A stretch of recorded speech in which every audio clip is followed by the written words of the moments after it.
Hello, everybody. Hello, hello, hello. Hi. Man, It doesn't feel like it's been a year. Like, it doesn't feel like it. feels like. It feels like it's only been like 2 or 3 months, and I started streaming. I don't know. It doesn't feel real. But when I think about it, it's like, yeah, I started playing like in August, and it's August now. That's weird. Time's weird. But hello, everybody. Hello, hello, hello. How's everybody doing today? Hope everyone's having a good Saturday, good weekend stream. Yeah. So we're gonna be playing through FF14 from the very, very start, from New Game Plus. And so it's not exactly very, very start. It's not a brand new character. We're not watching the opening cutscene with the crystal being like, "Wake up! You need to listen to us. You need to like recognize us and remember things." It's like we're not getting the weird vision with like the Ascian attacking the mother crystal or whatever. We're not getting that, and the reason is because, one, I kind of want to show people New Game Plus because I think people sleep on it a lot, but it is really, really good. Like, it's not just reliving the story as you played it before, because they update stuff, they fix stuff as the game goes. The entire game gets addressed and fixed, so their ARR is a different beast than it was than when a lot of people played it. But also, I wanted to allow people to vote on what jobs we play each expansion on, what content we do with each expansion, and I want to have a in-depth discussion about each of the little storylines and some of the stuff that like happens throughout the expansion. Not to mention some of the characters that we meet that we forget about.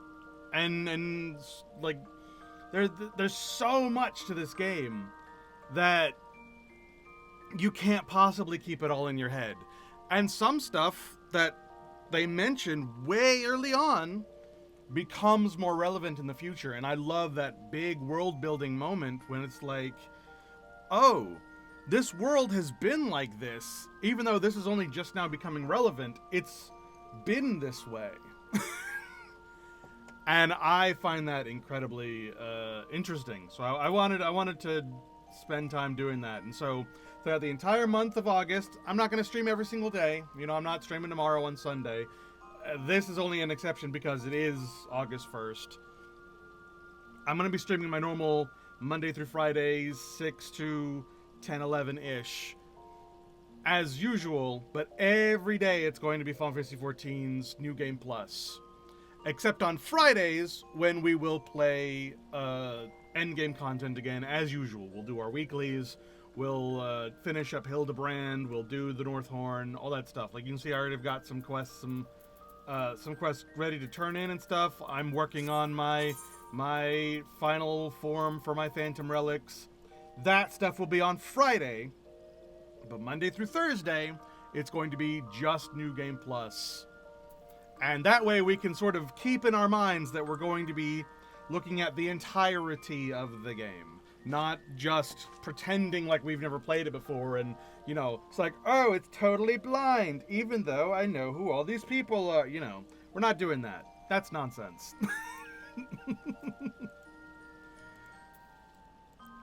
And so, right off the bat, I want to have a little conversation about the song Answers. The song that what we just listened to wasn't Answers, it was Your Answer, which is the Reprisal song. But Answers is the song that plays in the opening cinematic. And we'll watch the opening cinematic in a second. I'm gonna you can watch it in game. All you gotta do is log out and you can go to the main menu and you can watch all the cinematics. We're gonna watch the cinematic together, but I want to have a little conversation about it first, because there's something I want you to consider. And I was thinking this around Shadowbringer's time, and then I only feel it more strongly now, and I want you to maybe be thinking about this. I feel like Answers, the song, is a conversation that is happening between Hydaelyn and the Three Unsundered. The Three Unsundered being Hades, Lahabrea, and Elidibus. Those four are having a conversation about us and our situation, about mortals. And it's an argument that they're having about our fate and what we deserve. And it is the conversation of, Hydaelyn, this is all your fault. You created suffering. You created death.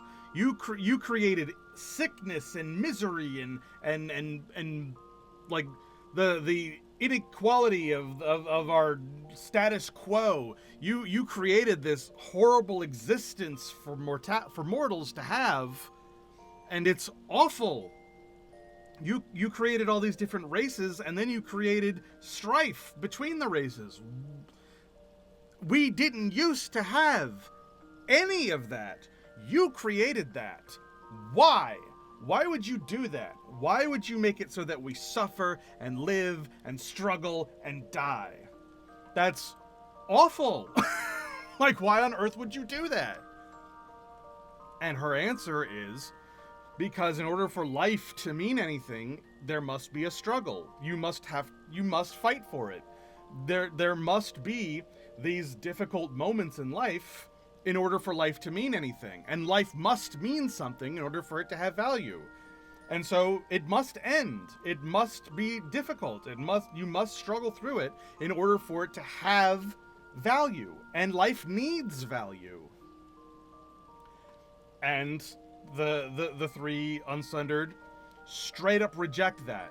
And they're just full of anger, and they want to go back to the way things were. They want to go back to back to their perfect existence, back to happiness, back to joy, back to everlasting paradise. They think that's the way it should be, obviously. Like, no. Life doesn't need suffering. Life doesn't need death. And that is the conversation they're having throughout the Song of Answers. And either way, we're the mortals who are just kind of stuck in the middle listening to these two gods argue with one another. They're not gods, but they're the two people who have the deciding, like, power of our fates. And we're just kind of caught in the middle listening to it. So one of them is going, to all of my children, I'm bestowing upon you death so that life can have meaning, and life needs meaning. And then the other side is like, no, why must we suffer? Why must we die? That's ridiculous.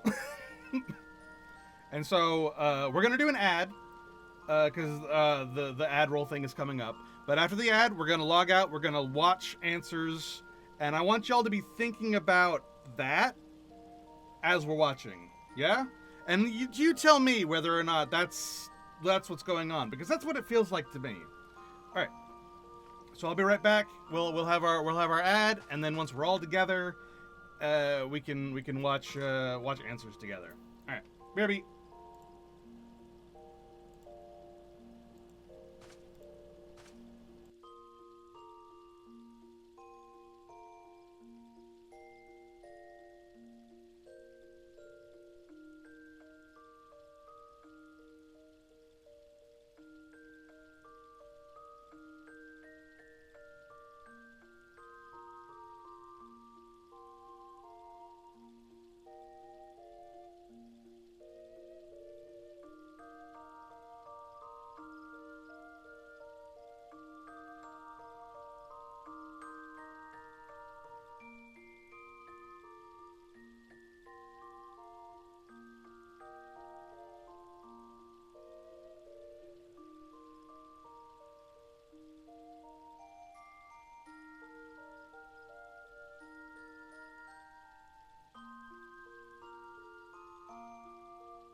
actually going to go ahead and log out here.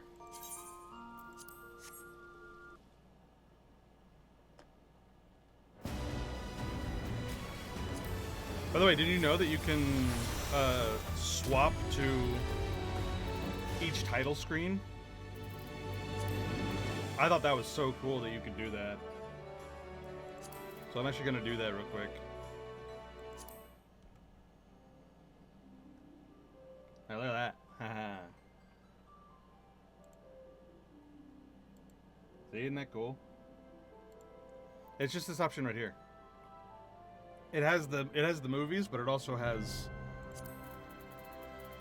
like, you can just go to the title screens. And you can actually set different ones as your default. So you don't have to get the blindsided Dawn Trail every time you open it. You can actually choose which title screen is your favorite.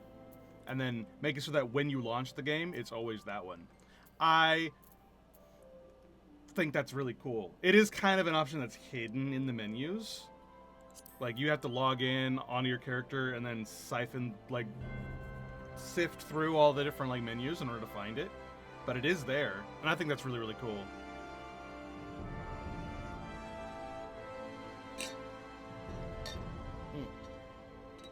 Alright, just a few more seconds. We're waiting on everybody to get back in here.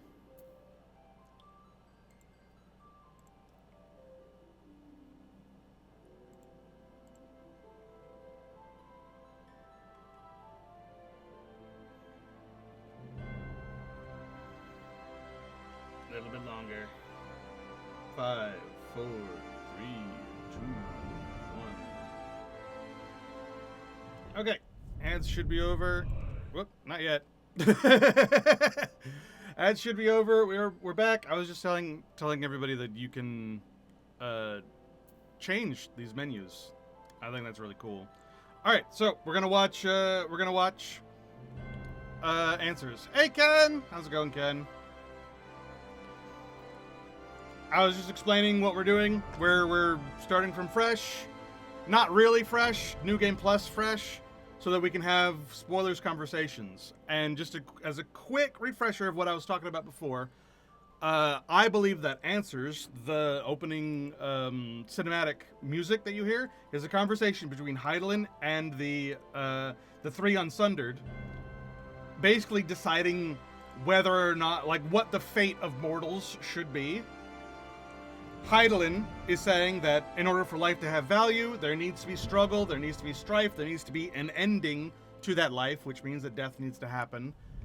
And the three Unsundered are basically saying that's nonsense.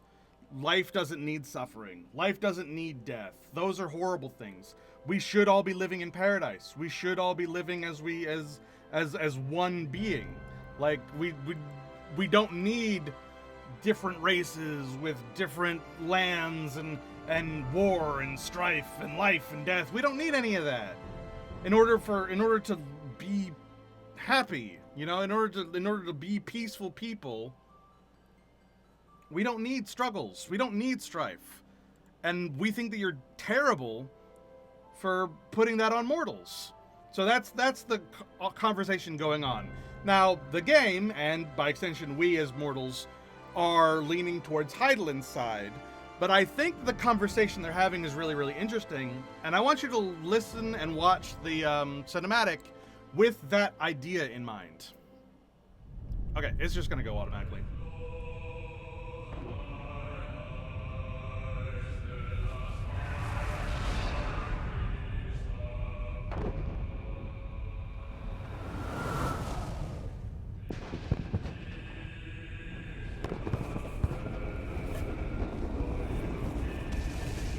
Can you hear it okay, by the way? I hope it's not too quiet.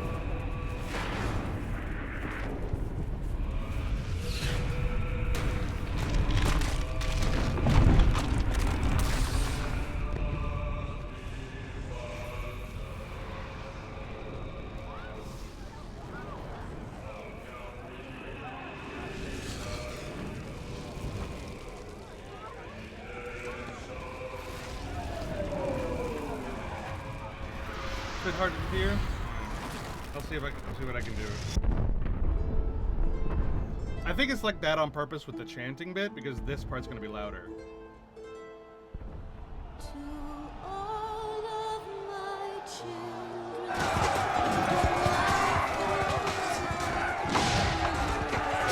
How about this place?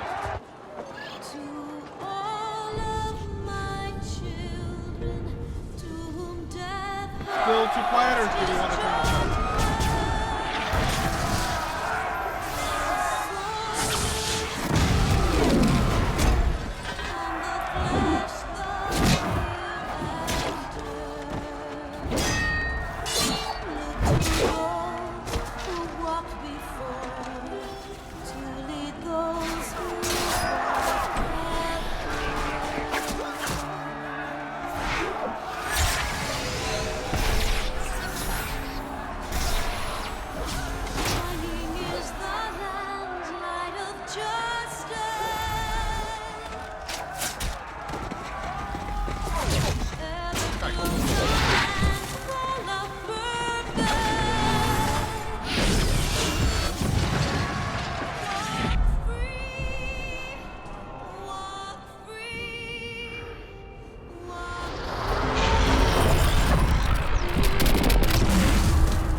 Flare!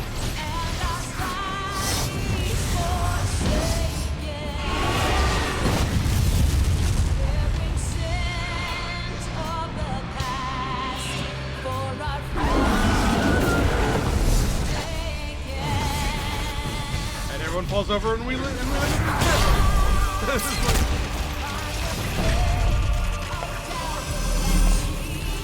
It's Grandpa!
So that was all of Answers, and then we get the Realm Reborn bit.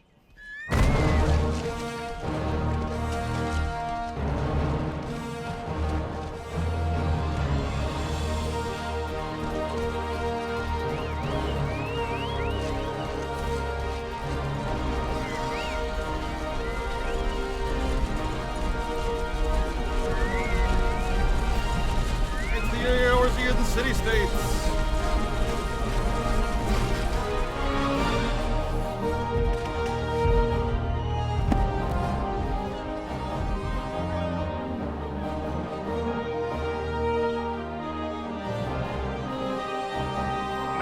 nice to see some of these characters again.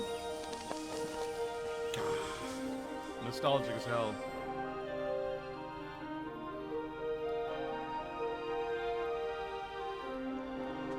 World lore, Koji Fox, man.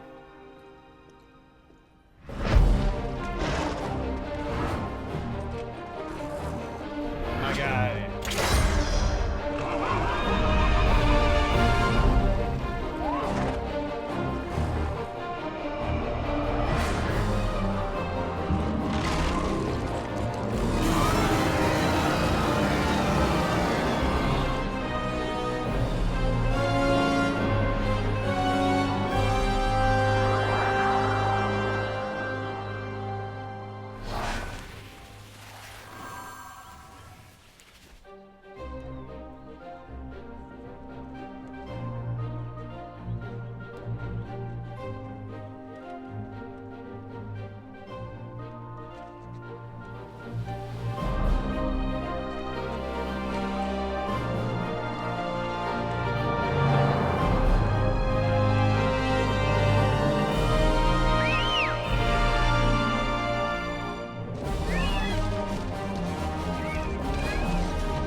Very nice, very nice. Okay, so we're gonna hop back in so I can have this conversation without the cutscene starting again.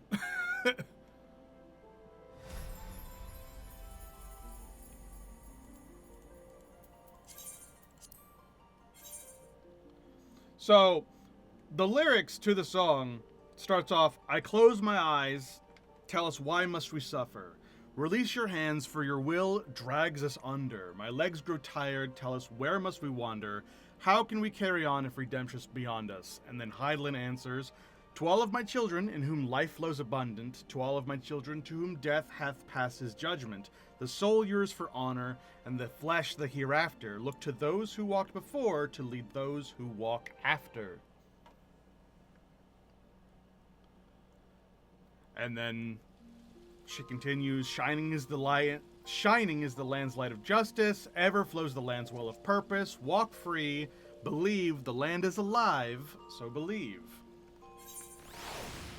And thus the argument begins, wherein the convocationer's like, no, there's suffering, wandering, stumbling, like,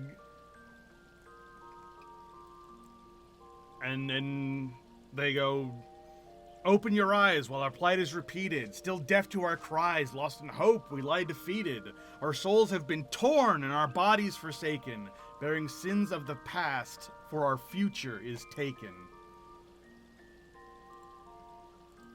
War born of strife, these trials persuade us not. Words without sound, these lies betray our thoughts. Mired by a plague of doubt, the land she mourns.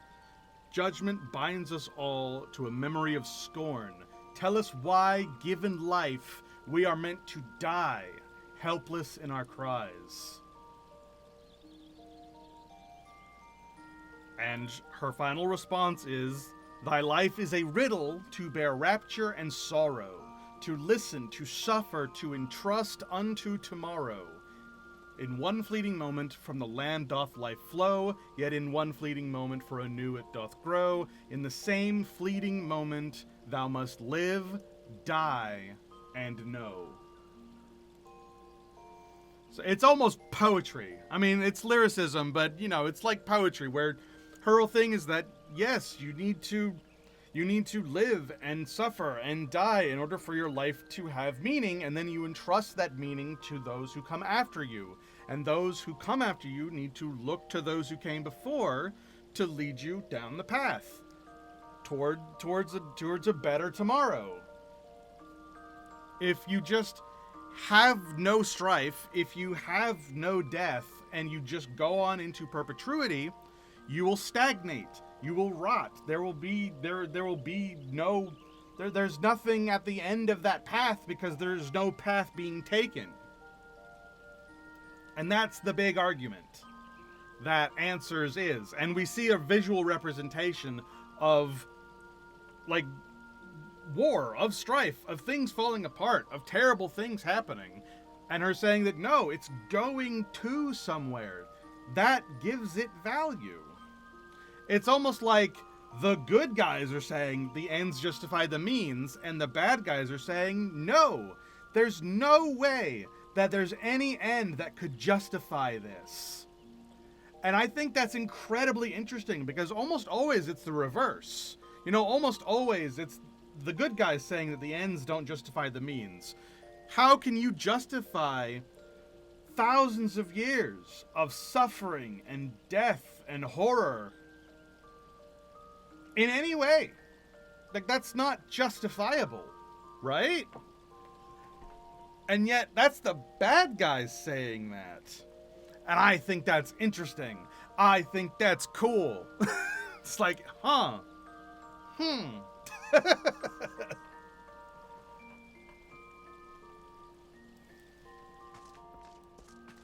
Anyway, so that's how we're getting started. That's how we're having this. That's how we're doing New Game Plus. We're having conversations like that. And if that's boring to you, I don't know. I think it's cool. Anyway, so as part of the whole New Game Plus thing, I let you guys decide what we're doing. I will say, not a whole lot of you voted. But those of you who did vote, I'm going to give you what you asked for. And y'all asked for Paladin. I didn't see that coming. Okay. I am Paladin. I'm playing Paladin right now. So I don't have to change. Huzzah! I should probably look less endgamey, though, don't you think? Maybe I should look a little bit more ARR for ARR's sake. Yeah? And then, D, you specifically said that you wanted me to do the job storyline as well, and the raid at the end, which I'm down for. So hell yeah. But first, let's look a little bit more ARR. And I actually have the old Paladin ARR set just hanging around. This is what it looked like.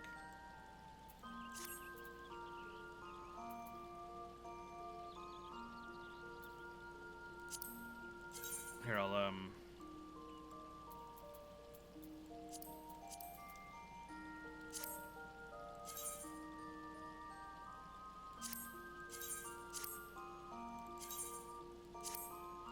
There we go.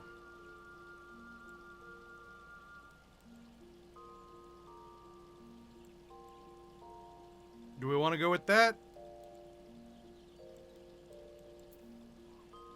I also have,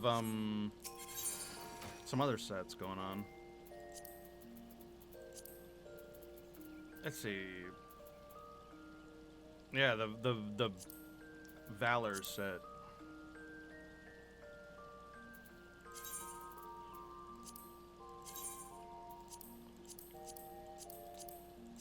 I like this one a little bit more. Even though it is effectively the same outfit, it's got a few color changes that I think suit it.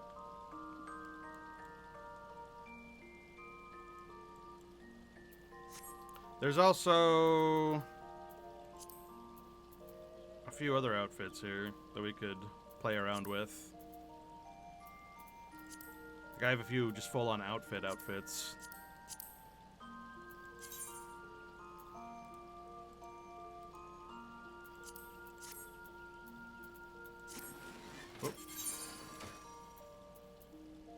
I wish I could just check out the whole outfit, like instead of having to put it on one by one.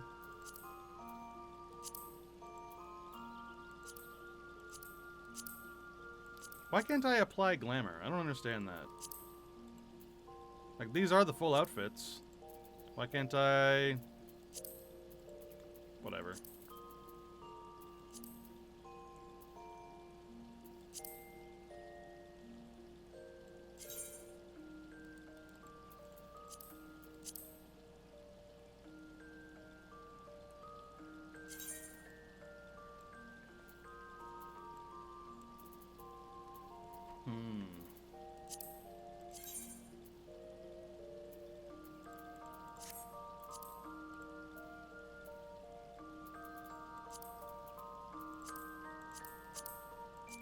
Yeah, I don't know why it says that you can't just put on outfits like that.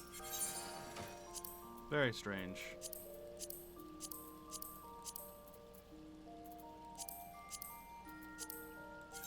Like, why is that button even there if you can't... I'm gonna look it up.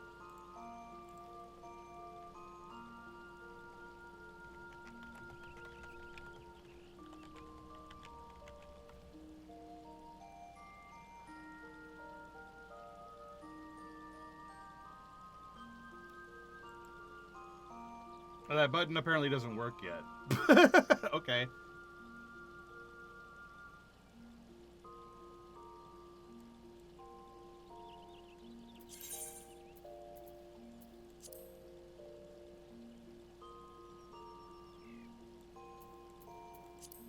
How strange.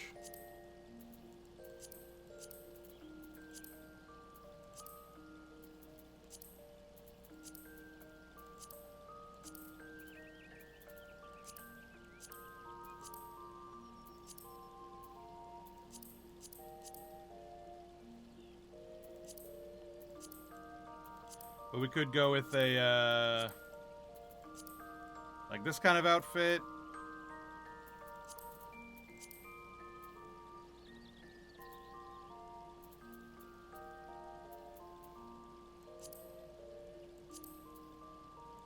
Oh yeah, the where is that?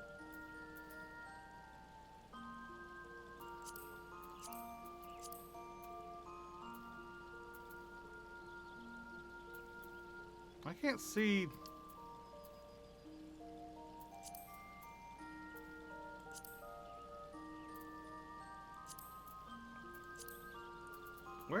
What is this outfit?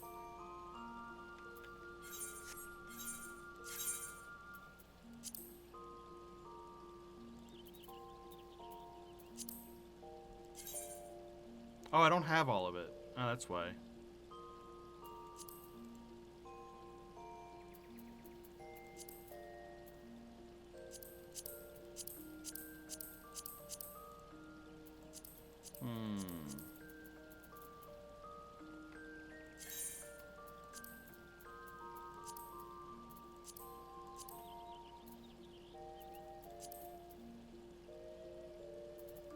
I wish there was a search function.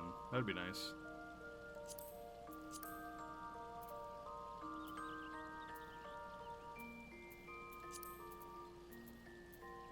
Wayfarer, Wayfarer.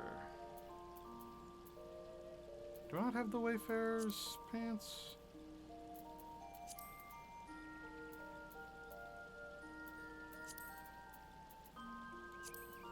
I have the boots.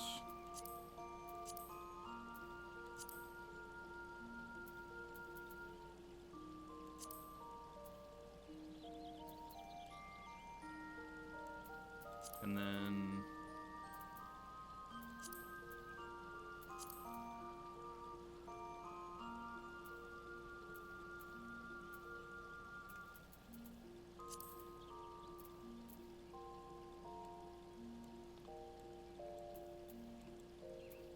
What do we think? Do we want to go with that for our, like, beginner's adventuring outfit? I'll put it over here so you can see it better.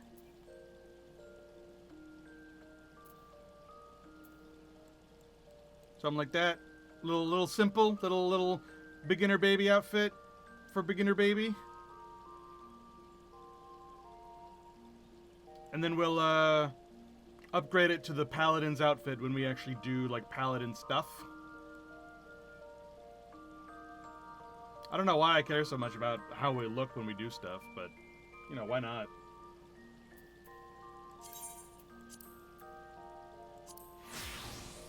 And then, for our weapon, we obviously can't be roving around with, the best weapon in the game just yet.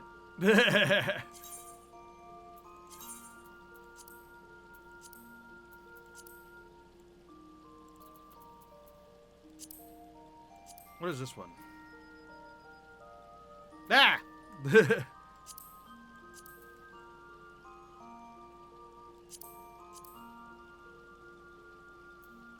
That one's not bad.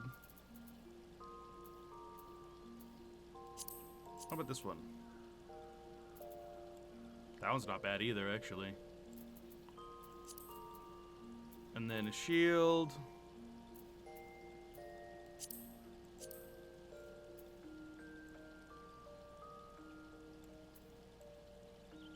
Yeah, that looks good.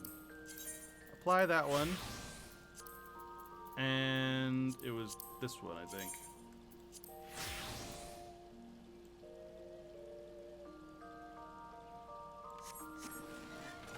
There. Oh, we should mess with our jewelry. Hold on.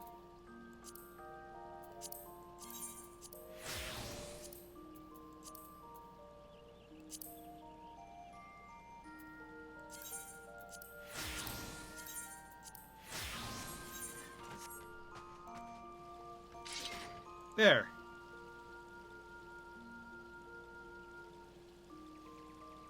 Time to use the game weapon shop for the first time in years. I think this is good. For a nice little baby outfit.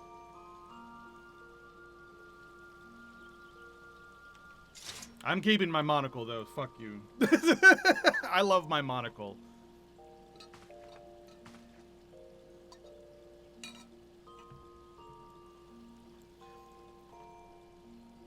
I wonder if you can find a round shield or a buckler. Oh, I think I have one. Yeah, I've got a couple of. I got a round shield.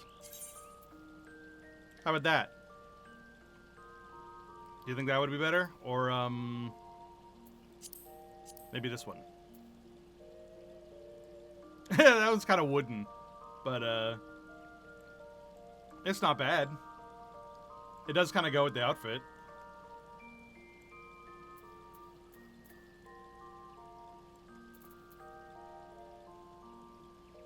Sense of a newbie adventure. Yeah, fair enough.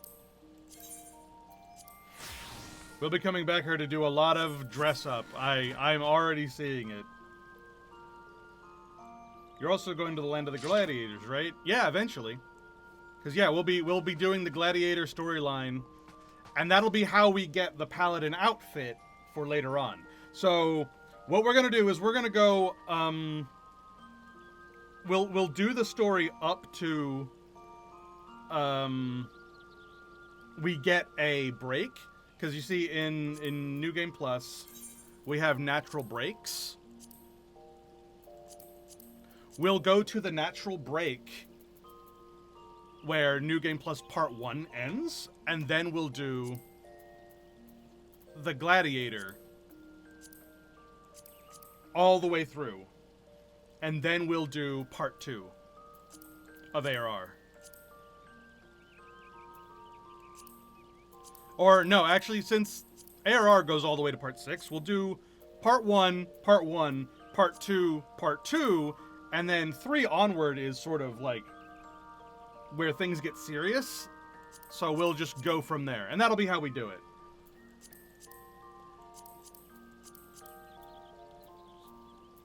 And then, because actual Part 2 is Heavensward story, so we'll hold off on that.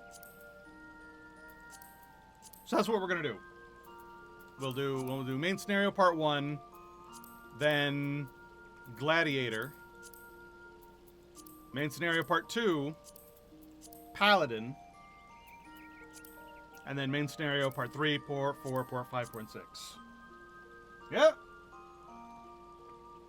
Didn't know how this was how New Game Plus worked unless they updated recently. No, it's been like this. They do constantly update the game though in New Game Plus. So the game is very different from how a lot of people played it first time around. I've been saying this for a while now. They've completely upgraded everything. It feels so different playing ARR now than it used to. And it's so different. And I love that. I will say that New Game Plus starts us at level 4 because level 1 through 3 is just tutorial stuff. It's like, here's how you walk back, here's how you walk, here's how you attack thing. Go kill a ladybug. This is your hunting log. You know, that stuff. And so the actual story starts at level 4, which is where the story begins. So that's how we're going to start. All right, here we go. We begin F. We can't begin it here because we haven't actually unlocked the in-room as of level 4.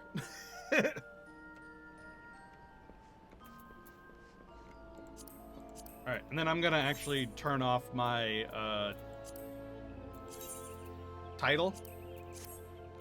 And I don't remember how you turn this off. I don't remember how you turn off your crown.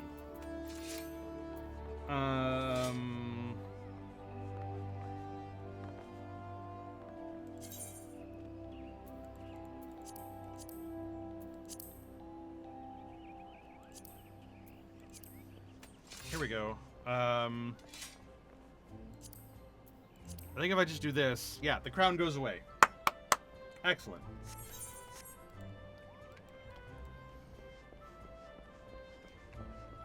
All right. Oh, should we do the Hall of the Novice? No, right? Like, we don't need tutorials. Skip the tutorials. It is cool that those are there, though. You get a cool ring if you do it, but I don't need it. Alright, A Realm Reborn, Part 1. Let's go! Story time.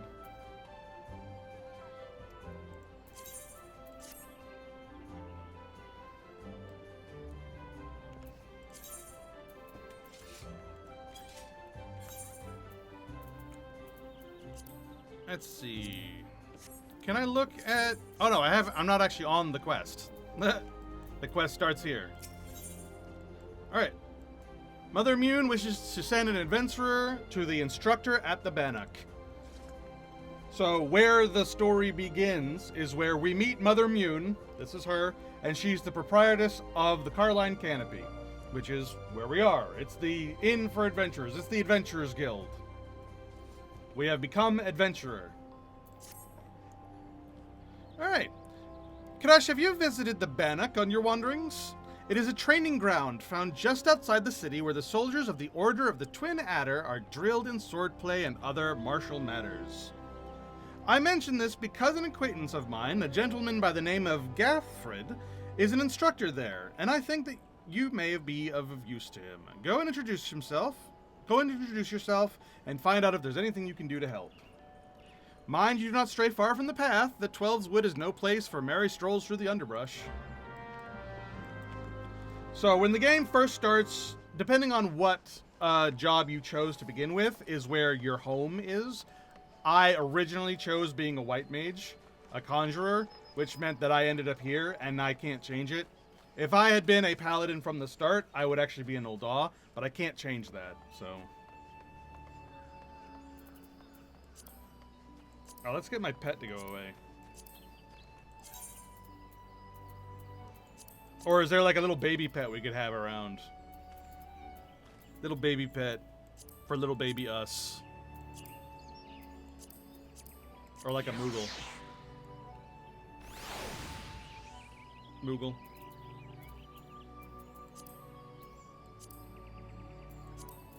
Or you know what? Let's get my unicorn out.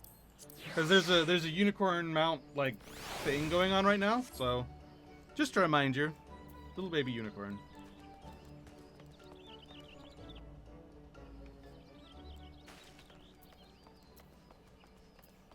And then we'll have our chocobo be our mount throughout all of ARR, I think.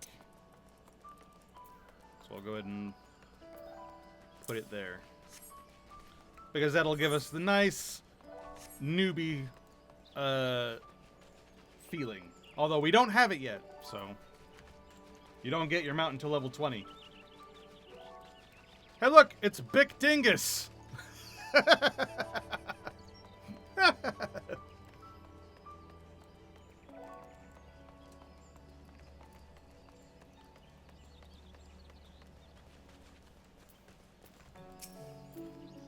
Alright. Greetings! Mune sent word to expect you. My name is Gelfred, and I am responsible for the training of our Twin Adder recruits. I thank you for volunteering your assistance. The Twelves Wood has much changed since the calamitous arrival of the 7th Umbral Era 5 years ago. You see, when you first start playing the game and they mention stuff like this, it feels like noise. I did not absorb hardly any of this lore until after level 50, until I was in post-ARR. It wasn't until then I started understanding any of these words. And I think that's a shame, because they really do, like, it's so important, and it's such good information. The power of the elementals wanes, and harmony of the forest gives way to chaos. A great abundance of life has been lost as the strong run rampant, stifling the weak and new sprung. Though it may not appear so to the eyes of an outsider, the Twelves Wood is ailing, its once rich variety a fading memory. For the citizens of Gridania, the restoration of the forest is a sacred duty, and it is my hope that adventurers such as you will offer to aid them in their struggle. Listen to their requests and do all that you can. May the elementals bless your endeavors.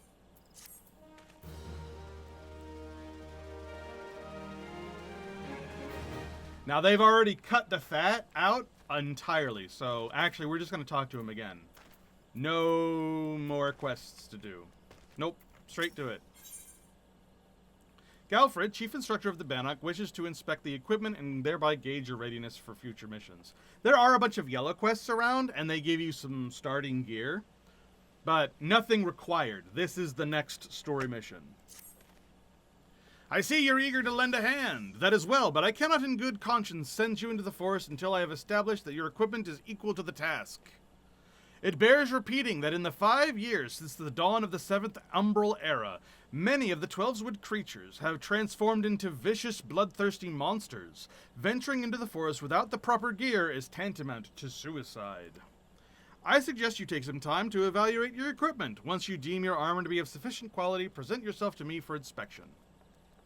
Equip gear of item level 5 or above. Now again, there are some quests around here that you'll start off with that you can do to get some gear, but mostly there's merchants. There's a merchant here, and then there's a merchant back in town. But we don't need to bother with that. We move straight on. Ready for inspection, are we? Right then, eyes forward, back straight. Yes, I think you passed muster. You would be surprised at how many young, promising soldiers get themselves killed by rushing off into woods without first donning a decent set of armor. Your equipment, however, should provide the required degree of protection. Consider yourself ready for duty.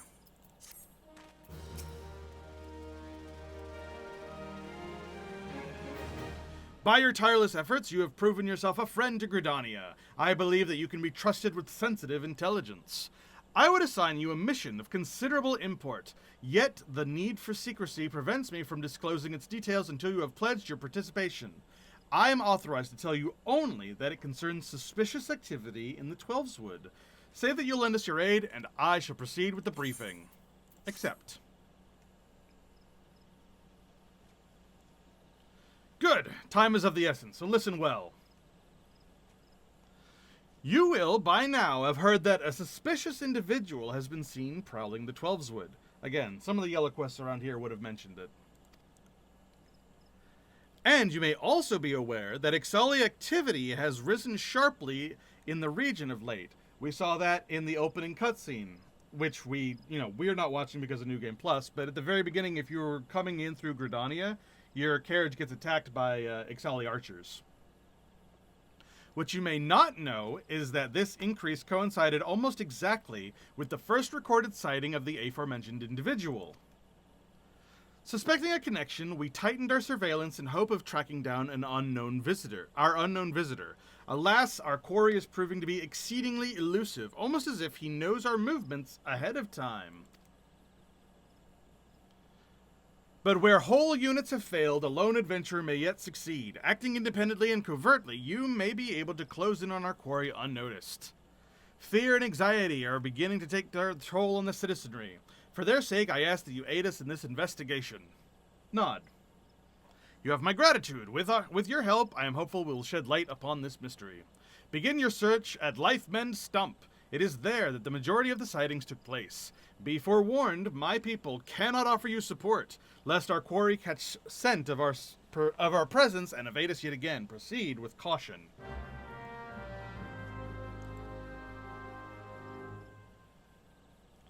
All right, so right off the bat, what we're being told very upfront is that 5 years ago, there was the 7th Umbral Calamity. This calamity brought about a great loss of life. They do talk about a few other things, a few hints about, a warrior of light that they cannot remember, the war between the Garleans, little things like that. But up until this point, it's mostly left a mystery as to what the calamity was that brought about all this loss of life that has now turned all the normal things in this forest into monsters. So like this little ladybug, it's a monster now, but it's, it's still a ladybug, it's just a bigger one. But now, there are the Ixali, who are pushing into the territory and attacking the Order of the Twin Adder. And around that same time, there is an elusive person who is coming around and messing with things. We don't really know exactly what he's up to, but he's causing unrest among the citizenry. Alright, this is important. Look at this. You see how that's sort of shimmering and shining? This is a level synced story event. We will be leveled down for things like this. So this is why New Game Plus is kind of fun, in that these things that really matter, we're going to be pushed down so that it remains story accurate to how strong we are. You are about to enter an instance battle. Instance battles only occur during certain quests and missions. We will be synced down to level 9. And if it's too hard for us normally, we can actually make it easier, but we're not going to do that. We're going to play normal. We want to keep it a good level of difficulty. And some of those are really, really hard. The Samurai Story one especially is very difficult.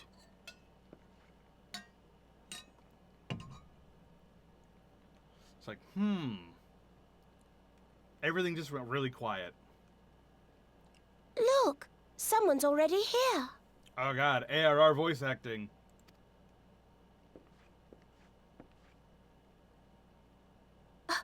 Oh dear. Is that a sword in the stump? Bad idea. Really bad idea. It takes a lot less than that to incite the Green Wrath, you know.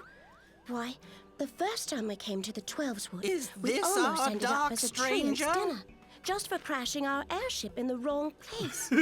It was all Papalymo's fault, of course. Though, he'd sooner swallow his staff than admit that he's wrong. I love that background conversations happen all the time in ARR. They stop doing this and start giving you, like, full attention. And if anyone is having a conversation in the background, you don't get to hear it. But I actually like in ARR that, she's talking while this is going on. No, not this one. Not even close. Kupo! You know him, Kuplo Cop? Well, not exactly, but we did once share a carriage. Isn't that right?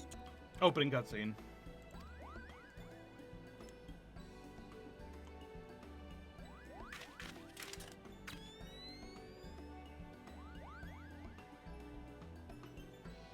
How are the readings? Same as the last. There is a disturbance here as well, and newly manifested at that.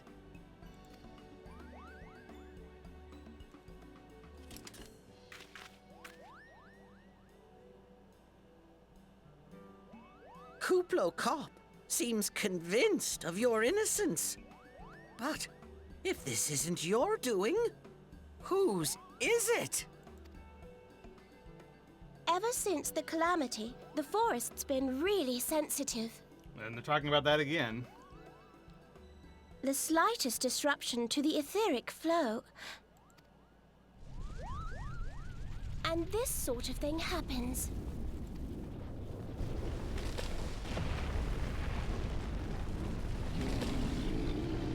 Ah, the trees are alive! Now, when you're wandering around, these guys are like level 12 and 14, and so seeing this is actually kind of scary the first time you see it. It's like, it's a level 5 quest. We have little choice.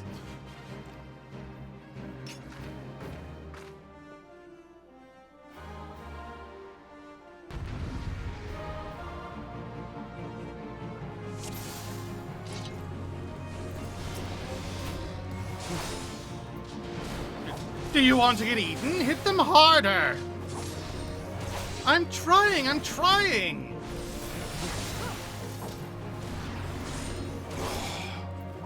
see, we don't even have our taunt skill yet.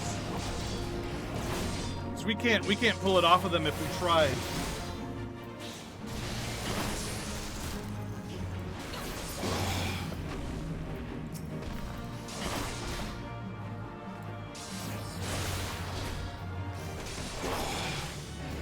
We're like supposed to be what? Level 6, level 7? The enemy's level 12, their level question mark.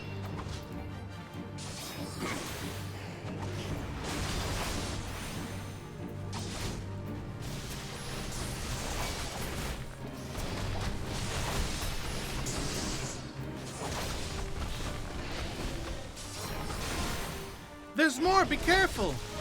If you value your life, stay close!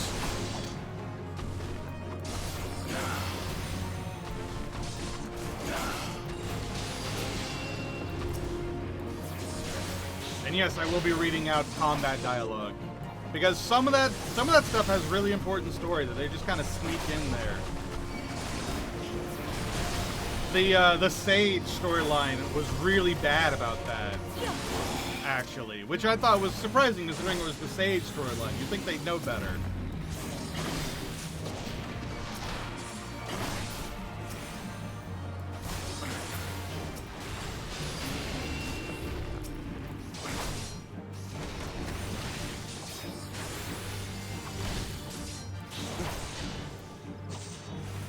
Well done! We're almost there!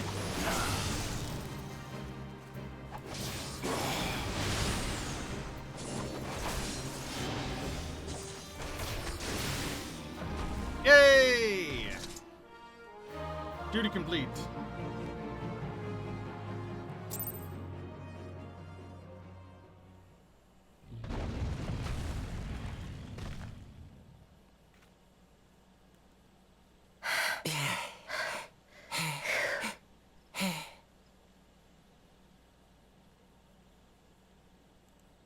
Crystal!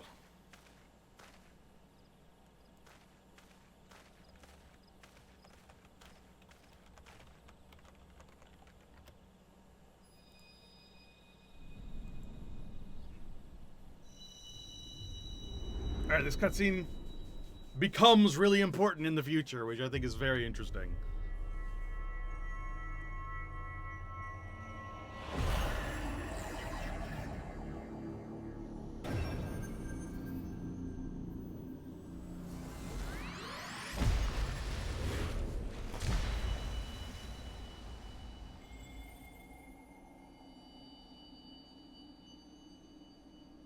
Ah. Hear, feel, think. Hear, feel, think. And then we see a meteor shower.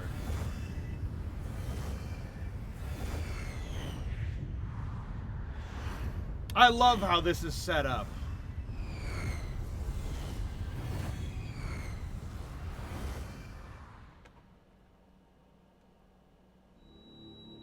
Because it just sort of happens to you.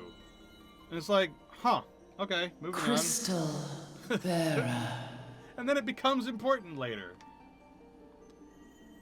Wild. I am Hydaelyn, all made one. A light there once was that shone throughout this realm, yet it hath since grown dim. And as it hath faltered, so hath darkness risen up in its stead, presaging an end to life. For the sake of all, I beseech thee, deliver us from this fate.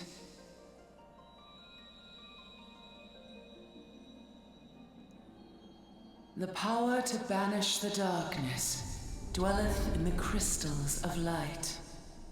Journey forth and lay claim to them.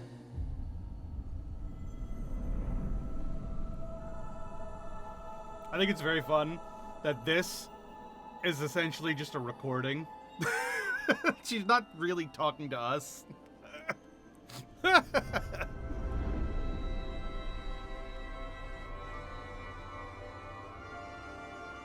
By thy deeds shall the crystals reveal themselves to thee. Only believe, for the light liveth in thy heart.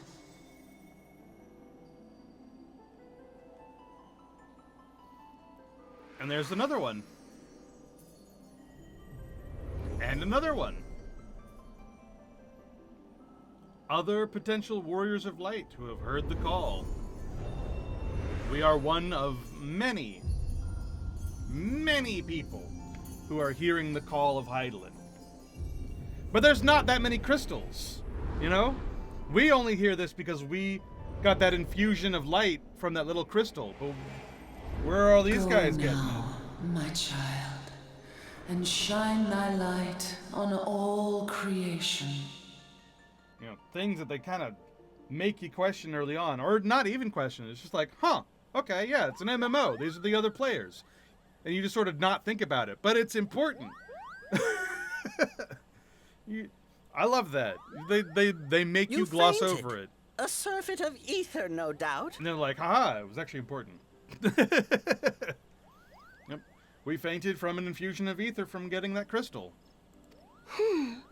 And what have we here?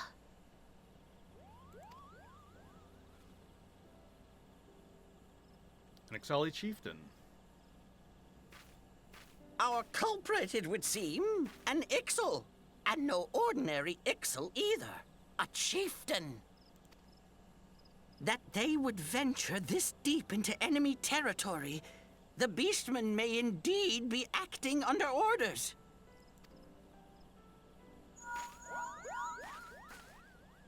This is Papalimo. Yep, We listen to found Papalimo. How our are we culprit. feeling then? It was an Ixali Better? chieftain. Good. Yes, we'll seek Brother Esumian's cooperation in the matter. Ida? Oh, loud, tactless. Much the same as always.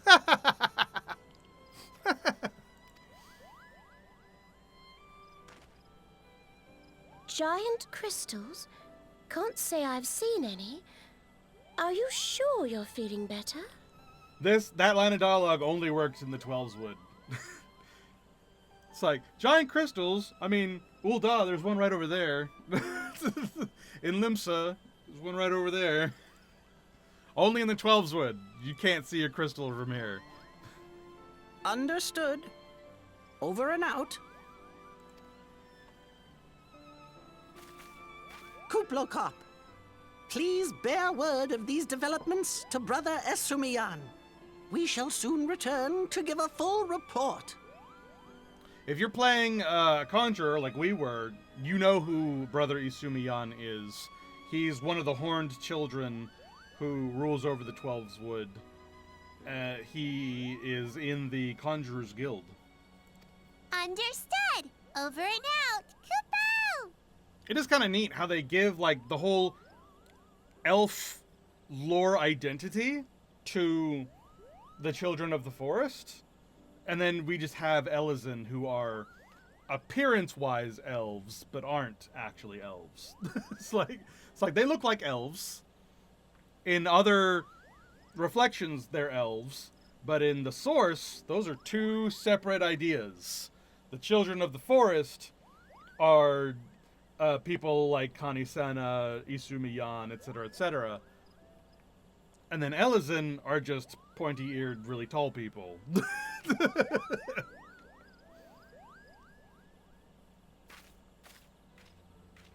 Here is where we part ways. Till next time, take care.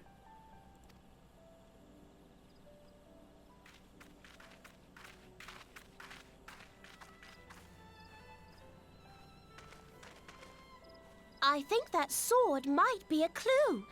You should definitely pull it out and take it back to the Bannock.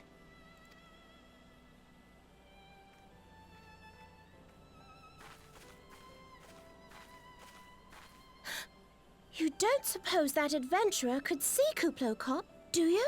Oh yeah, so normal people can't see Moogles. They kind of throw that whole idea away after a while. But for some reason at the beginning of ARR, they're like, oh, by the way, only certain people can see Moogles. Only exceptionally strong people and people who are in tune with the Twelves wood and people who have the Echo can see them. These people are sufficiently powerful enough that they can see Kuplokop. People like Connie Senna are in tune with nature enough, and then why can we see one? It's kind of a mystery. And this occurs to you now? Yes, it seemed that way. Time will tell. Well, time will have to, because you won't. You never tell me what's really going on. Unless you don't know what's going on either. You'd like that, wouldn't you? Man, even with the sort of stilted voice acting, I love their relationship. It's so cool.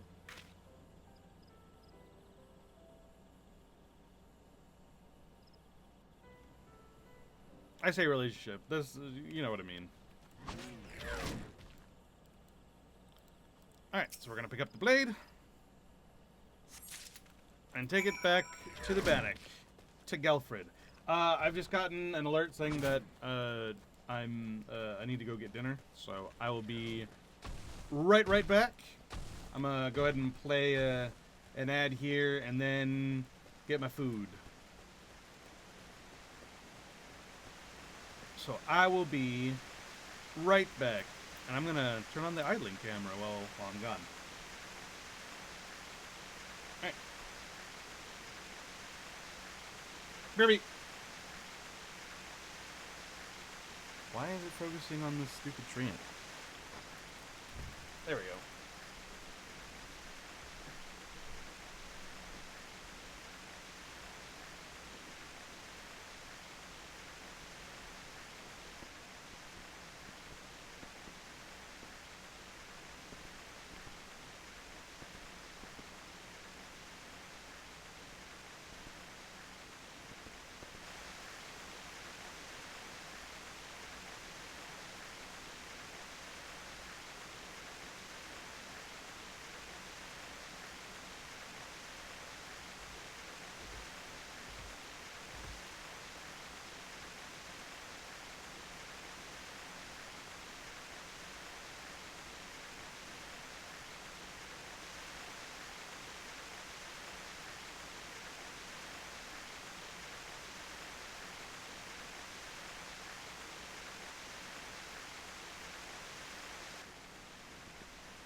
Okay, dokie.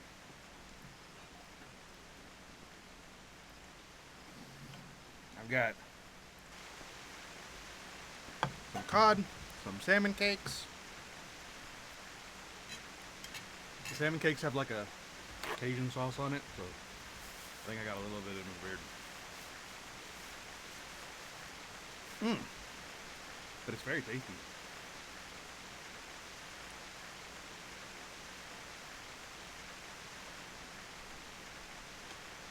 Look at the little. Oh my god, that is a terrible angle for that poor little unicorn.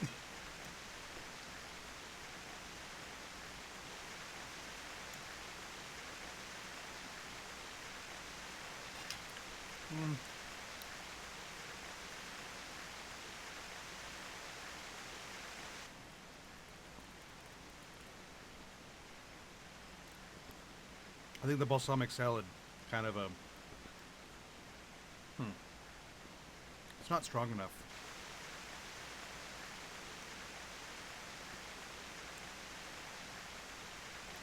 Somehow it tastes kind of bland, even though it's just tomato, mozzarella cheese, and balsamic. Something about it tastes muted. I don't know why.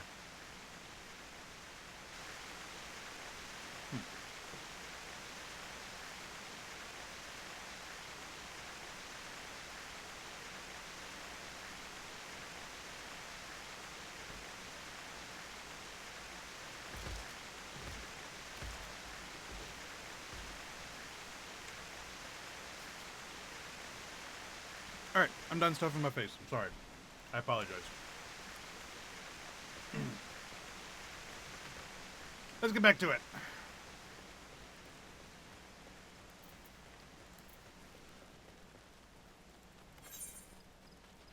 Back to the bannock. Man, where's the music at? Is my music not on loop? Yeah, my music is supposed to be looped. Weird.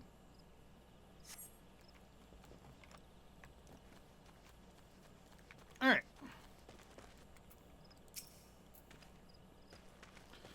Alright, Kadash, it's good to see you back. One of our patrols sent word that you had been spotted doing battle with enraged treants. I'm relieved to find you none the worse for the experience. But tell me, what were you able to discover at Lifeman's Stump? We found this magic blade, an ornately decorated sword thrust into the Lifeman's Stump.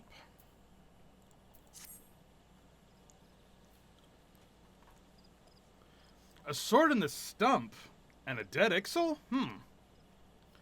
I can say with absolute certainty that this blade is of Ixali origin.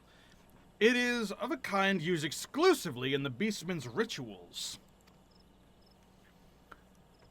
The Ixal rarely set foot in the Central Shroud, so tight is our guard over the area. What purpose could have driven them to take such a risk? I fear that something is afoot.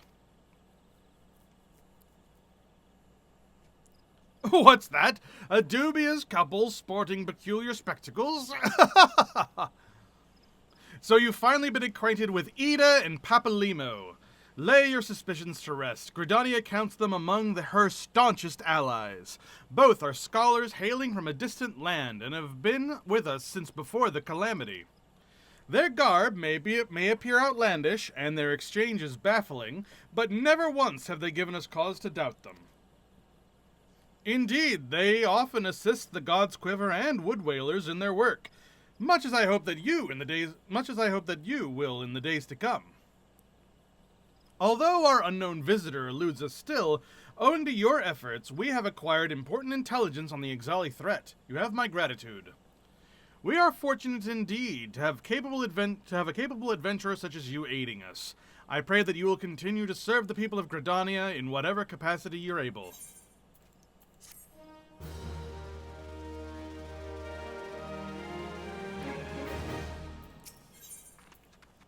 Galfred, chief instructor of the Bannock, wishes you to collect Shigo eggs.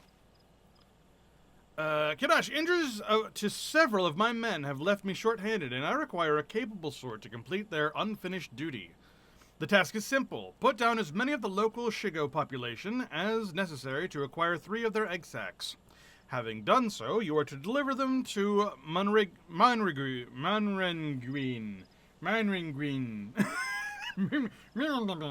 of Gilbert's Spire. He will answer any queries you might have. Now I have other business to attend to. Now, at first glance, this seems like another nothing quest. It's like, oh man, I've been doing all these yellow quests all around here. Doing another kill 3 things quest? Man, how boring, how lame. Look at all these people. They're like...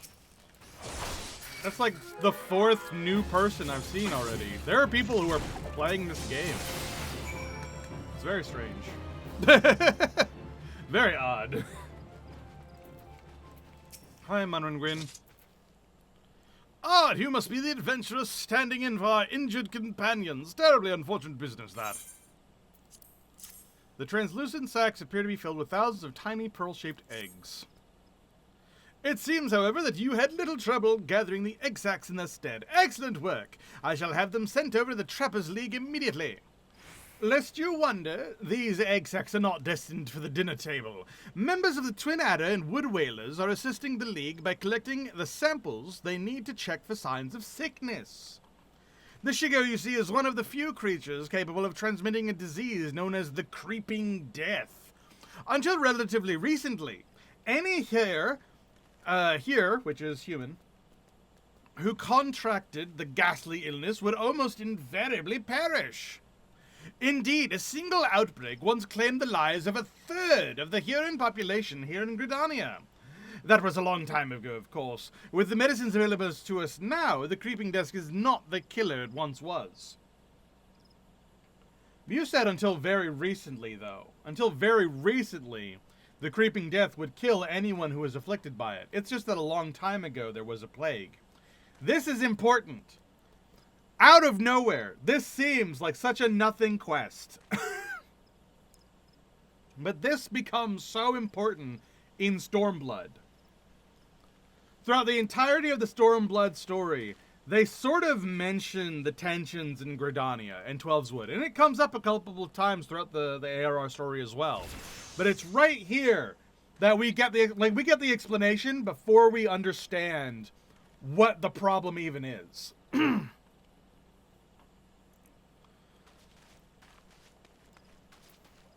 And it becomes, like, even in post-Stormblood, leading into Shadowbringers, this is important. And they tell it here at the end of a Kill 3 Things quest. Even so, it is best to halt any new outbreaks before they occur. Thus, we gather Shigo eggs on a regular basis in order to assist the Trappers League with their ongoing research. Your timely assistance is most appreciated.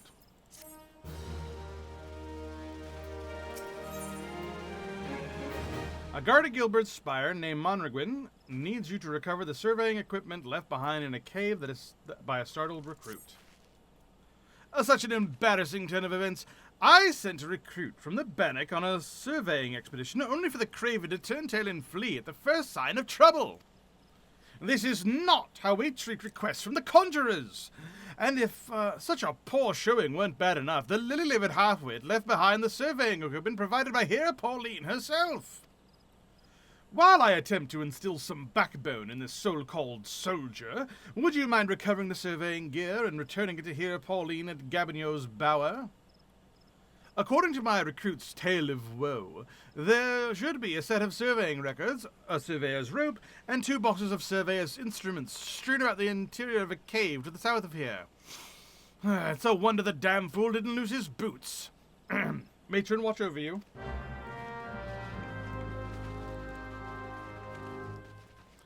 So, we don't know quite yet what this surveying equipment is surveying, but we know it has something to do with the Twelveswood. It could be something to do with the Creeping Death. Again, it could be looking for that mysterious stranger who's causing trouble. Could be for the Ixal.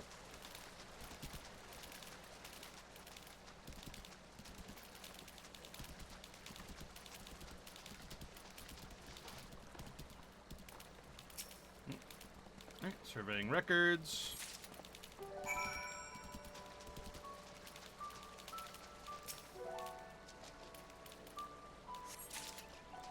Surveyor's instruments. Surveyor's rope.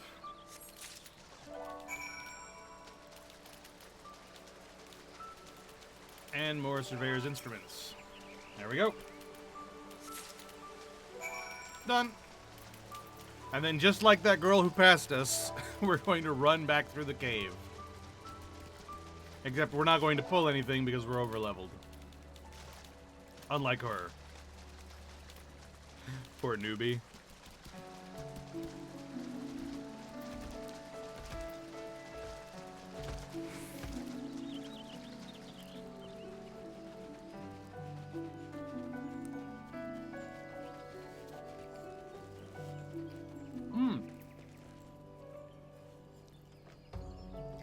This is a good moment to showcase this. In New Game Plus, the dialogue that all the NPCs have is rolled back. Because throughout the course of the game, NPCs change the things that they say. And so, things that NPCs will say just idling around progress throughout the storyline. And in New Game Plus, they roll it back. Now, not all of them get rolled back all the way. If they don't have anything pertinent to say about the time period you're in, it'll just say that you can't do this during New Game Plus. But this guy, as you can see, you can talk to him. I got my first wood axe at the age of 8, and I've never once looked back. Can't say as I know much about aught else, but the logging trade's done all right by me. So that tells us that this guy, throughout the course of the adventure, will change some of the things he says. Either that, or the things that he says is by default from ARR and just never really become important. So every once in a while, it's worth talking to people and see, oh, I can't talk to this person. I wonder why.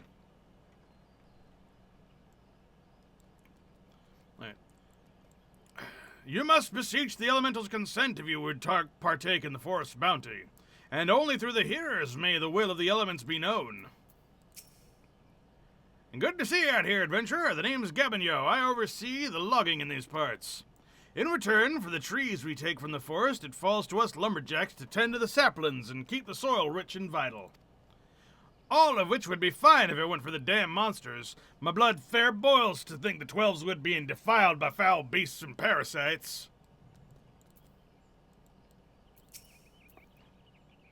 Yes, may I assist you in some manner? Whoa, Lena, you are too close. Here you go. Oh, but this is equipment I left with the soldiers at the Bannock.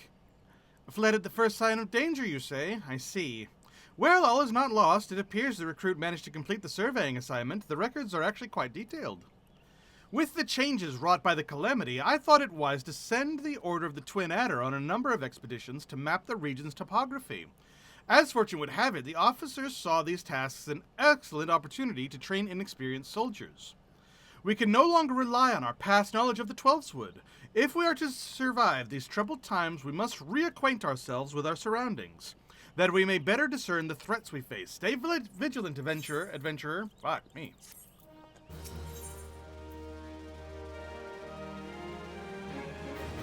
Pauline at Gabinyo's Bower needs an adventurer to cull the growing Anew population, as well as gathering one of the Skelkin's eggs. I hesitate to make such a dangerous request, but might you assist us in thinning the number of Anews at Naked Rock? In our efforts to commune with the elementals, we conjurers often find ourselves in the area. Of late, however, our meditations have all too frequently been interrupted by unprovoked Anew attacks. Truly, the beasts grow more aggressive by the day. Their numbers have continued to grow since the advent of the Seventh Umbral Era, you see, forcing packs of Scalekin to come down from the mountains in search of food. If you could slay a handful of the beasts, that would lessen their need to hunt, and also serve as a warning to the Anews that remain in our territory.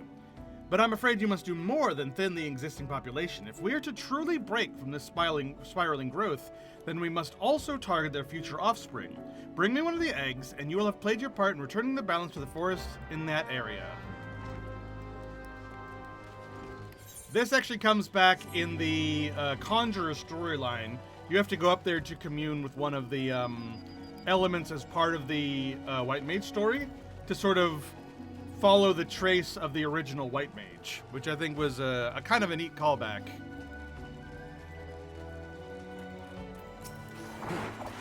But since we're going to be a paladin through this, we won't really get to interact with that too much. But that's okay.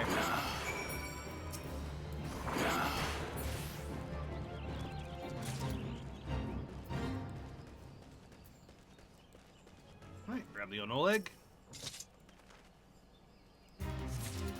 This also gives us a frame of reference to how big eggs are, which will come up later.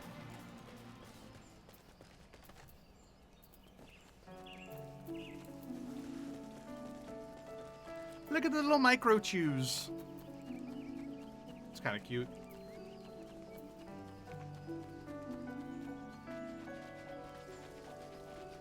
They sort of make me think of Palmon from Digimon.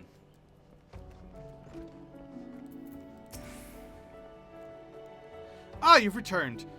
Now my brothers and sisters. Now my brothers and sisters continue their meditations undisturbed. You have my thanks. As for the egg, may I ask you to deliver it to Sub Kamazim at the Bannock? Anew eggs are both large and filled with nutrients. The perfect meal for a soldier. She will be more than a little pleased to see you, I would imagine.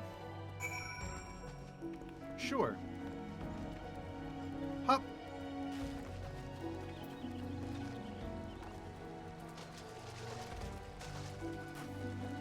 Do you think this is going to be what Fable 3's like storyline is going to start off being like? I mean, look at how big that tree trunk is. It's hollowed out. It's very fantasy forest coded in like the best way.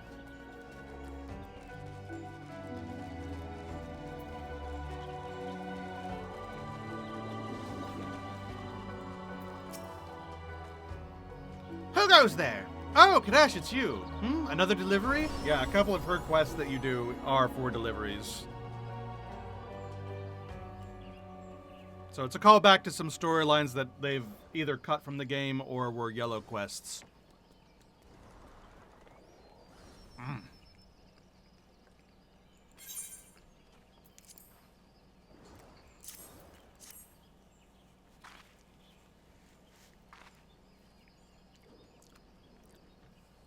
I'm not certain I should be the one to buy Navika. That's an Anew egg. The troops will be glad indeed to see one of these at the table. And you say here Pauline sent you on this errand? I hear the Anews are more numerous now than ever, yet you appear to have managed the task with your skin intact. Your skill and bravery continue to amaze me. Oh, look over there. He's practicing. They're practicing some pictomancy. That's kind of fun.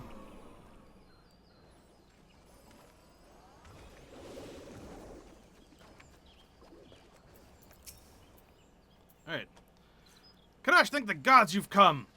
We have a potential crisis on our hands, and I would appreciate your assistance. Will you hear me out? Chief Instructor of the Bannock would entrust you with a task of investigating Spirit Hold. Listen well, for we haven't much time. To the southeast of here lies a dungeon known as Spirit Hold. It was all but destroyed during the calamity. So it used to be a dungeon, huh? Desiring to offer the ruins back to the forest, a hearer ventured inside to carry out the rite of returning. Alas, it would seem that something has gone awry. Word arrived just moments ago that the hearer and his guards have been attacked by a towering shadow. Aye, you heard me true, a shadow. On any other day, I would dispatch my best quivermen to provide support, but I just sent them to repel an Exali incursion to the West Shroud near Belago. The timing of these events cannot be mere coincidence. I fear the Ixals somehow caught wind of our plans and are attempting to disrupt the rite in an effort to weaken the bond between man and elemental. Already referencing information already building on information that they instilled at us not moments ago, like half an hour ago. They must not be allowed to succeed, and so I bid you to go to Spirit Hold and do whatever is necessary to resolve the situation. Please say you'll help us. Nod. I knew you wouldn't let me down. You will have all the support I can muster. Now, we're racing against time, so you'd best make haste.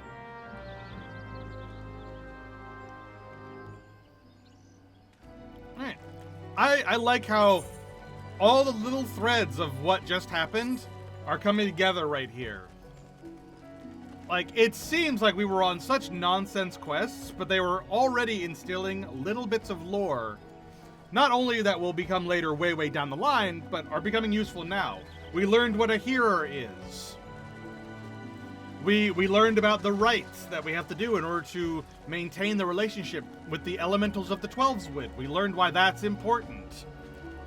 We learned about this mysterious shadow who's apparently working alongside the Ixal to cause trouble with the Twin Adder. Like, all these little things are already becoming, like, important. And I think that's neat. Who goes there? An adventure, is it? Here at Instructor Galfred's request, you say? Thank the matron. Doubtless you already know this, but a towering shadow manifested without warning and attacked the here in the midst of the rite.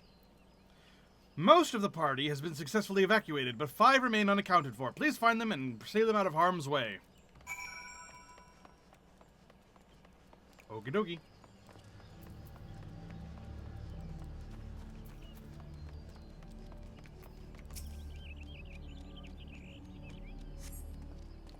A great shadow towering over me. What in the 12's good grace? An adventurer, please, you must save the hearer.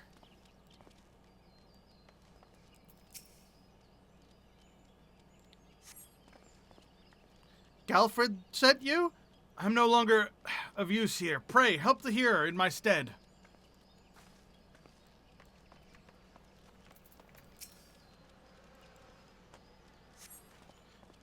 Away, vile fiend! Away, I say! I defy you! I defy you! Oh, an adventure. we were ambushed. Ambushed in the midst of the ritual. And then I'm not sure what happened.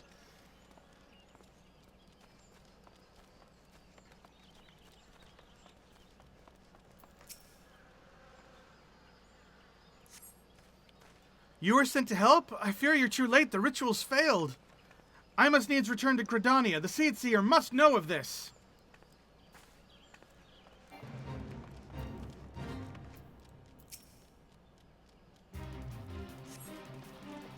That thing was no elemental, but a being born of darkness.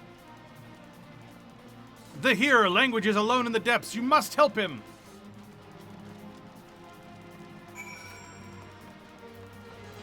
Alright, and we've got another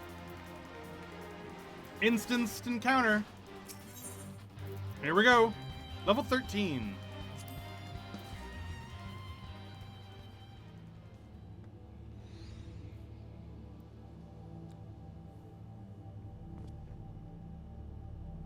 Le gasp! O mournful voice of creation, grant ye this humble stone a soul, that it may wake to life.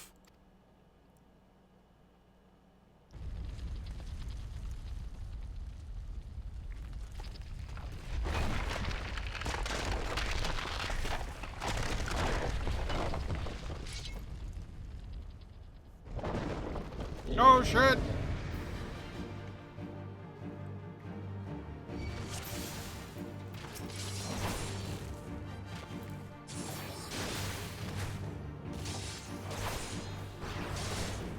You are strong, but are you strong enough to withstand this?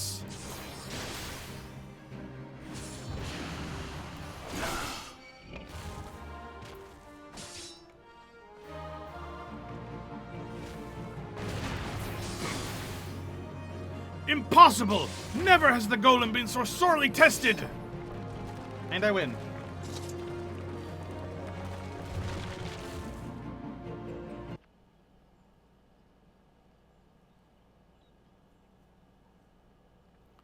That the golem could be vanquished. That man is no ordinary adventurer. Already seeing our first black-masked Asian.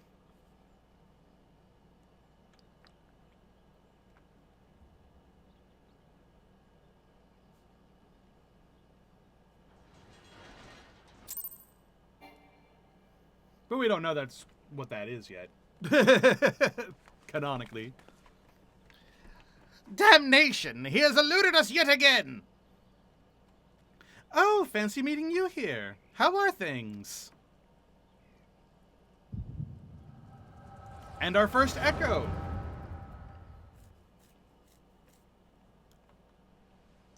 And this was what, level 10? Level 12? Something like that? I think it was level 11. We were synced to 13, but it's just slightly above, you know. What are you? Shh! More birds! This makes how many times today? 7?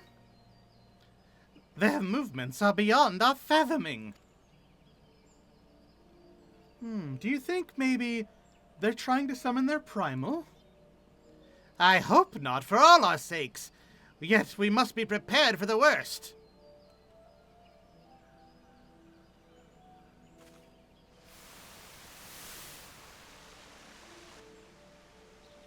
Withered, the same fate has befallen the emerald moss. It is as we feared. Dalamud's anomaly is affecting life in the Twelveswood.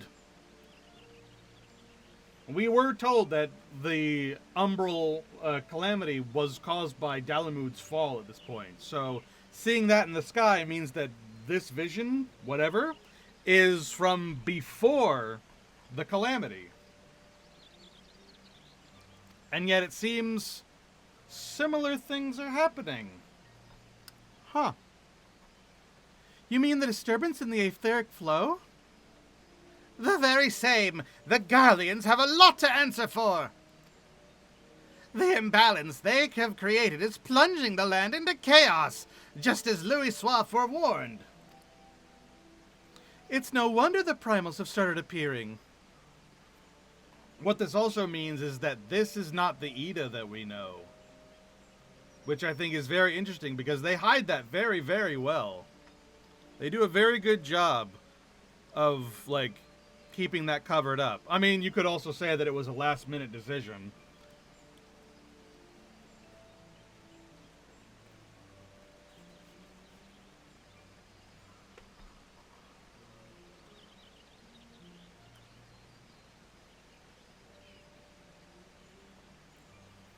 Because they really do give us absolutely no reason whatsoever to believe that Ida isn't Ida. Unlike Thancred, where there are signs later down the road.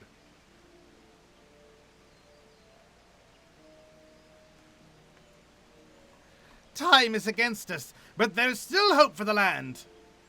We must hold fast to that hope and fight to the very last. Agreed.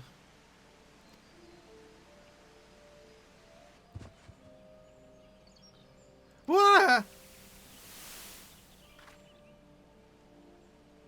Oh, stupid things. These stupid things happen to be the very latest in Charlian innovation. Show some respect. But they're so uncomfortable and ugly. If you ask me, they're an improvement over that mask of yours.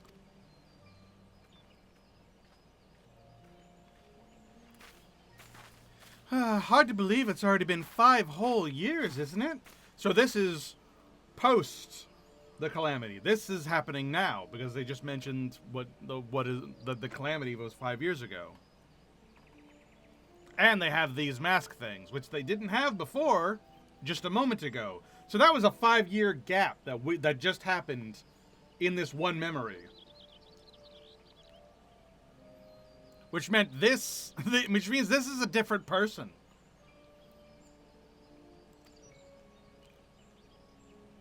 I guess you could say that there is a slight hint in that in the original cutscene, Ida is the one leading Papalimo, but afterwards it's Papalimo who's leading Ida, and she's the one who's stumbling and falling, but she blames it on the Charlian contraption. So maybe, I don't know. We could just chalk it up to, nah, that was like a last minute decision. Ida is Ida. Already, 5 years is but a heartbeat in the life of the planet. I suppose you're right. Now that I think about it, the Twelveswood barely recovered at all, and the Gridanians still have the same old problems. Aye, along with some new ones. Just in case the Ixal and Garuda weren't troublesome enough, the Sylphs had to go and invite Ramu, didn't they? Do you ever think about those adventurers who fought alongside us? I do. And then 5 years seems like ages. I wonder what became of them. Ah! Oh, a movement in the ethereal flow of the Twelveswood.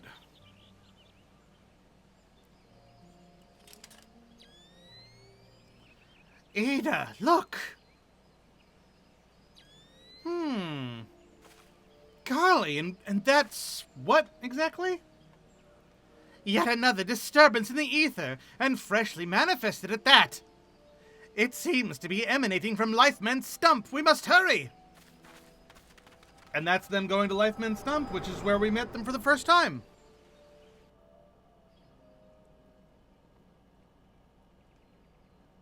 And there's us being like, what the fuck was that? That's never happened to us before.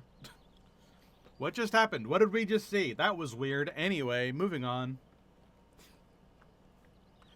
Are you all right? Your eyes glazed over for a while there. The good news is that the hearer is unharmed. Somewhat dazed, yes, but the whole of mind and body. The bad news concerns everything else. Lest you forget, the Twelveswood is the domain of the elementals. It is by their leave that man abides in the forest and avails himself to its bounty. The ground which the dungeon occupies is no different. Having no more use for the dungeon, the Gridanians sent a hero to offer the place back to the elementals by way of the rite of returning, which is essentially an expression of gratitude. Alas, he failed to complete the ritual for obvious reasons. While the poor soul cannot be blamed for this, the fact remains that unless the elementals are given their due, they may well consider it a slight. And the very last thing the Gridanians can afford to do in these uncertain times is risk alienating the Twelveswood Eternal Guardians. But you have more than done your part. We shall see the hero to safety and send for his peers to finish the rite.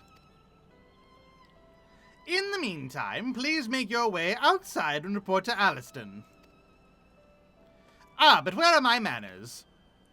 I am Papalimo, and the tactless woman beside me here is... Ida. Papalimo and I are surveying the Twelveswood together. Pleased to meet you. Ida, give me a hand, would you?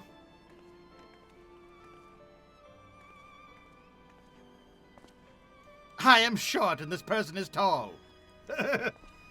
Wait, there's something familiar about you. Could it be that you're... Never mind. Doubtless my eyes are playing tricks. Until we meet again.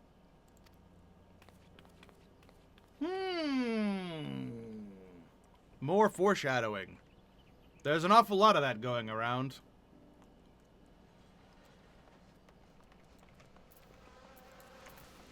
Two new answers, two new questions. Of course, we know what it is now. But back then, it's like, man, it's like they set up 4 questions, they answer 2, and then give us 4 more questions. So, like, the questions are stacking up while the answers are coming in slow. All this happened inside Spirit Hold 12. Preserve us. Who was that masked mage, and by what dark ambition is he driven? So many things shrouded in mystery. Well, I shan't find any answers on my own. I must needs discuss this with Galfred. The matter warrants a full investigation, if I am any judge, and that shall certainly be my recommendation. Your courage has saved many lives this day, adventurer. For this you have my deepest gratitude. Pray, return to Gridania and seek out Mune. I understand she wishes to thank you for your efforts on our behalf.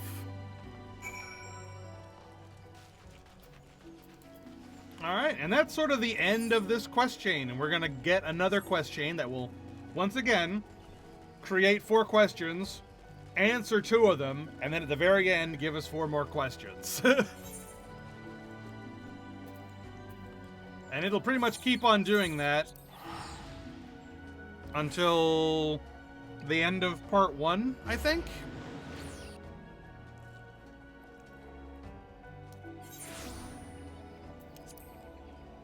But along the way, we'll be getting some cool-ass lore.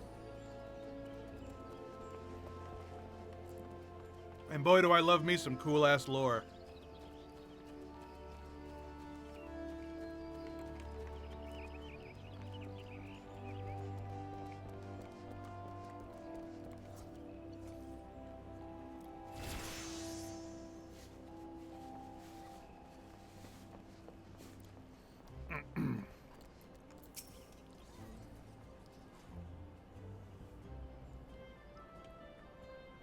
Welcome back. A little bird tells me that the hero and his party owe you their lives.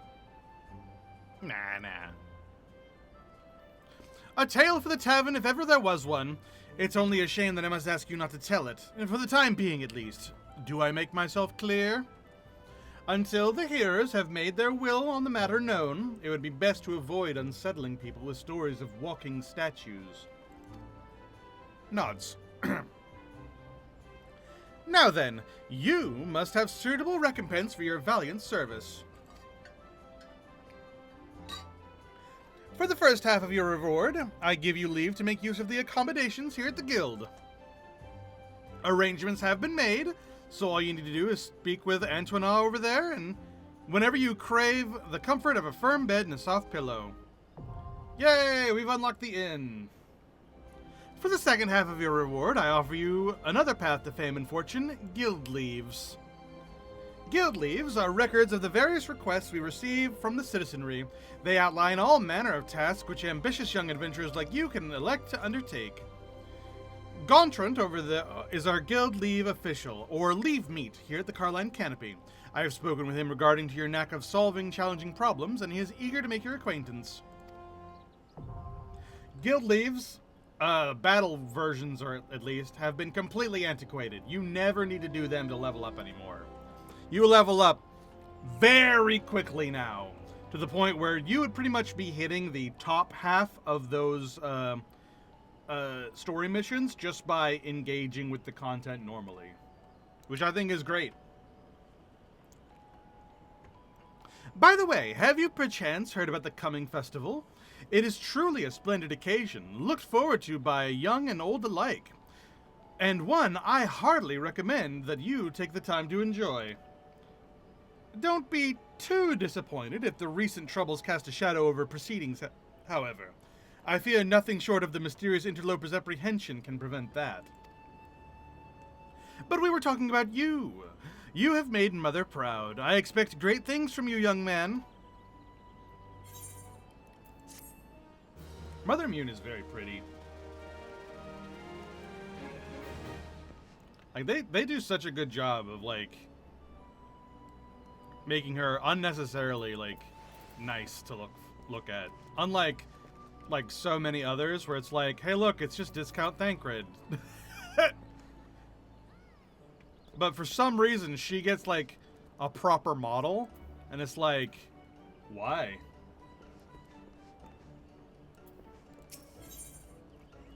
On to Bent Branch. Impressed by your progress, Mune wishes to send you on to Brent Branch Meadows, where you will find further opportunities to learn. How's my favorite fresh-faced adventurer? Oh, don't scowl so. I speak out of habit. You've come a long way since you first walked through my door, and I'll not deny it. As a matter of fact, I think it's about time you made yourself useful at Bent Branch Meadows in the Central Shroud. Unlike the recruits you see at the Bannock, the men and women out at Bent Branch are fully occupied with their work. As such, I imagine there are more than a few who would welcome the assistance of a rapidly maturing adventurer like yourself. Bent Branch is also home to a very usefully situated aetheryte. It is, in other words, a perfect place for you to begin the next stage of your journey as an adventurer. And what better time than the present? Leave the city via the Blue Badger Gate and continue southwest until you come to a bridge. Cross it, and when you spy an aetheryte in the distance, you may congratulate yourself at having successfully found Bent Branch Meadows. If you so fancy, you can also make use of the Chocobo Porter service, doubtless the safest way to get to your destination. Choco Keep Singer should not hesitate to lend his birds to a capable adventurer like you. Oh, and be sure to introduce yourself to Keitha, the head Chocobo Wrangler, when you arrive. Speak to Keitha at Bent Branch Meadows. The White Wolf Gate, Blue Badger Gate. This way.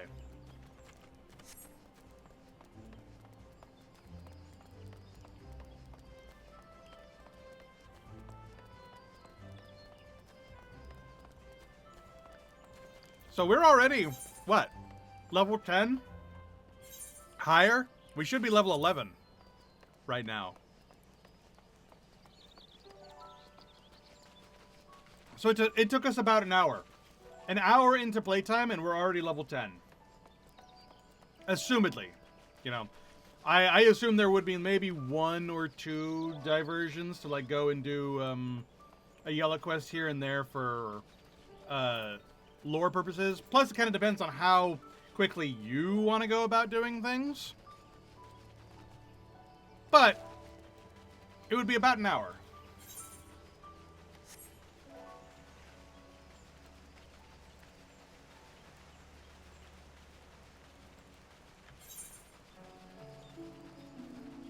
The funny thing is, the Bannock is right there. Where we're continuing on is right over here.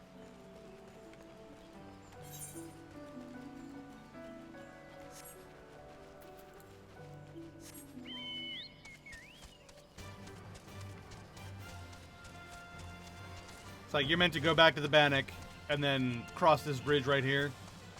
And there you are.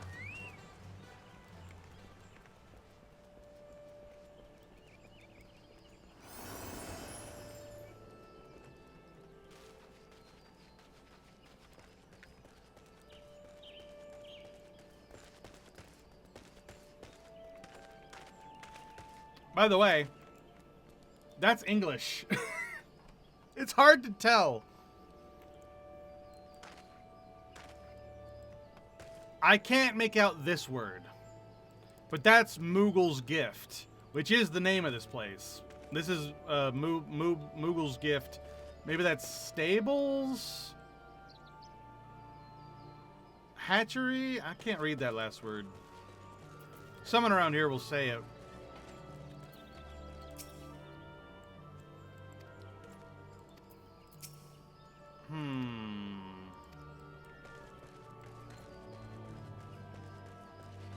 Maybe one of the guards? Like, this is Bent Branch Meadows, the place.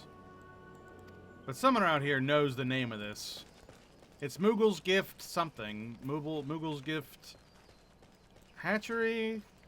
Something like that? Oh, and if you're doing Gold Saucer, this is where you breed race chocobos. I still have some of those certificates in my inventory right here for breeding purposes. Someday I'll have myself a perfect racing chocobo, but I'm still... It's just something that, you know, is always on the back burner.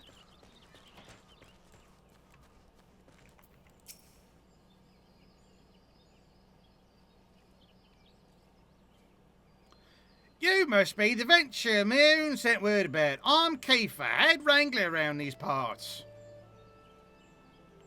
I've heard many things and more about you. Good things, lest you worry. When the Elder Seed Seer bade us welcome ventures this far. When the elder Seatsia bade us welcome ventures, 'tis fair we had our doubts till hard-working folk like yourself set about proving us wrong. Consider me a convert. Any road, you've mind to help out the ranch, have you? Good.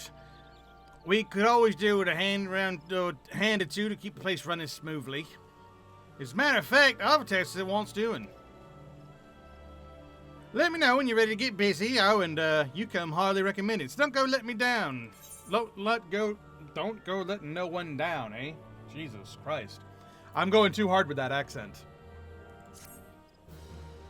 I'm getting my words confused. Does that say ranch, then? Moogle's Gift Ranch?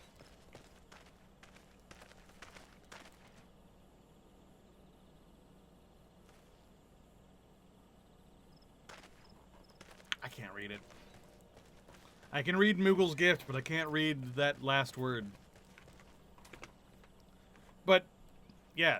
So if you ever see any writing around here, know that it is English. It's just really, really fancy calligraphy.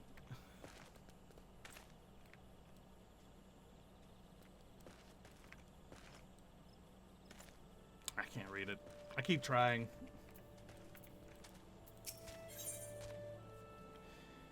Keitha, head wrangler at Benbench Meadows, appears to be most distraught. See if there's anything you can do.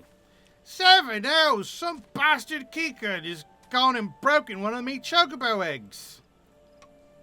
The filthy little thief was busy looting the barn when the guards startled it, prompting the damn thing to drop the egg it was clutching and run. Some of the lads gave chase, bless them, but when 3 or more of the vermin appeared, me lot had no choice but to turn back. Something had to be done about those Kikern. Would you mind heading over to Matron's Leith and having a word with a soldier named Rosaline for me? The Ratman nest is in her neck of the woods, see? She'll know what to do. Man, they did the Ratman so dirty in Final Fantasy XIV.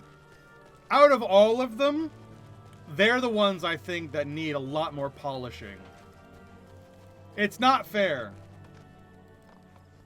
Just because they are, like, they don't have a primal, and so they're not necessarily important to the main story at hand, they're treated like, well, vermin.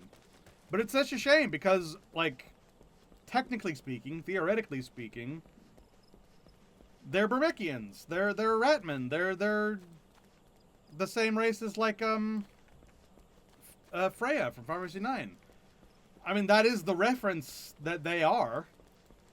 And it's like, they're relegated to essentially just being nuisances. They are intelligent creatures. They even have merchants. And, like, they do trade over at Limsa. But, like, they do not treat the Kikern very well. And I think that's a shame. You're here on Keitha's behalf, I see. Broke one of her eggs, you say. And there were 4 of the creatures? The Kikern are a nuisance at the best of times, but we must now add trespass and chocobo murder to their list of transgressions? They have forced our hand. Our retribution must needs be swift and decisive. And who better to deliver it than you, adventurer? Find the lair to the west of here, and make an example of exactly 4 Kikern scramblers. We can send no clearer message.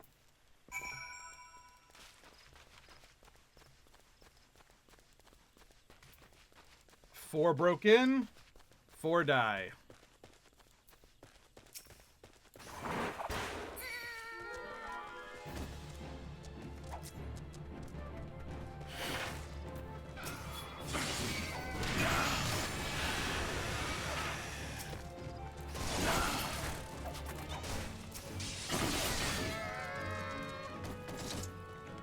A lot more than 4 just died. I think like 8 of them just died. They did say send a message.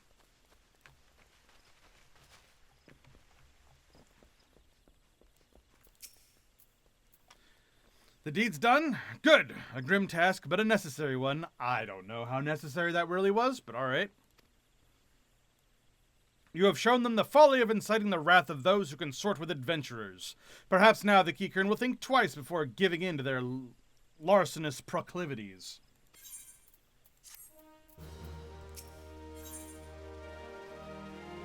Osha Jab, a wood whaler at the Matron's Lethe, is looking for a sure-footed adventurer to pluck blue trumpets from the root of the nearby Heavens Pillar. Ho there, adventurer! You seem light on your feet. Fancy a quick skip along the roots to heaven Fancy a quick skip along the route of the Heavens Pillar here. I need someone to pick off a blue trumpet or two. I know what you're thinking. It's not more than a mushroom, so why the commotion? I'll tell you why. You allow that fungal menace to multiply, and within a moon they'll be covering the whole damn root and rotting the wood clear through. Fuck, I cannot speak. Just watch your step while you're up there, though. The dire mites on the ground won't waste any time adding insult to falling injuries. Fuck. Once you're done, head up to the top end of the route and report to Theodore. He'll be glad to hear someone's taking care of one of his more dreaded chores. Why can I not read?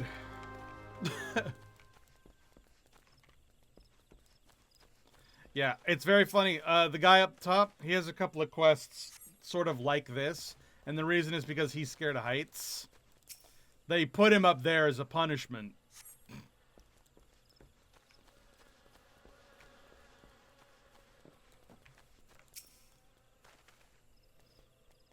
It's like, oh, you fucked up for the last time. You're scared of heights? We'll put you at the top there. Your job will be to walk around on this thing and collect mushrooms. And he's like, oh, no. Which, to be fair, I also would be like, no, absolutely not.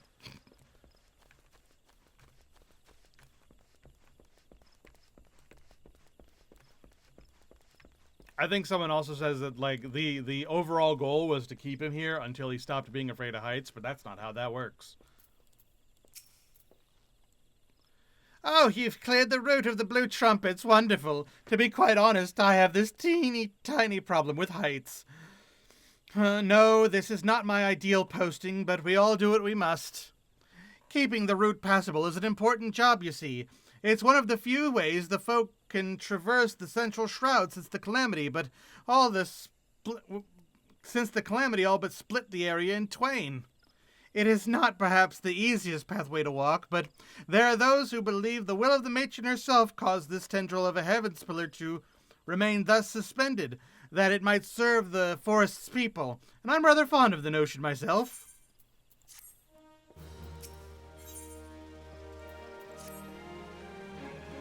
It is, regrettably, my duty to stand watch over the road from here to the Bent Branch Meadows.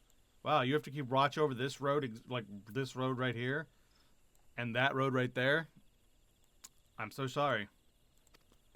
The ranch has become a veritable institution of Gridania, so any threats to its continued operation are taken quite seriously by the wood whalers. Which reminds me, mayhap it was my imagination, but I believe I caught a glimpse of some shadowy fellow not too long ago. Would you mind passing word to Rosalind down below? I'd go down myself, but, well, it's hard enough marshalling the courage to walk the route for my shifts. Okie doke. Whee! Whoop. Too far. There we go.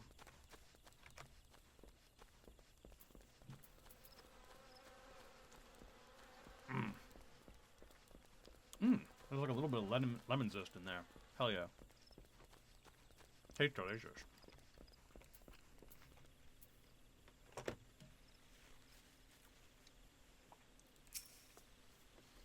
A shadowy fellow? Now that you mention it, I may have seen something.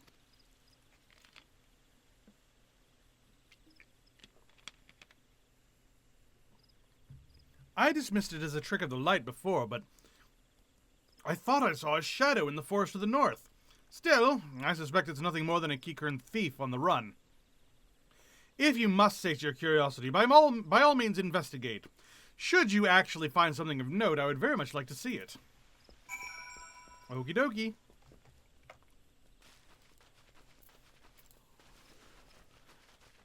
Man, Nighttime in the Twelveswood is very quiet. They do not play music very much in here.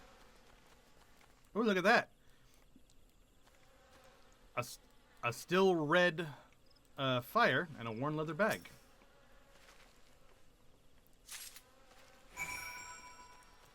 So there was definitely someone here.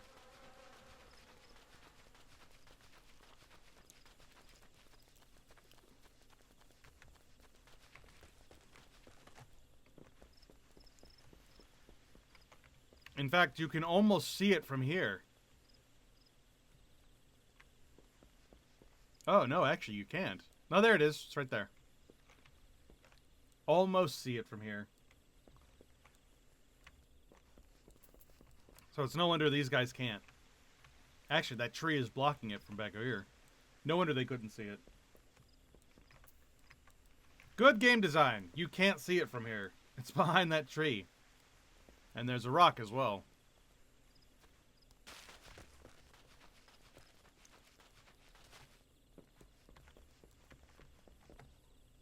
Alright, Rosalind. Have you found something? A leather bag, a tattered leather satchel you found lying near a gutted campfire. Remnants of a campfire in a forgotten bag. This could belong to any adventurer or traveler. And inside we have a chocobo grooming brush and roseling oil? But wait, why would a traveler make camp here when it would be far safer to beg the hospitality of Bent Branch Meadows? Oh, bugger me, I think this belongs to that stranger said to be meddling with the chocobos. Thank you, adventurer. We have been lax in our duties, but no longer. I swear we'll find this shadow. Fuck.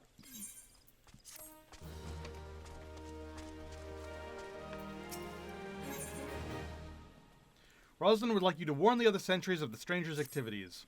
We cannot allow other sentries to dismiss similar sightings. They must know what we've learned. To that end, I've prepared this letter containing everything we know about our mysterious stranger. I need you to show it to my comrades throughout the Shroud. Once each sentry has committed the details to memory, have them write their name at the bottom for confirmation. Start with Elmer at the Bannock. Then find Bernard at the eastern gates of the Bent Branch Meadows. They ought to relay the information to the others. Finally, make sure Aelgar sees the letter.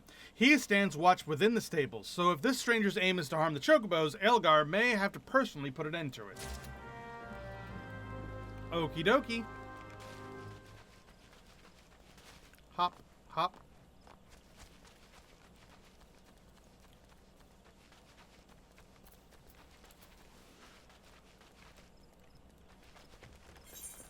Alright, so we gotta go all the way back to the Bannock.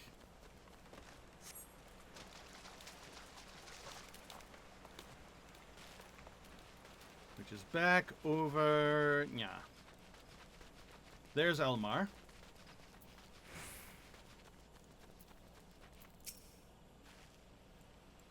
You don't look like you're here for training. Here you go. A shadowy figure. Understood. I'll pass word to the recruits as well as the sentries. Let me just make my mark. There, that should do. If you follow the road south, you'll find Bernard by the bridge at Bent Branch. Godspeed.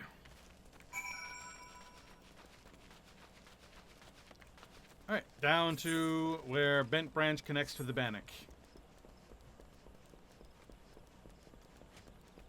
Hop.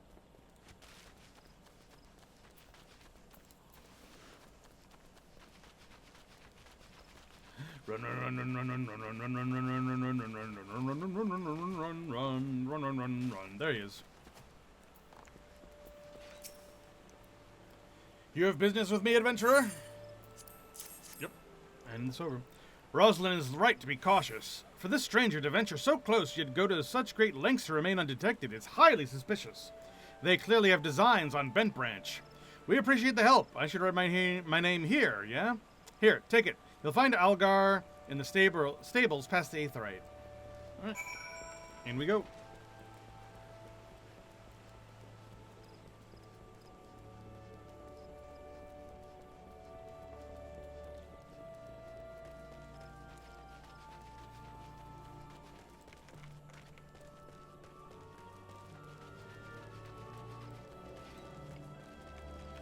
And there's Algar.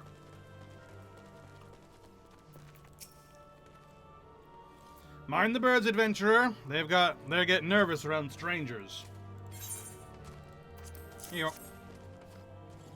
What's this? A shadowy stranger near the matron's Lethe. You've already shown this to Bernard and Elmar, I see. Good, good.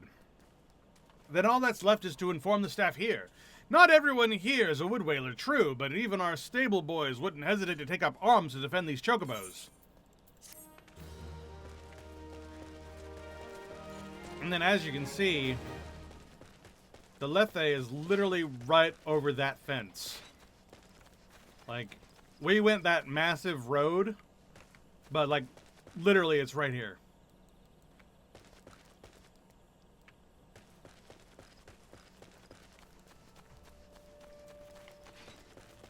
Just kind of interesting geography.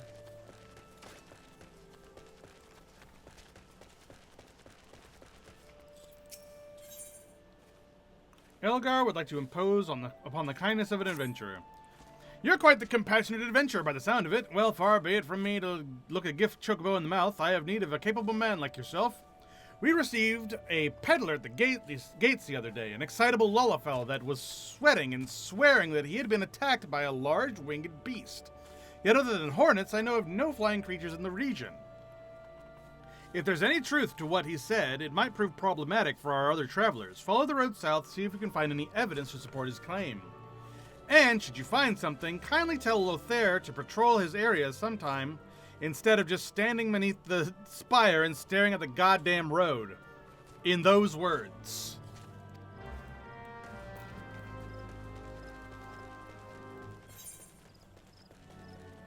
Alright.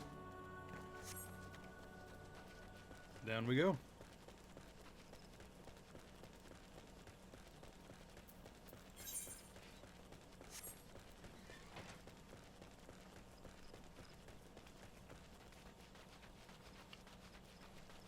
The fun thing is that this is all setting up us getting our own chocobo. I believe you actually get your chocobo companion at level 15, but you can't actually mount it until 20. So you have a little bit of time to, like, become friends. Hey, look, a vulture egg. There's vultures. They're from the north. Weird that they're here.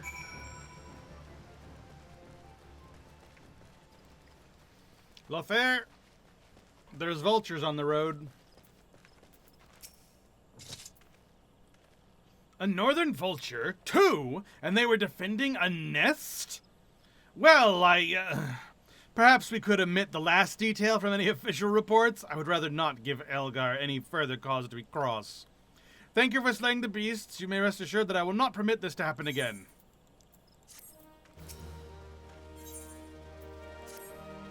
I have another task for you, adventurer. I need you to head to the hedge tree, to the southwest of here, and speak to Hero Leonie.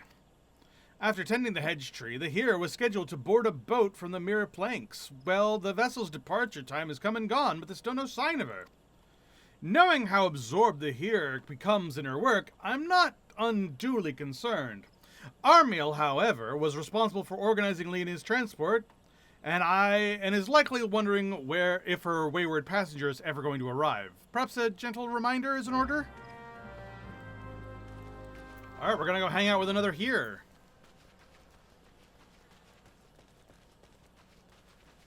Little Lenny. He's so little.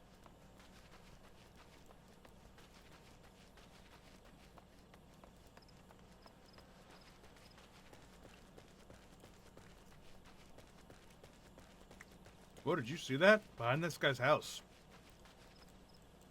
What's with that guy?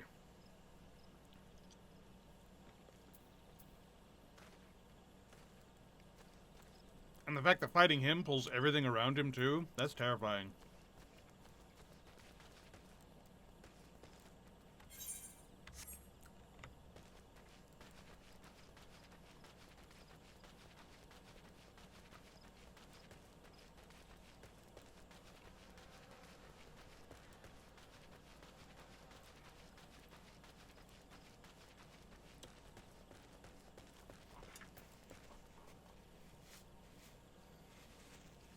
Alright, there's Leonie.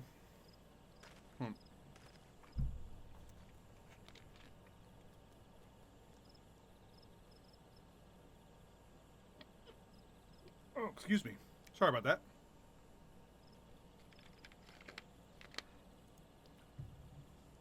I don't know why I chose to do my streams during dinner time.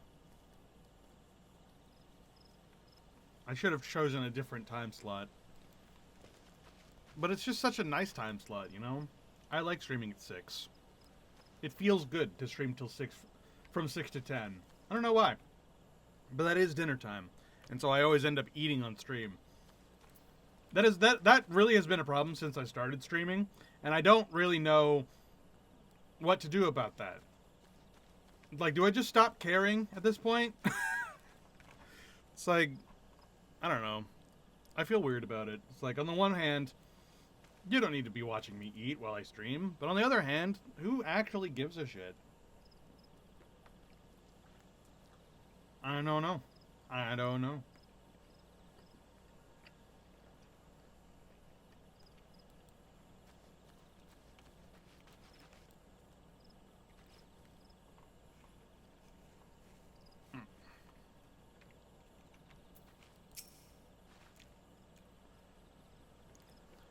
Yes, so what troubles you, my dear? Ah, yes, the boat. I had quite forgotten. Oh, my task with the hedge tree is well and finished, but the elementals murmur of a malevolent presence in the vicinity of the Tamterra Deepcroft. Oh. I didn't know that was coming up already. What?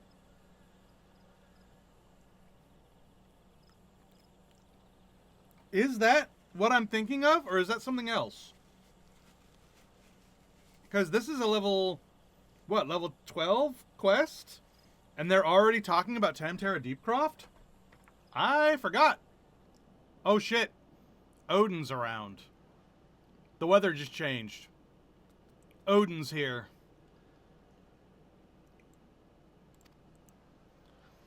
I must abide a while longer, that I might better divine the source of the elemental distress.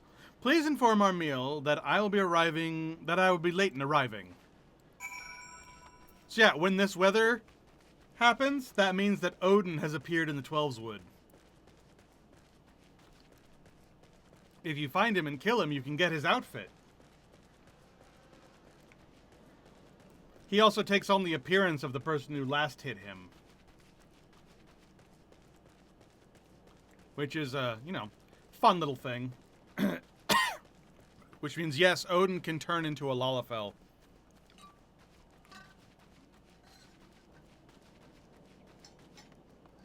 I wonder if someone's going to announce where he's at. Sometimes they do. Sometimes it's only in the party finder.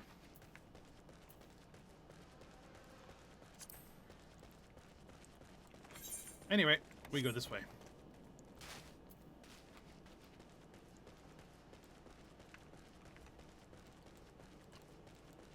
I do think that this is a fun thing. They don't really do this much anymore.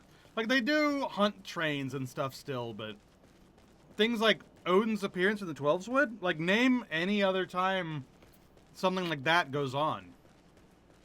Where, like, except for in instances. In instances like, Baja and Occult Crescent, yeah, the weather will change and you can go into Forked Tower, or you can go into, you can go fight a specific enemy in Eureka, or you can do like the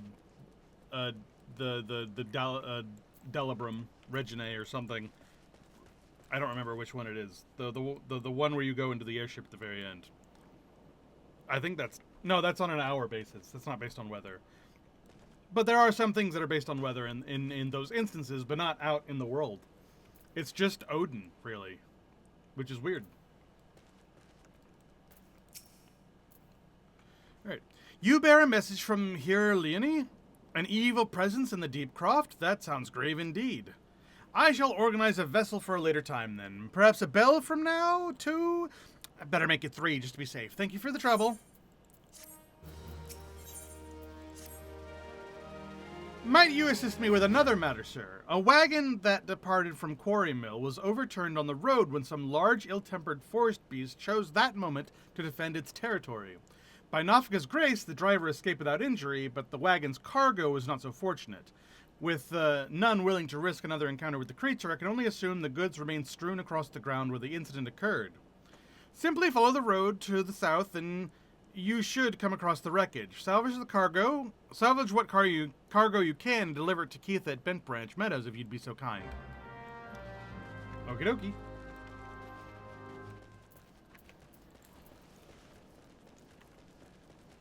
So yeah, I didn't realize that level 11 and level 12, they were already starting to talk about evils in the Tamtara Deepcroft, which is a dungeon that isn't a thing that we do until later. And not until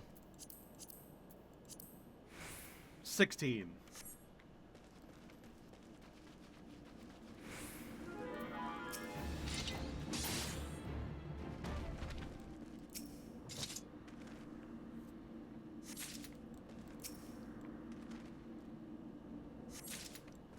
That's really 16? For some reason, I thought it was 20.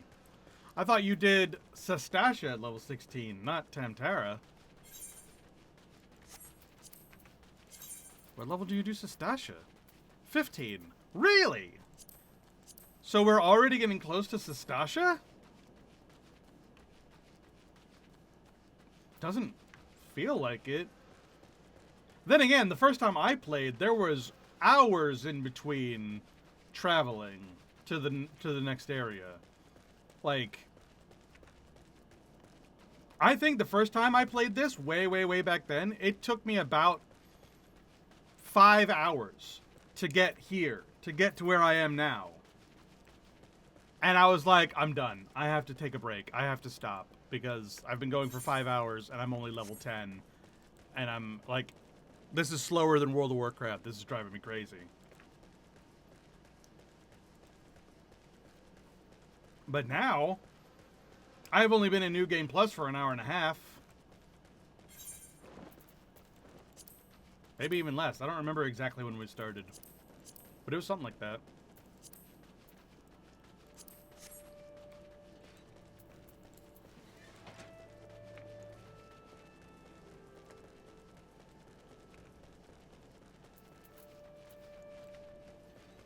Alright.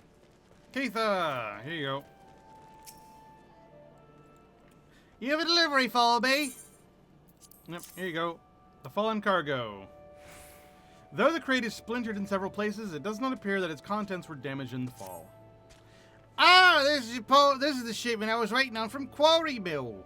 I heard the wagon ran afoul of some great monstrosity just up the path from mere planks, but I see you've managed to scrape together a few bits and pieces. Seems I can't get through 2 bells these days out here in some new tale of horrors in the deep craft of bandit cutthroats prowling the woods thereabouts. Makes me wonder if me chocobos are safe at night, it does. If we're ever in need of adventurers' skills, I hope you'll be around to lend a hand. Whoop. Leia's Legacy. No! Oh, please, gods, no! Leia's egg! Kadash, you must help me! I stepped out of the stables for but a moment, and when I returned, it was gone! What was gone? An egg! Sorry, you are sure the chocobos will lay another? God, you don't understand. The egg is extremely valuable. I must find it. Leia's Legacy. Luqualat at Brent Branch Meadows seeks your assistance finding a lost chocobo egg. You will help me, won't you? Oh, thank you, thank you. Someone must have made off with it. There can be no other explanation. I shall scour every ilm of the stable once more, just to be sure. While I do, I should be very grateful if you would ask the others if they noticed anything unusual.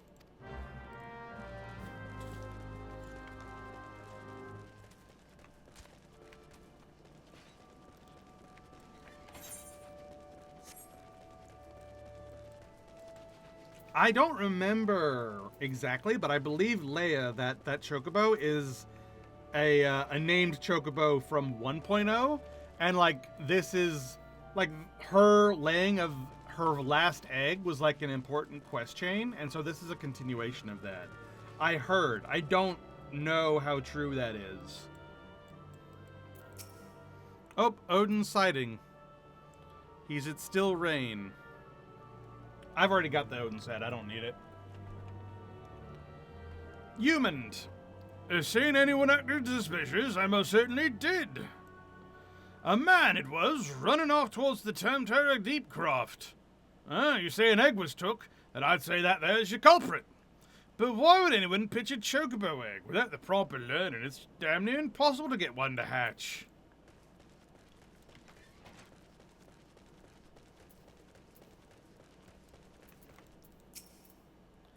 A chocobo egg's gone missing? Let me think. Now that you mention it, the chocobos were making quite a racket earlier. So much so, in fact, I ran over to check on them, almost flattened a passing peddler in my haste. I didn't find anything out of the ordinary, though. Could I describe the peddler? Oh, he was an Ellison fellow. I didn't recognize his face. Seemed awfully twitchy. Oh, gods, you don't think the... Why the hell didn't I accost him? Oh, no. So he's an Ellison. An Ellison who clearly knows something about chocobos stole that chocobo. Have I seen any odd characters about? Aside from yourself, you mean? Not that I recall. Wow, I'm not that odd. Chill. Whoa, where are you going?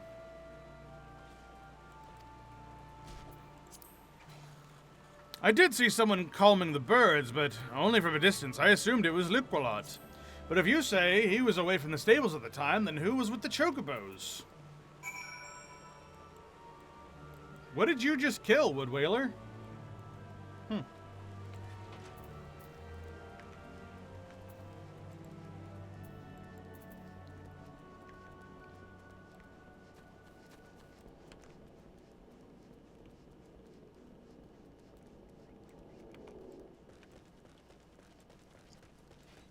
Alright, so he's an Ellison man who ran off towards the Temtera Deepcroft, which the elements are saying has a malevolent presence about. Awful lot of coincidences lining up. There can be no mistake then. The egg was indeed stolen. And from what you told me, this is no simple robbery. That the culprit should only take Leia's egg and disregard all the rest tells me that we're dealing with someone well-versed in chocobo breeding. I am sorry to say that the individual in question is like to be a citizen of my native Ishgard. Leia, you see, is of the bloodline of Uranus, one of the greatest birds ever to grace an Ishgardian stable. Many a man in my homeland would give his right arm to possess one of Leia's eggs. God, I should have foreseen this. You must give chase at once. Ouchie chocobos, Liqualot. If the egg thief's from Ishgard, like you say, why'd he go running off towards the Temtera Deepcroft? Unless I've got me metal map upside down, that's in the opposite direction. Well, yes, but he may seek to lay a false trail, or the why of it's not important. Leia's egg is all that matters. Adventurer, I beg you, hunt the scoundrel down and take back what he stole. Well, at least you ain't planning on chasing after him yourself, wherever he's from. He may work wonders well birds, but accident do ain't exactly off field. If you wouldn't mind, we'll leave that end of things to you. Nods. With luck, you may catch the thief on the road to Temtera Deepcroft, but do be careful. We cannot be certain he's working alone. Okie dokie, to Temtera Deepcroft. That way. Which, coincidentally, is the same road that had those vultures and had 2 carriages overturned because of attacking beasts.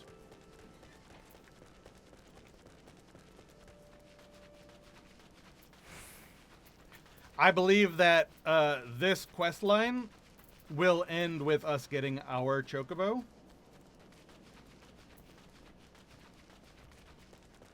And then at level 20, when we join a grand company, that's when we can actually ride it.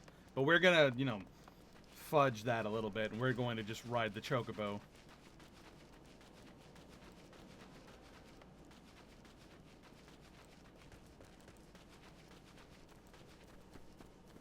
Because why not, right? I'm already making concessions, not flying everywhere. Even though why, I don't know. No one asked me not to. I just thought it would be nice to walk around for the first little bit. Oh, we've got another synced thing. It's Kuplo Cop. No, it's not Kuplo Cop. It's Kuplo Kopo. Different Moogle.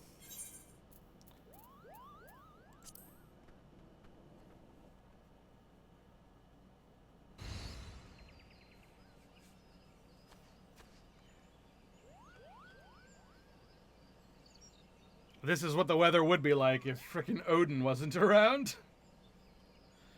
Jeremy Blackheart. I've caught you at last, you spiteful imp. Now hand over that egg. Oh shit, he can see Moogles too. You can't have it, Kupo. This egg belongs to Lukwalot. Who in Alona's bloody fury are you? Oh, these sops at Bent Branch hired themselves an adventurer, did they? Yet another complication. This farce has gone on long enough. Kill the Moogle and the farmer's hireling and bring me that damned egg. Why can he see Moogles? I thought that was supposed to be some special thing. Wow, they sort of abandoned that whole idea really quick, didn't they?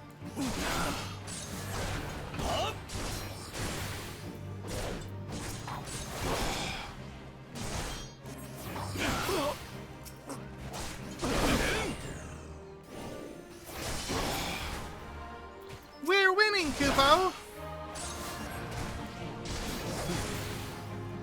You'll feel this one, you obstinate cur!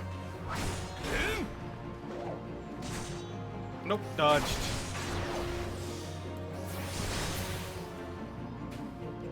Look out! He's up to something extra nasty, Kupo. Nope, he's dead. I beat him.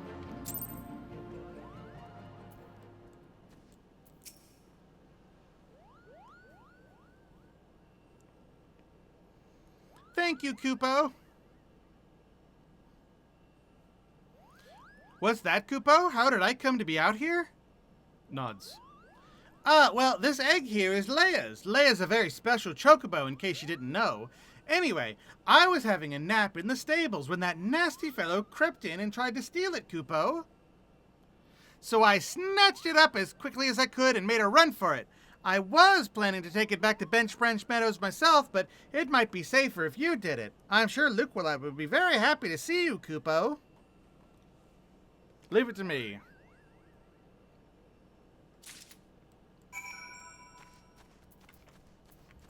Alright. Back to Bent Branch. Hop. Do-ba-do-do, do-da-do. Do-da-do-do, do-da-do-do, do-da-do-do.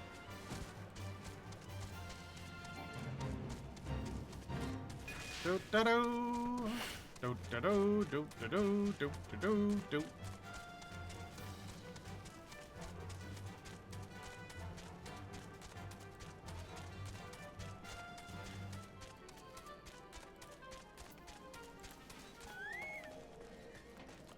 Hello, I'm here.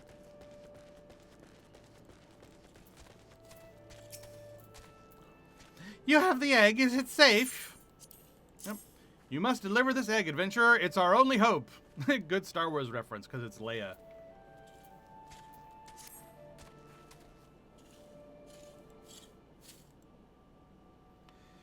Yes, it has the right coloring, the right weight. It is most definitely Leia's egg.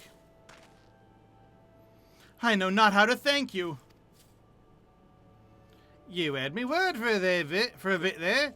'Tis good to see you and the egg back safe as sand.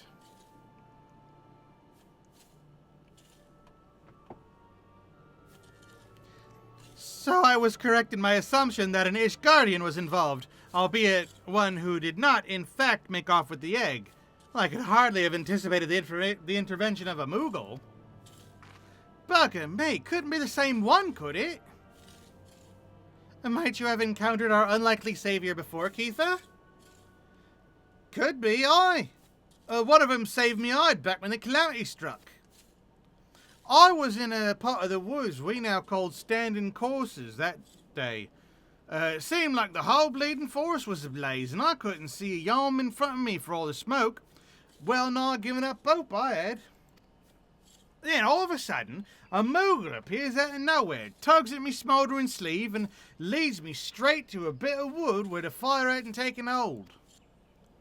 And now you know why this business is named Moogle's Gift Mounts. Ah, that's that last word. It's Moogle's Gift Mounts. Seems like the least I could do. I'd be dead if it weren't for that plucky little bugger. Incredible. It may well be that Moogle stood vigil over us ever since that day. Oh, we better be getting back to work then. Wouldn't be wanting our little guardian angel down, would we? Can you have our thanks. Oh, and I believe Liquilot wants to give you a little something for your troubles. Leazag is irreplaceable. I cannot well express to you the depth of my gratitude. And yet I find I'm still troubled. While this whole regrettable episode unfolded, I bore witness to a sight that greatly concerned me.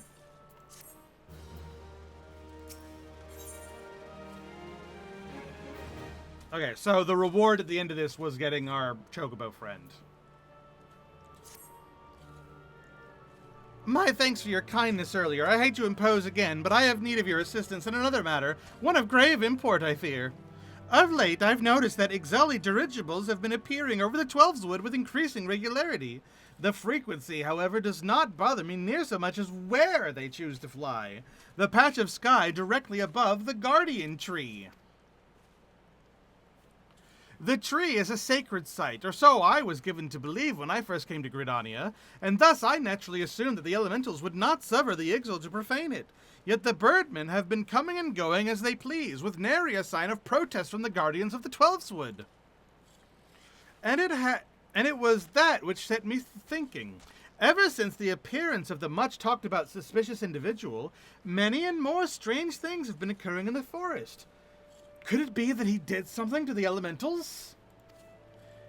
In case it proved useful, I have committed the details of my sightings to parchment, and would ask that you deliver the document to Mother Mune. Please make all haste. I have an irrepressible feeling that something terrible is about to happen. Alright, we gotta take this letter to Mune.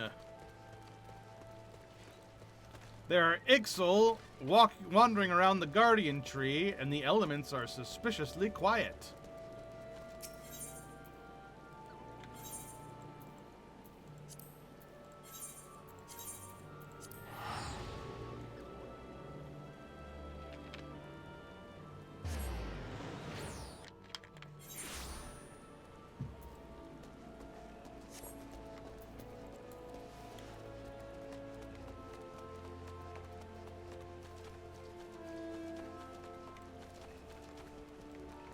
Whoa, look at that fancy bitch. Hi, Mother Mune. Well, hello there. Word of your tireless efforts at Bent Branch Meadows has reached my ears. The folk there have not but the highest of praises for you. You certainly have a knack for making Mother proud. Keep up the good work, you hear? A letter from Liquilot? Yep. Smells of chocobo. I haven't the slightest inkling what this could be about. So look at her. Look how pretty she is. She pretty. Godspeed good. I have a mission for you. Suffice to say, it is urgent. I fear it may also prove dangerous, however, so you must be prepared. Be prepared. Make what arrangements you can. Report back to me the moment you're ready.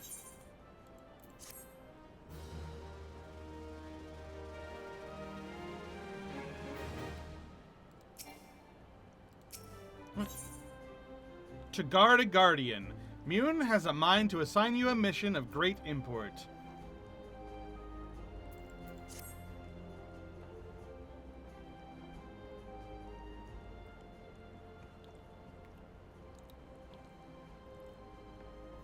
Time is of the essence, so I'll speak plain. Based on Luquelot's observations, the Ixal have designs on the Guardian Tree, and they mean to act soon.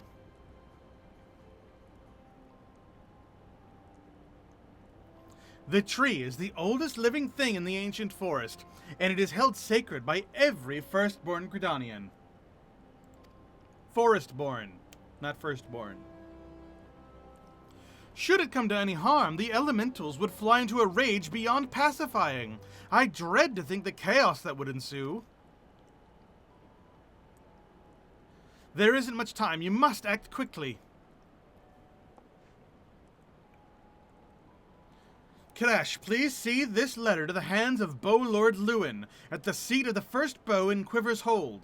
Should the need arise, pray put yourself wholly at the man's disposal. I strongly suspect he will need all the able-bodied souls he can muster.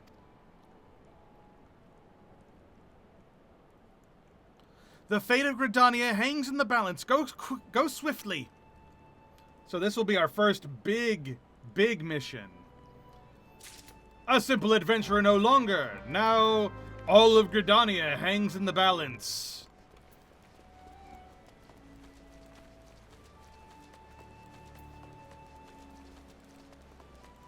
But we're only like level 15, according to the game.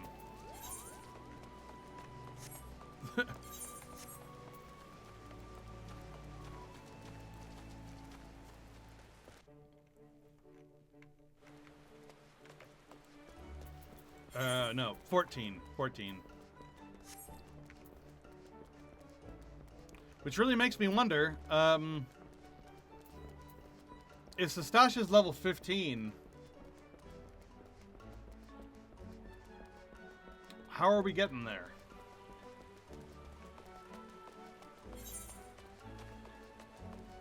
I'm going the wrong way.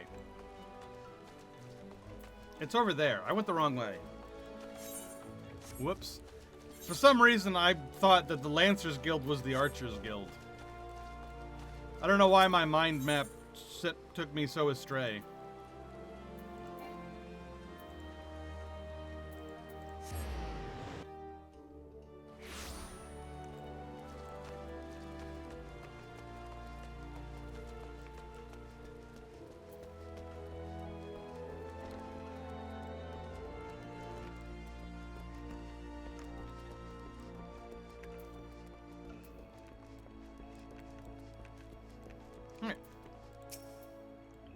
An urgent message from Mother Mune. Very well, you may enter.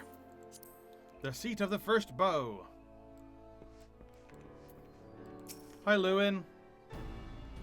So you, Arkidash, the adventurer of whom I've heard so much. I understand you wish words with me. Look at this frickin' Robin Hood looking bastard. Mune has information on the Ixal, you say? Speak freely, you have both my ears. I don't need your ears. Here, take this letter.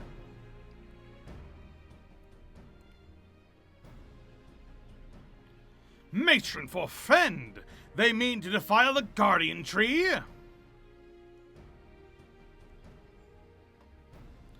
Before Nafika, I swear those filthy birdmen will not touch it. Nay, not so much as a single leaf. 12, help me, how can it be that neither the Wood Whalers nor God's Quiver caught wind of this? I cannot help but think this plot bears the mark of the masked devil who has eluded us for so long. We must needs be wary. This incursion may well be more than it seems. But would the Warrior of Light... would that the Warrior of Light were still with us. But this is no time for such idle thoughts. I thank you for delivering this message. You may assure Mune that I will dispatch a unit of my best men to invest it. My lord! What is it? It's the Ixal, sir. The Ixal have amassed at the Guardian Tree. Already? Bloody hells! Kadash, Mune believes you capable, and I can think of no better judge than she. Lend us your strength this day. Aid in the defense of the Guardian Tree. Nods. Make haste to the Guardian Tree.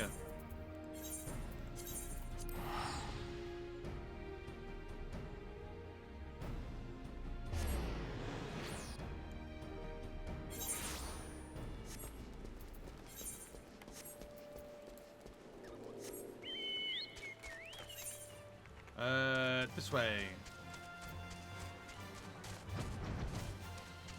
I've got to go up.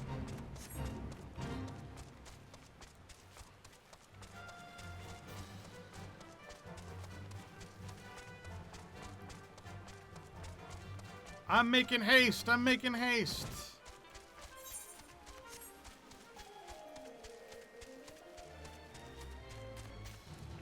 Oh, wait. It's down there. Hop!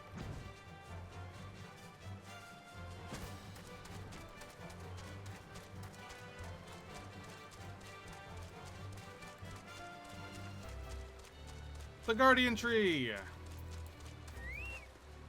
Oh, look, there's all the Ixal. God's Quiver Instructor. The Bowlord sent you, yes? Good. Good to have you with us. The birdmen have completely surrounded the Guardian Tree, and their calls grow more urgent by the minute. Whatever it is they mean to do, we cannot let them go through with it. They must be stopped no matter the cost. Here we go.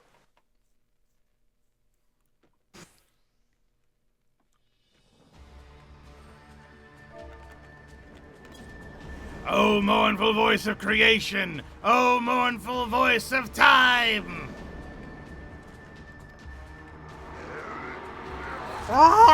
Attend me all! To us this forest, Tinoka belongs!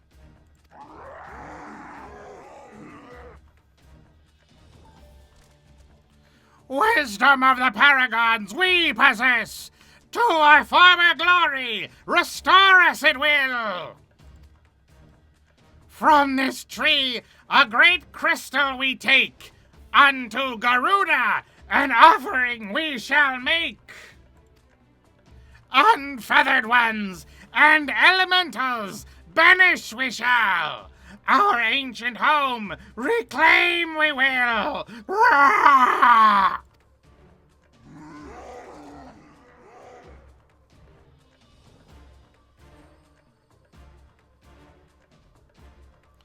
First squad, left flank. Second and third, right flank.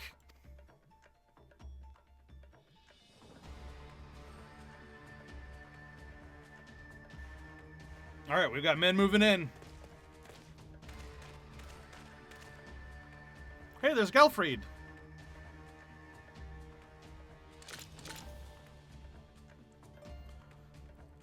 The rest form the main host with me. It is high time we reminded our Ixal guests why we Quivermen are to be feared.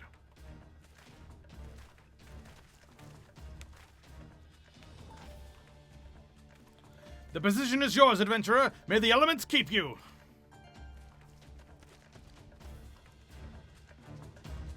I like the shaky cam. Very dramatic battle. Interrupt us, you dare! In your own blood you shall bathe!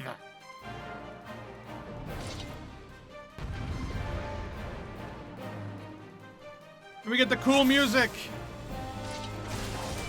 Oh shit! The enemy chieftain is mine! Oh god, it's Galfred the Gallant! And Muradon.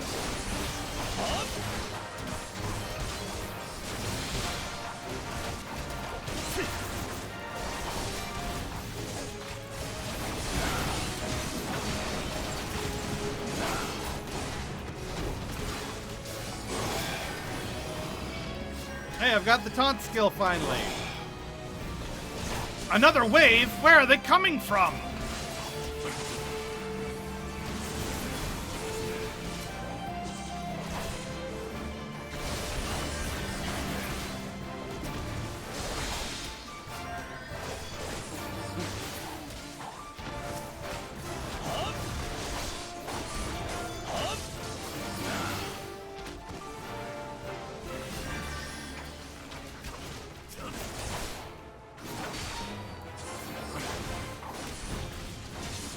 Wisdom of paragons, almighty is! Perish, unfeathered ones, shall!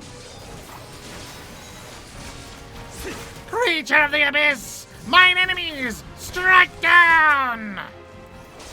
Hold fast, Shit! We almost have him! A void scent? This bodes ill!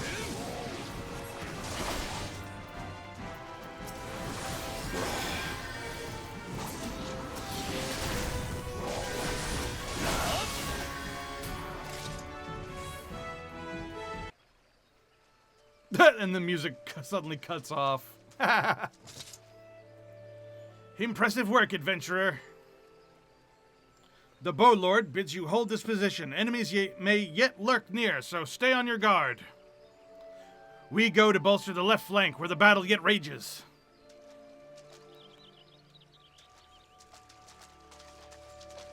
Okie dokie.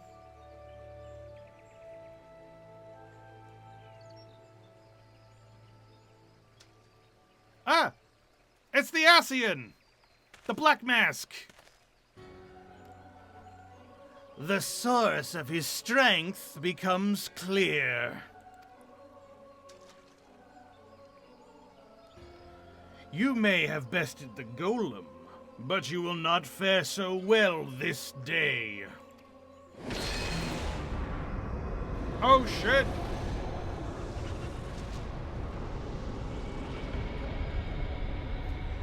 O mournful voice of creation, send unto me a creature of the abyss, my thrall to command, that I might smite mine enemies.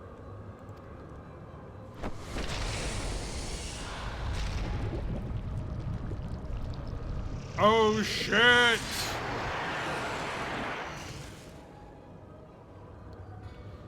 Your very being imperils the plan. You cannot be suffered to live.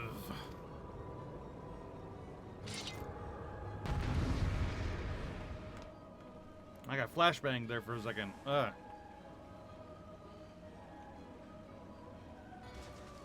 Soon you shall take your vile gifts to the grave.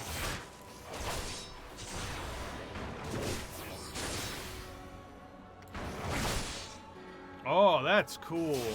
We're like in a dome of darkness. How is this possible?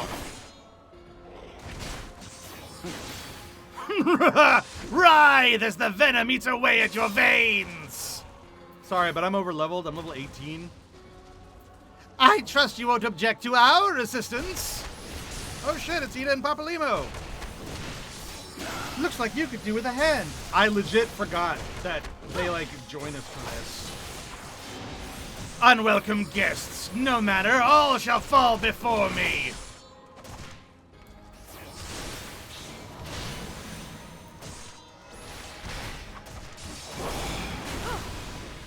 Whence comes your strength?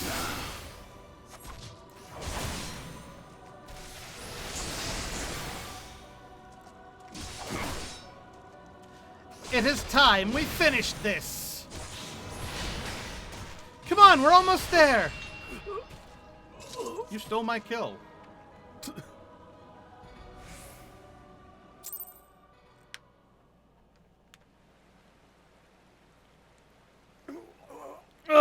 That the wisdom of the Paragon should be brought low by mere mortals. Paragons? That's what I heard. The bringers of chaos, or Ascians to give them their proper name. It would seem our suspicions were correct. It is they who have been manipulating the beast tribes.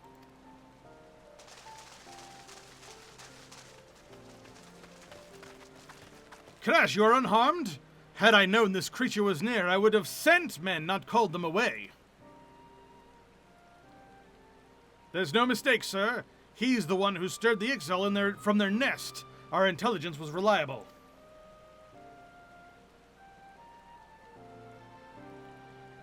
So this is the man who has eluded us for so long? Right, we finally got him. We sensed an ominous presence and came here as swiftly as our legs would carry us. Well, it's good to know what we're up against anyway. My thanks as ever, friends. Quivermen, move out! So they were going to steal the energy from the Guardian Tree to make a crystal, and then give that crystal to Garuda to take over the forest. Again, interlocking plots. Because we don't fight Garuda until, like, level 40, don't we? Like, it's a long time from now before we fight Garuda.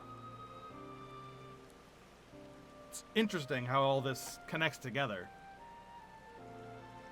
To say that you played an instrumental role in the success of this mission would scarcely do justice to your efforts this day, adventurer. Upon your return to Gridania, pray visit me at Quiver's Hold. I will see to it that you receive thanks receive the thanks you're due. Fuck, man.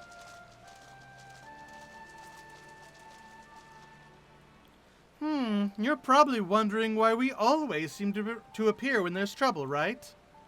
Well, trust me when I tell you that it's almost never our fault. Despite what it looks like, Papalymo and I are actually helping the Gridanians. And we've been doing so for a good few years, too. Oh, did I mention that we're not from around here? Why, yes, we are Charlians. However, did you know? So I wasn't mistaken. Mistaken? About what? Nothing. Nothing at all. Oh, you always do that. Mumble something loaded with meaning only to keep it to yourself when someone asks. It's unfair. And it's especially unfair when that someone is me. Oh, do calm down. I'll tell you later. I bet you won't. Anyway, all's well that ends well. Quite. We'd best be on our way. See you later.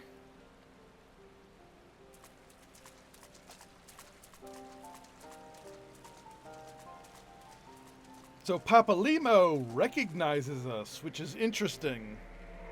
I don't think he ever actually tells us what he thinks of right then. Ooh, a dark crystal. And it burst into like little black butterflies. That was kind of fun.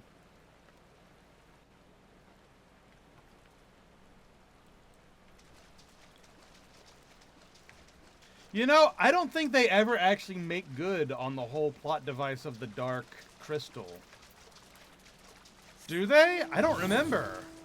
I think that plot device kind of just doesn't go anywhere.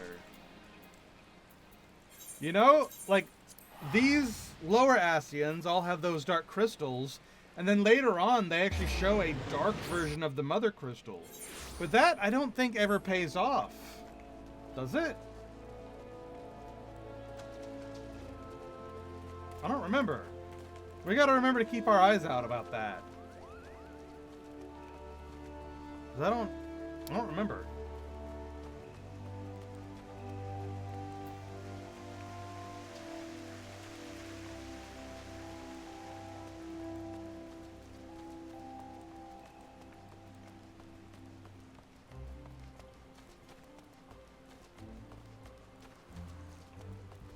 Alright, back to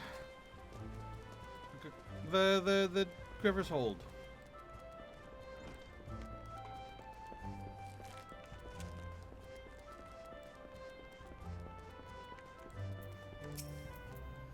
Welcome back, adventurer. Your exploits of the Guardian Tree are the stuff of songs. The Bowlord awaits you within.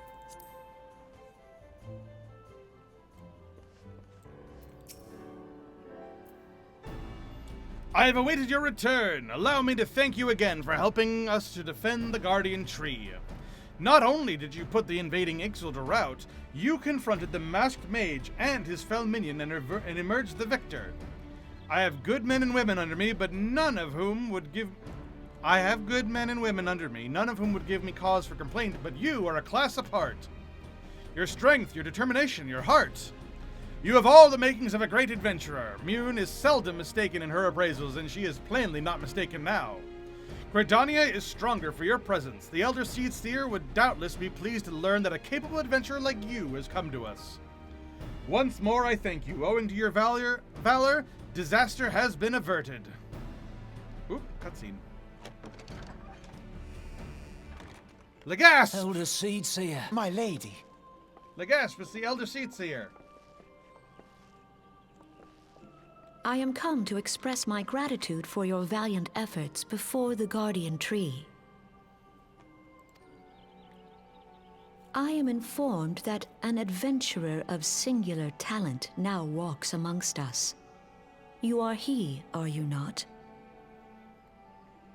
You know what's fun? They put it into her lore that even though she is a childlike individual, like she's one of the children of the forest, so she doesn't age. But she goes to great lengths to appear more mature in order to make it so that the rest of the Gridanians sort of know that she's the leader and to respect her from amongst her peers. And that's why they explain that her voice is actually deeper right now, and later on she sort of drops this facade. She becomes more expressive around us because she knows that she doesn't need to. And especially if you play as a white mage, you hang out with her younger siblings, and you'll see that facade drop more and more.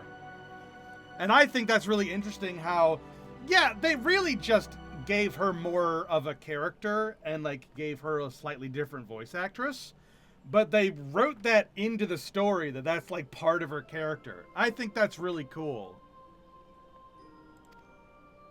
My name is Con-e Senna, and it is my solemn charge to watch over all who call Gridania home. Well met and welcome to our fair nation. Right? Yeah, it's like you can tell that she puts on a lot extra makeup, and she's got like extra jewelry that normally they wouldn't have. She has her hair up, It whereas was most your of them don't valor bother that with won that. us the day, I believe. But she has these horns. She is On a behalf child of all of the forest. Gridanians, She does not I age. offer you my humblest thanks.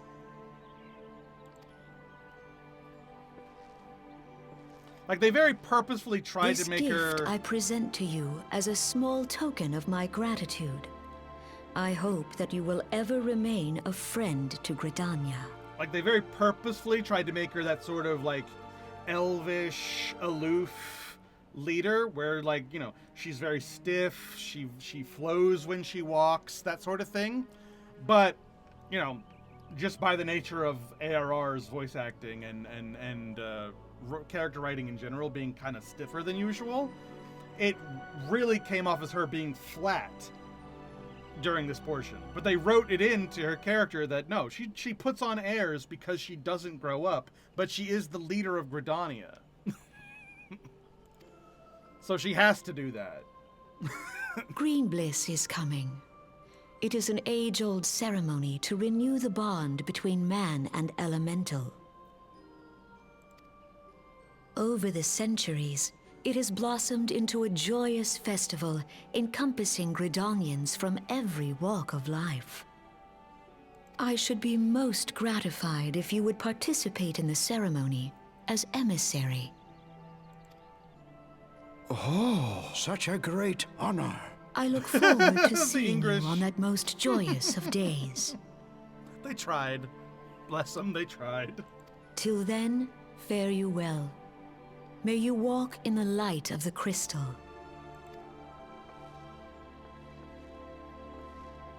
You see how stilted she walks? I was not expecting the English, right? Oh, such a great honor. Why did you say it like that?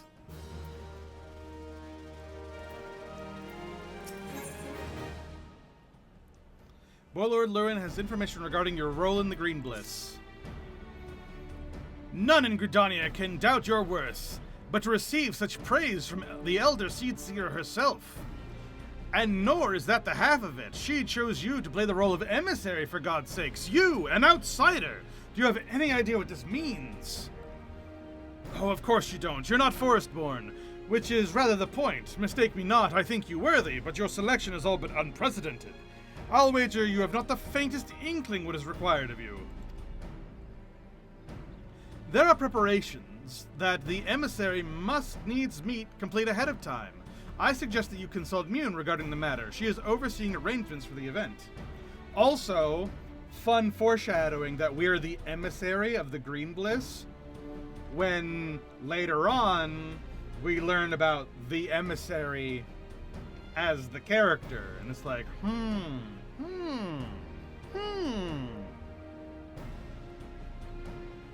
Interesting. Now, you'd best be going. The ceremony cannot commence without the emissary. Oh, and don't make a hash of this.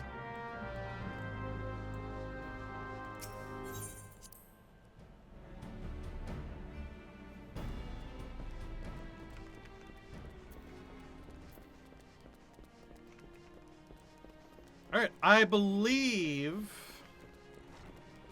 that this ceremony that's coming up ends with us traveling to other nations, doesn't it? I think so. Which means, yeah, we're getting close to the first dungeon.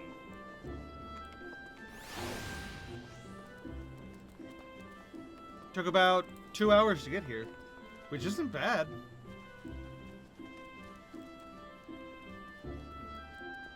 If it had been this quick the first time I played, this would be a lot different. Things would have been so different back then.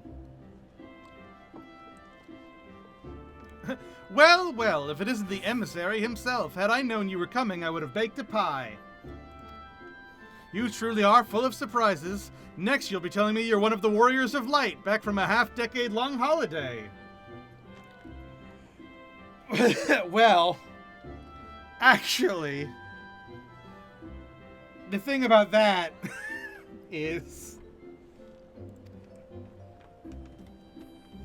But let's speak of preparations. As you doubtless already know, Green Bliss is an age-old ceremony for strengthening the bond between man and elemental. These days, though, the name also refers to the festival at large.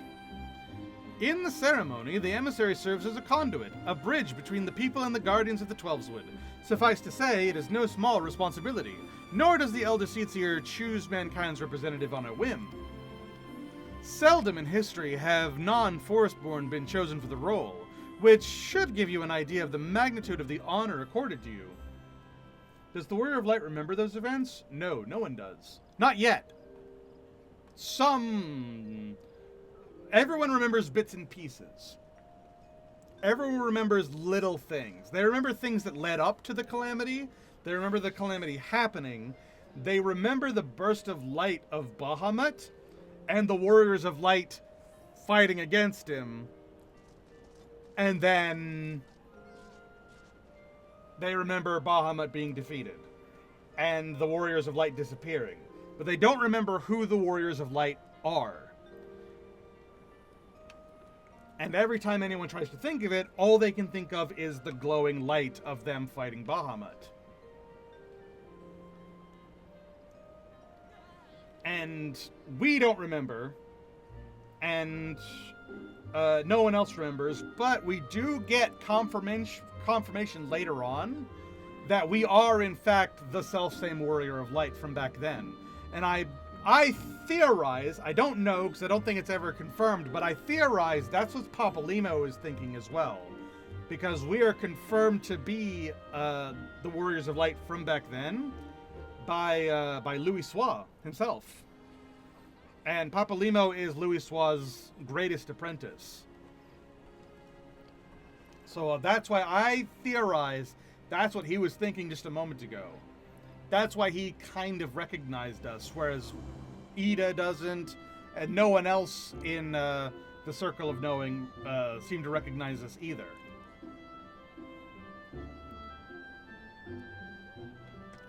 But we'll get there.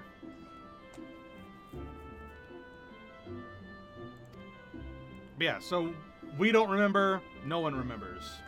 But we'll get confirmation later on that not only are we considered the new Warrior of Light, we actually always were the Warrior of Light, and we just forgot.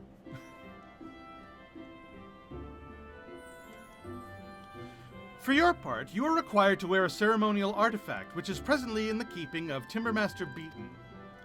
Go to the Carpenter's Guild and collect it from the man, and then return to me for further instructions.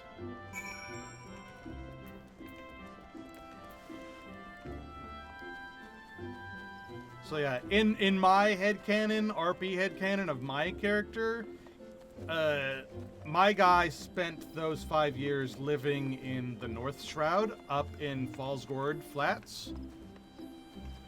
Because that place is really, really pretty. And because that's the border between Gridania and Ishgard, he is sort of not quite Astrologian, but like he takes in the Astrologian's teachings from the tower in Kurthus. And then one day he's like, I want to be an adventurer. I'm sick and tired of sitting. I want to go see the stars in other places. I want to go adventure. I want to go do things. And so he gets up, he gets his gear, and he gets on the caravan.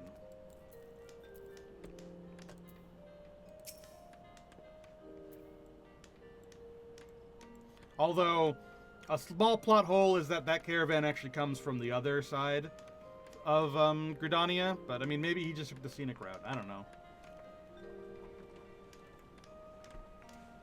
I don't know what's south of Gridania. South of Gridania is Ul'dah. Maybe that's why I'm a paladin.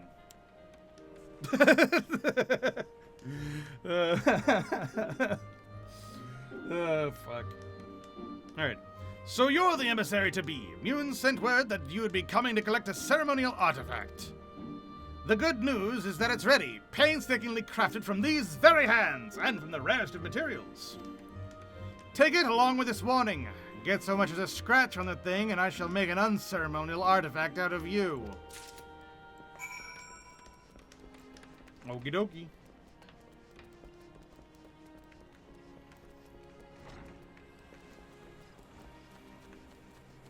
So he traveled south to Ul'dah, became a gladiator, learned how to wield a sword and a shield, and then traveled back up north to help out Gridanians as part of the Order of the Twin Adders, and joining the Adventurers Guild. Story, lore, I don't fucking... Listen, it's up to you what your headcanon is of what we did for the last 5 years. This is my story.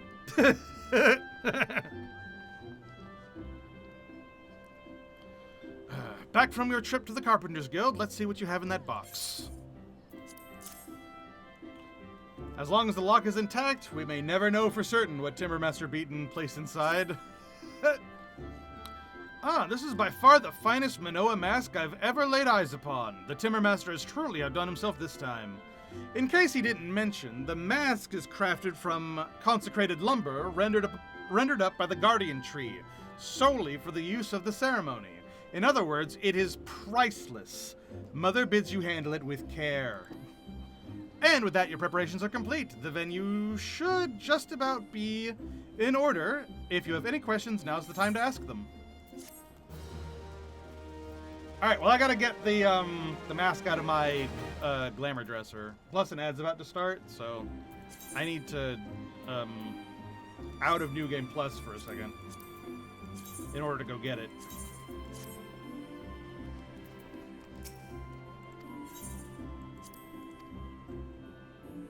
Because the game won't give you a new one.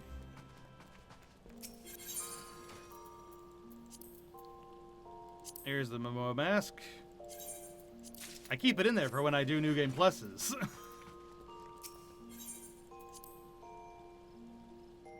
I keep all the clothes that the game gives you in there, just in case I need it for New Game Plus. It's very handy. You can buy it from a shop, I think, but... I think you can also craft it yourself. Not sure.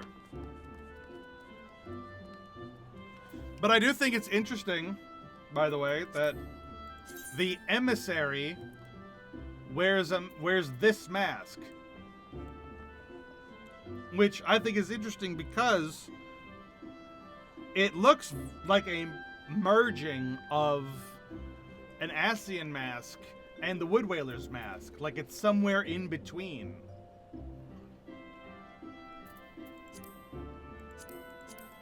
And And I think that's really, really interesting.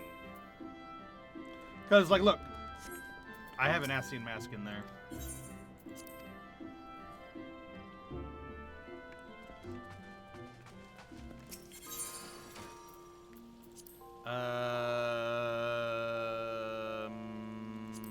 Here? No.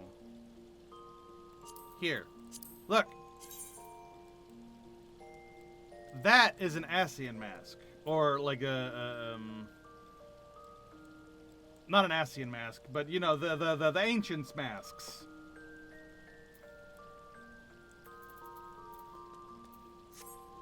That is so similar to this. Like, imagine if this was like painted black.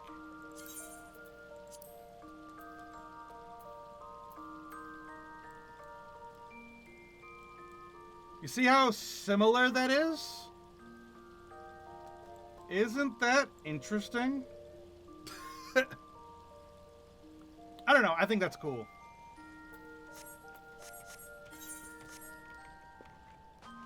Little things like that all over the game. I'm telling you, man. They do such a good job with shit like that. It's unreal. And I have no idea if they did that on purpose or not. That's the other thing. Because you don't get that mask. You don't meet those guys until Shadowbringers Endwalker-esque. Like, way late. Hey, ads are over. Welcome back, everyone. I was just mentioning how it's interesting how the Manoa mask that we do for this ritual as being the emissary is very, very similar to the ancients masks. Like, you paint it black and it looks very similar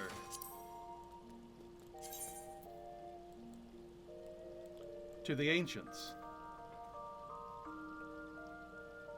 I have no idea if they did that on purpose, but it is really, really cool.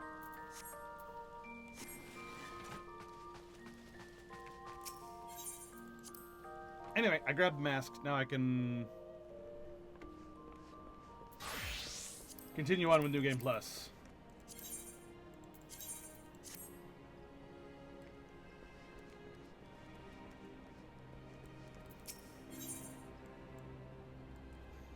Alright, renewing the Covenant. Mune has some final words of advice to offer regarding your role in Green Bliss.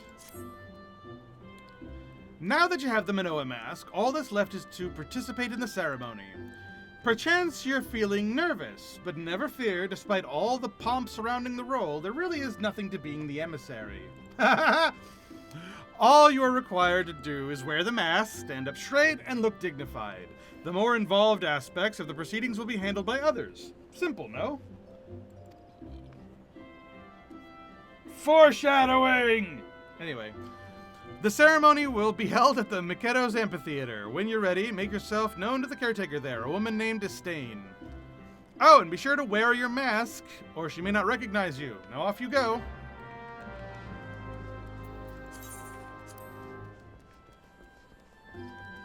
I believe we can just cast the glamour on our headpiece. And that's good enough.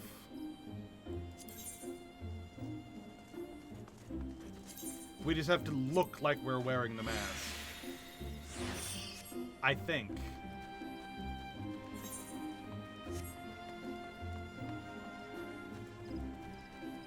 We'll find out how true that is.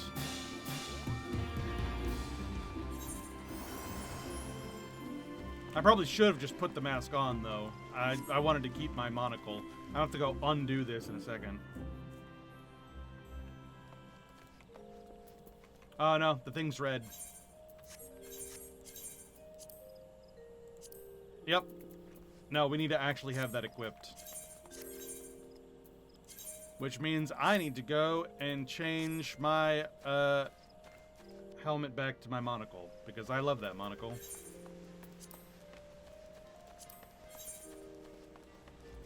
A part of me wants to just carry it around all the time so I can turn it into that at a moment's notice, but... Nah.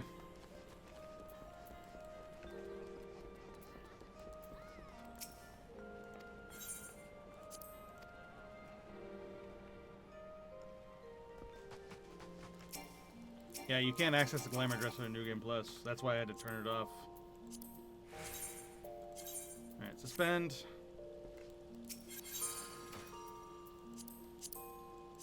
Apply. I love that monocle. Resume.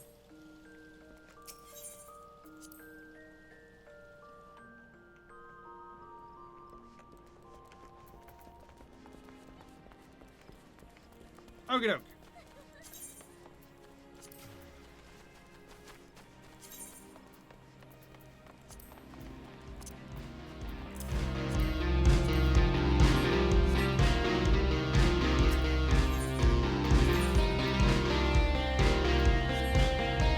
Teleport. I have no idea what music they're playing.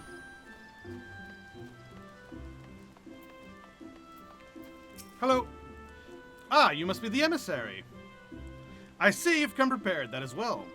I have been instructed to escort you to your place. Please follow me. Here we go.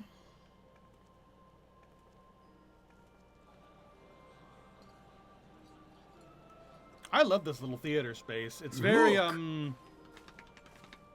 medieval fair, like, type thing. 12, bless her heart. And there's us. There's Ida, Papolino. We saw Mother Mune a second ago. Yeah, there she is again. There's the Moogle.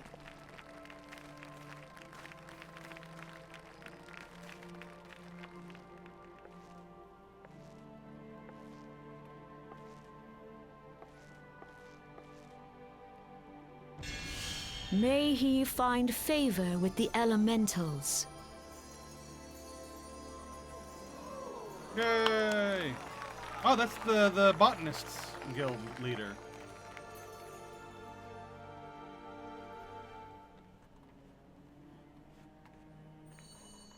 Ooh, look at that! We This shine! radiance. Hello!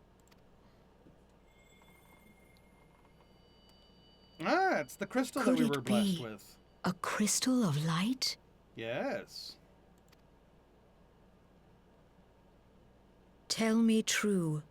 Has the Mother Crystal revealed herself to you? Did you bask in her light? Yes. Have you, perchance, experienced sensations akin to ether sickness of late? Yes. We sure did. That Heidelin would speak directly to this man. There once were dauntless adventurers who fought in the name of Eorzea. When the primals threatened to bleed the land dry, these brave men and women rose to face them. When the Garlean Empire resumed its war of conquest, they rushed to the realm's defense. And when it was foretold that Dalamud would fall, they fought with all their strength to deliver us from certain doom. Reminding us about the calamity Yet and that as the Warriors of Light were strong there. and as brave as they were, they, like so many, disappeared amidst the flames at Cartano. None have forgotten the heroes who gave all for the sake of a realm not their own. It's always bothered me that the leader of the Botanists Guild is a Lalafell with a Garlean third eye. That has always bothered me because they never bring it up. No one ever talks about it. It's just there, apropos of nothing. Is no one ever going to bring light to the fact that that is a Lalafell with a third eye? No one ever talks about it. Yet when we try to recall their names, we find the pages of our memories are blank, as if bleached by the sun. Yep, that's what I was talking about before. And when we try to recall their faces, we see them only in silhouette, as if they stood betwixt us and a blinding glare. Hence have these heroes come to be known as the Warriors of Light. They're called the Warriors of Light because no one can remember them. Beholding you, illuminated by the glow of the crystal, I could not help but be reminded of them. The crystal has chosen you for a purpose. Trust to its guiding light, and all shall be revealed to you in good time. Though none can say for certain what the future will bring, it is my belief that you may yet play a telling role in the tale of this great realm. For the power of the echo resides within you. Oh, so she's the first person who tells us that we have the echo. Ah, and then we get this.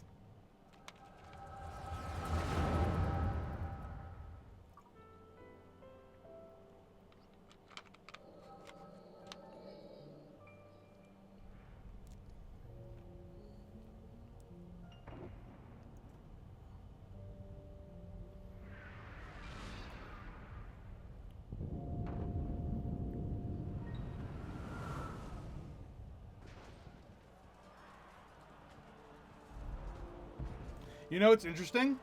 I didn't notice this before, but... Flames to the fore! This memory is particularly strong. You know how when we get those old memories, usually they're like a little bit discolored, we get a lot of static. There's hardly any static in this. It's almost like this is half memory, half echo. Like we might be echoing our own memories or something. Maybe. Victory belongs to the bold. Show those Imperial whore sons what we're made of! The left flank buckles. Divert the barracudas.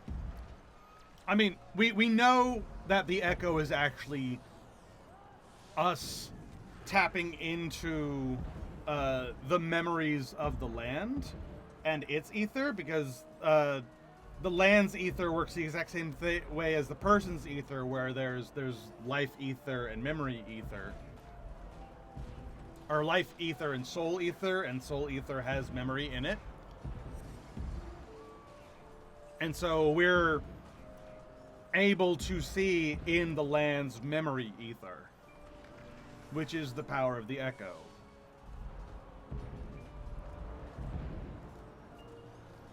Bid them hold that position, though it costs them their lives.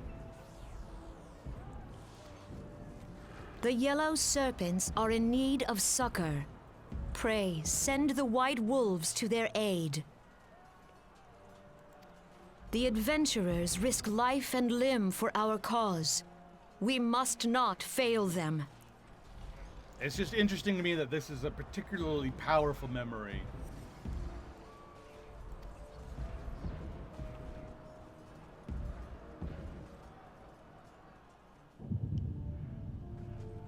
Ooh, red mask. That's La Brea's mask. Is Or all is to it- this? Actually, I don't think that is La Brea's mask. I think, isn't that Nabrialis's mask with the fangs? No, it is nothing. I think that might have been Nabrialis, not La Brea. No, I don't remember the difference between their masks. Bloody hells! The barrier won't go down so easily! Eyes forward!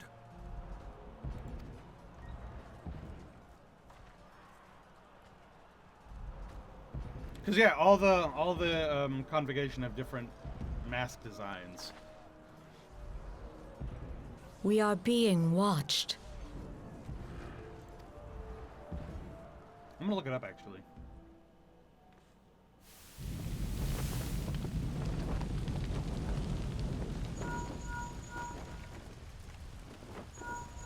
Raging Bull, calling Bloodthorn! Oh no, La Brea's mask Bloodthorn, has fangs on it respond! too. Respond, damn you!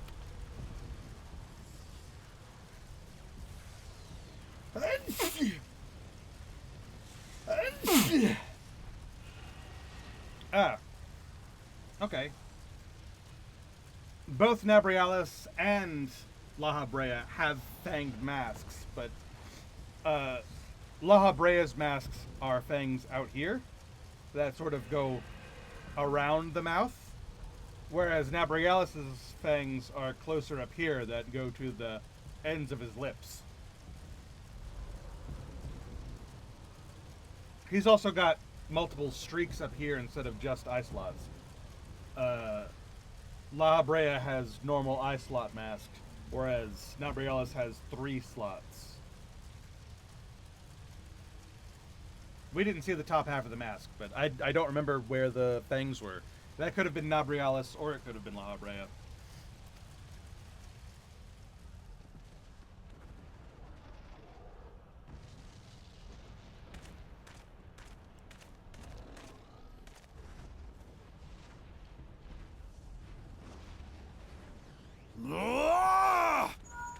Raging Bull, this is Mad Snake. Respond. Jackus Ryder. Ryder, this is Raging Bull. What news? We're surrounded by a blaze. There is no way out. God preserve, what is that thing? What's going on? Speak to me! Who's Jackus Ryder? Probably someone from 1.0. God damn it!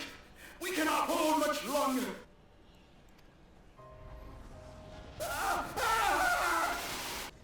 Mad Snake! Mad Snake! Answer me! Nice reference. Snake! Snake! Do do do do do dun dun dun.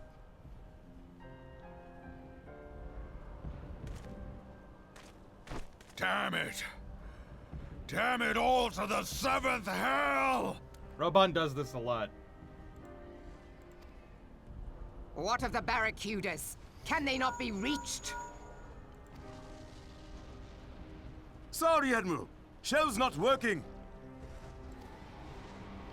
What of our own? I cannot say, my lady. That monstrosity appears to be disrupting our communications. We must keep trying. Call till they respond. Yes, my lady. Admiral, General, we can do no more. We must give the order to withdraw. I will not forsake Louis Soir. General, please. Victory may belong to the bold, but there will be no victor this day. You know this to be true. Let us not sacrifice lives in vain. The adventurers fight bravely, but to no avail. Let them withdraw, and let us be the ones to stand with Louis Soir.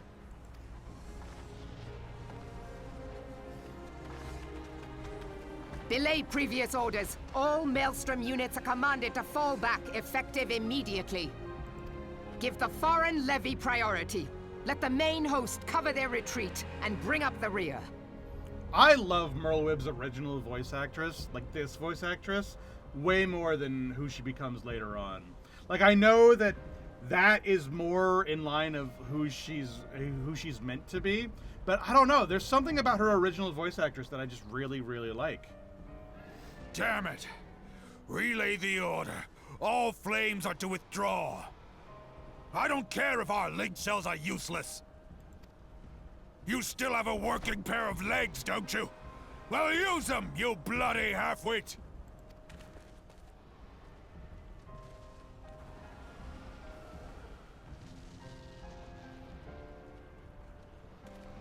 The outcome of this battle was long since decided. Better to retreat now than risk a massacre. I think it's a little late for that. There's the... This dark, stifling presence. Who or what?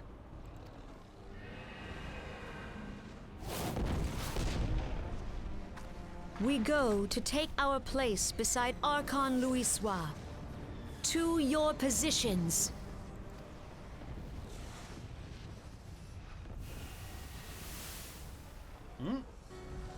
Kasbamul, Sogini Muese Donzul. Okay, that's Louis. That's La Habrea. Yeah, you can see the things are farther apart. That I should live to behold Bahamut once more. Logalo, Asawad Deken Bet Mubut. Magnificent. The eons of imprisonment have only made him hungrier. Black Mask. Imarat way. Kiskat Toga Hats Wadadorns. Yeah, Nabrialis's mask has the fangs right here. And he has the 3 streaks, like I said. So yeah, that's La Habrea. Also, no name. Sisnigem. Fisdun the only Lamrai Sadai Dorn. It has begun. Soon the planet will regain its true form.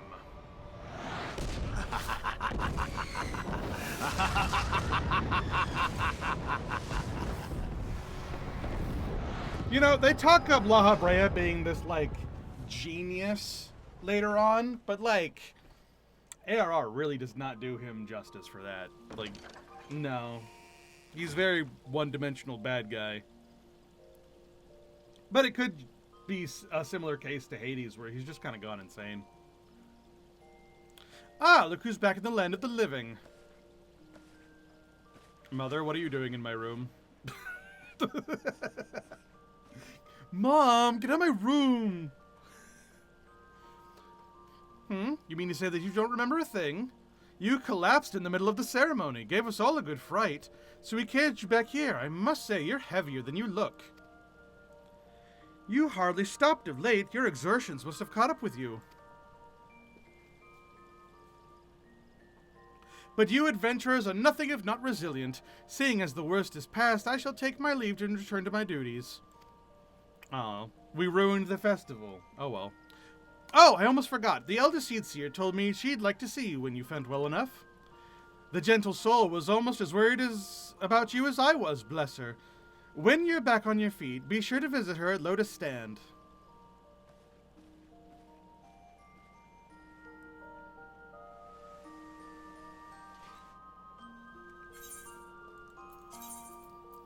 No more mask.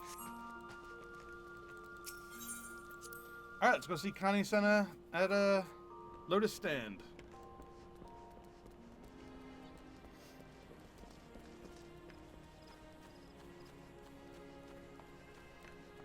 Man, ever since the announcement at Anaheim and people were talking about getting hammers for the tank class, I've seen people wielding that hammer.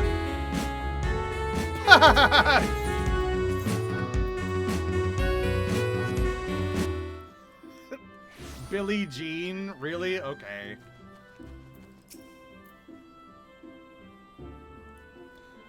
Ah, you're Kadashishman, are you not? I bid you welcome, sir. The Elder Seedseer left word that you would be joining her at Lotus Stand. May I show you in? Yay, our first of many visits to the Lotus Stand. We come here an awful lot in the future.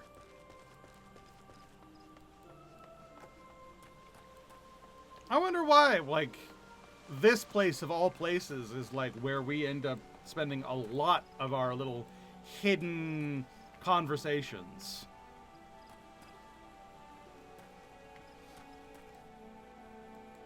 Like, is this just, like, the most secretive, secure place? I guess it's because the 12swood, like, people actually respect Kanasena's privacy, unlike...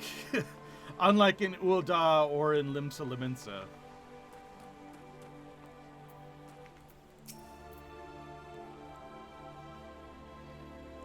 I have looked forward to your coming, but tell me, are you recovered? I am most glad of that.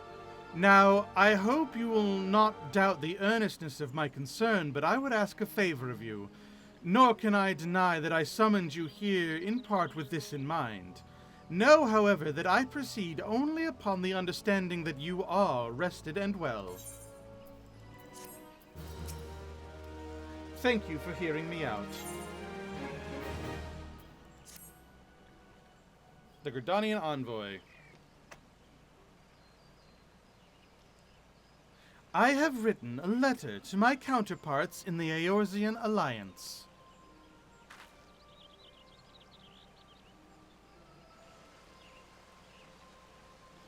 The Battle of Carteneau and the calamity that followed claimed countless souls, and left countless more bereft and alone.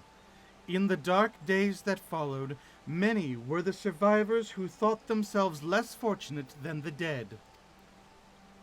5 years have come and gone, but the land and the people still bear the wounds of the devastation.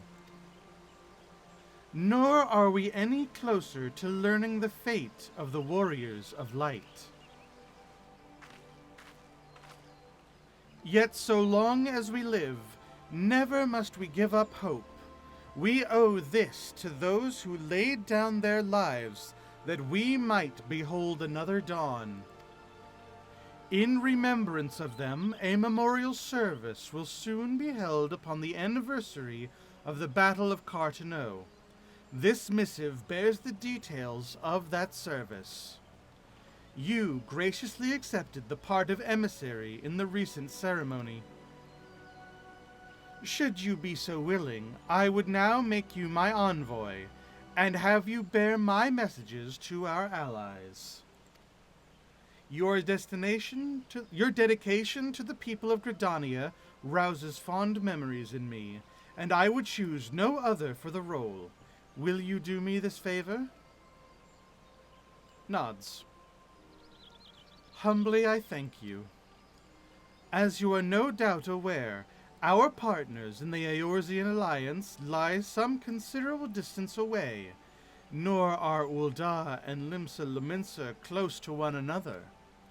Yet fear not, for I have no intention of subjecting you, my newly appointed envoy, to a journey which would take weeks by land.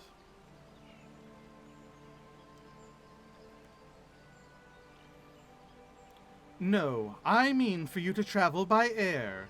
Receive of me this airship pass. With it, you may make use of the skyways that connect the 3 city-states of the Alliance.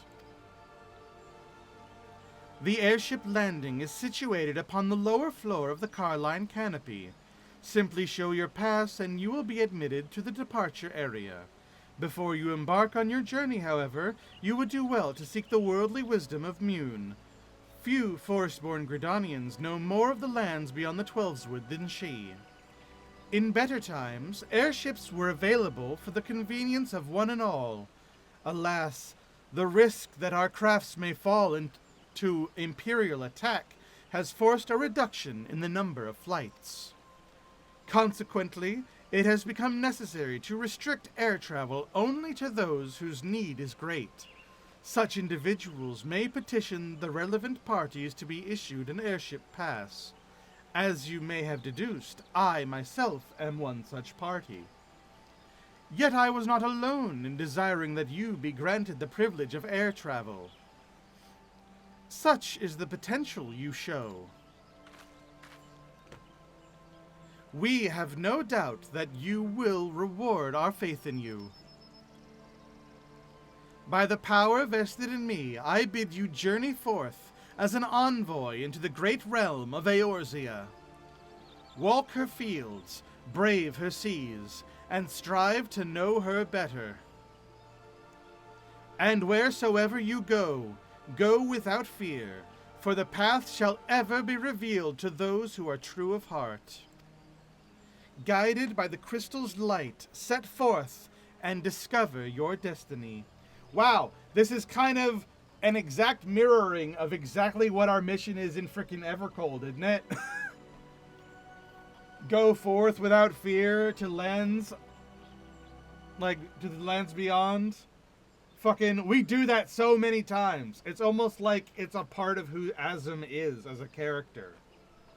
We do that constantly. Even Emmett Selk is like, because you are the bearer of Azum's soul, you need to go out and like bear witness to things without, you know, the luxury of fear or hesitation.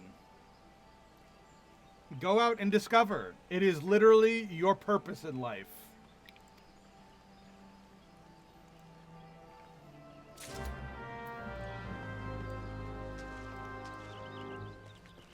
I just think that's interesting as hell. The number of times that shit comes up. It's so cool. Alright.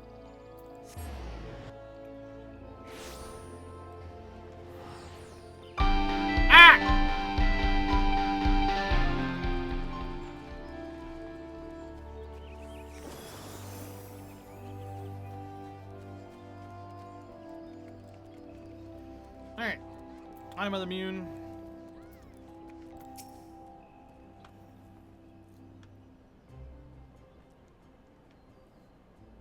"'Tis good to see you up and about again. Tell me, did you pay the Elder Seatseer a visit as I bade?" "Sure did. Got myself an airship pass." "Appointed personal envoy?"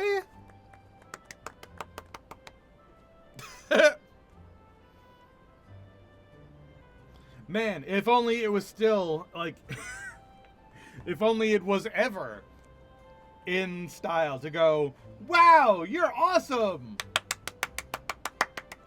and not have it be incredibly condescending. It's like, Jesus, alright, I see how it is. "And now you're to bear the Elder Seatseer's missives to our allies? Well, it seems you've made an impression on the great woman. I can't argue with her judgment, though. You've earned this honor with your tireless hard work, and anyone who says you don't deserve it better not to do so in my hearing. I find myself praising you often of late, but Mother is truly proud of you. Short of a warrior of light, I can imagine no better adventurer to represent us, and that, my lad, is some compliment." I am, in fact, the warrior of light, so that makes sense. Anyway. "But I flattered you enough for one day, and I don't want your head to get too big or you'll struggle to lug it around the realm. Speaking of which, Eorzea is a big old place." By the way, her calling herself Mother Mune does not pass the gender swap test. Imagine you going to an inn and the innkeeper insisting that you call him Daddy. That would be creepy as shit. That does not pass muster. Anyway, I just wanted to point that out. Now that you have an airship pass, you can really start to broaden your horizons. The sky is quite literally the limit. Even if your errand didn't call for it, I would strongly suggest visiting the 2 other city-states of the Alliance before you go anywhere else. They are, of course, Limsa Liminsa, City of Pirates, and Uldad, Jewel of the Desert. Once you've acquainted yourself with them, you can turn your sights on whichever lesser-trodden regions takes your fancy. The Calamity changed the face of Eorzea, and much of her now lies in shadow, beyond man's ken. It's a veritable playground for a wide-eyed adventurer like yourself. Mind you, it won't be all fun and games. Each nation faces its fair share of problems, from internal strife to conflict with the beast tribes and their primals. So don't be too surprised if you find yourself embroiled in the odd unsavory situation on your travels. But no matter what difficulties you encounter, I am confident that you will pull through and emerge the stronger for the experience. These are interesting times for Eorzea, Kadash. It's been 5 years now since the Calamity, but folk are finally beginning to look to the future. A period of great change is upon us, and you have a part to play in it. And if that prospect doesn't excite you, I don't know what will. By the way, the number of times we get front-facing camera angles from Mother Mune as if she's talking directly to us as the player instead of as our character. This is like the 5th or 6th time this has happened, where she's not talking to my character. She's not talking to Kadash. She's talking directly to the player right now. She's done that a couple of times. She's a little fourth wall breaky. I wonder if the other ones are like that.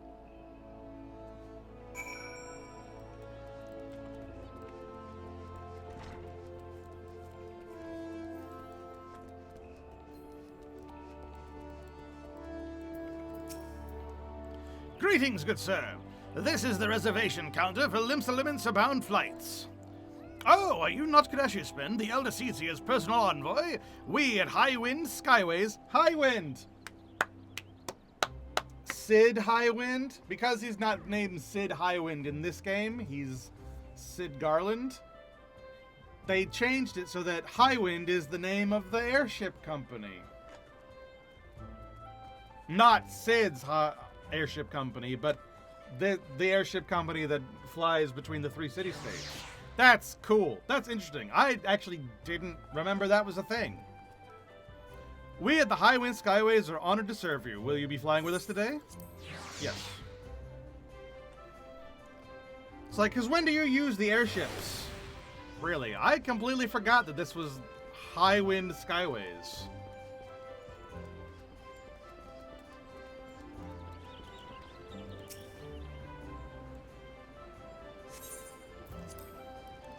Alright, off we go!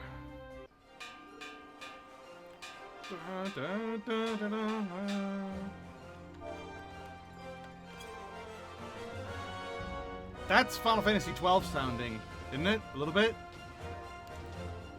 Bum bum bum bum bum bum bum bum bum bum bum bum bum bum bum bum bum bum. So this is the actual start of the game. You know, like how in Final Fantasy 1 we went and we fought Garland and then we saved Princess Sarah and then we crossed the bridge and got this song?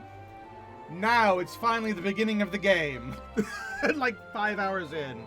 It's actually only been 3 hours for us, but like if this were a brand new character, we'd be about 5-6 hours in. Attention all passengers! The airship bound for Limsa is about to depart.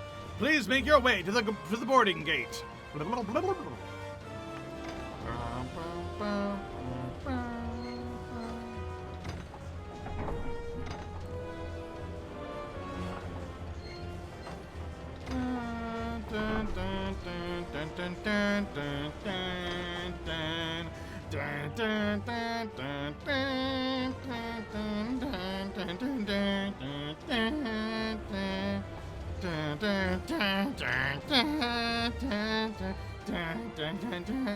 There's Mother Mune, Ida, Papalimo, Lewin, Galfred.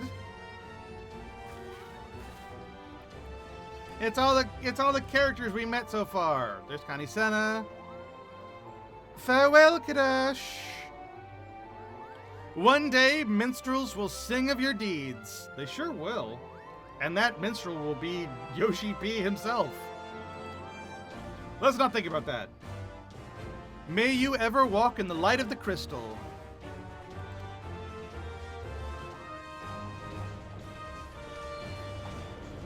Dun dun dun dun dun dun dun dun dun dun.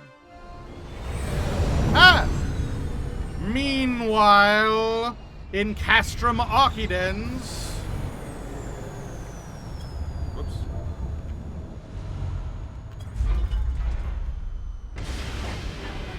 Dun dun dun dun. Bam bam bam bam bam bam bam. Bam bam bam bam bam bam. It's the evil Power Rangers. It has been 15 years, but the bitter taste of defeat lingers still. 15 years the Imperial fleet set course for Mordona, led by the Agrios, mightiest of all vessels. Silver Till lay ripe for the taking, and all of Eorzea. You thought they were on the moon the first time you saw the cutscene? Or so we believed. But an innumerable host of dragons met us that day. Oh my god, it's Midgard Zormer! Midgard Zormer. Though we succeeded in slaying that lord among worms, the dread serpent's defeat. What are these wheels was for? at too high a price. Our invincible flagship was lost, and all hope of victory with her. So ended our glorious conquest. He said that was 15 years ago, so 10 years. So 1.0 is 10 years after this? Eorzea, a blighted realm, riddled with false gods. Oh yeah, because of the night sky? I mean, I could see it, I guess. Yeah. Also, why does the Garleans have to have the way cooler looking airships? But because they're more technologically advanced. That's the whole point of the Garleans. They don't have any magic, so they use technology instead. So they have way more advanced technology, but we have magic, so fuck them.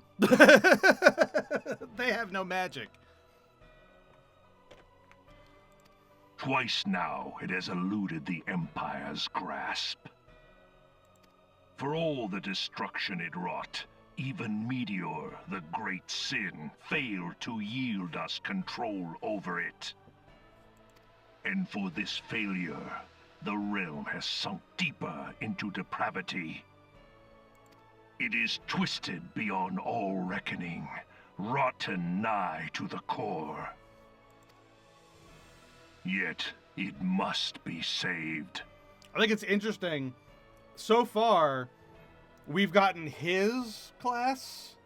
We've gotten, and now we have the Bastion class, which makes me wonder if we're gonna get all of their classes at some point. Only Garlean rule Would be can cool. bring order to Eorzea. It falls to us to deliver the misguided masses from their ignorance. We are of one mind, Lord Van Balthar. Like, wouldn't it be kind of cool if we could get like these arm guns that she has, or the hammer that Nero gets? That'd be kind of neat. I wonder if that's going to be the ranged class. Are we going to get her job as the ranged class? Maybe. We gotta wait for the Japan show to find out. Because we're getting his class. Getting her class too would be kind of neat. It is a physical ranged job. It's possible. Although how they're gonna make this different from Machinist, I have no idea.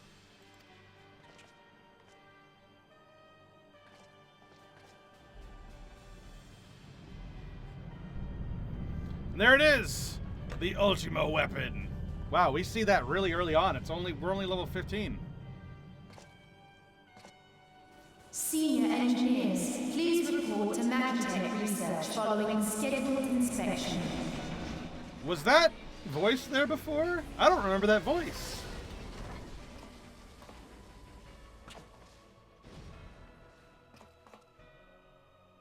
Maybe it's just because everything else is Legatus going really on. planning to take another tilt at Eorzea? I don't remember these voice acting. I don't remember all this voice acting. I remember Gaius's voice acting thing as he like talks about what's going on, but I don't remember these guys having voices, and I don't remember that voice on the intercom. Hey? What hole have you been hiding in? We're in the midst of preparing for a new campaign, and a huge one at that. I don't remember. Maybe.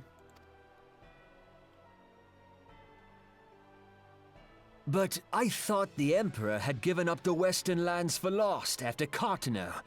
What could the Legatus possibly hope to gain by acting alone? I sense you harbor certain doubts over the wisdom of the Legatus's plan. Like, the dialogue was there, but I don't know if it was voice acted before. Hi, Nero. My lord!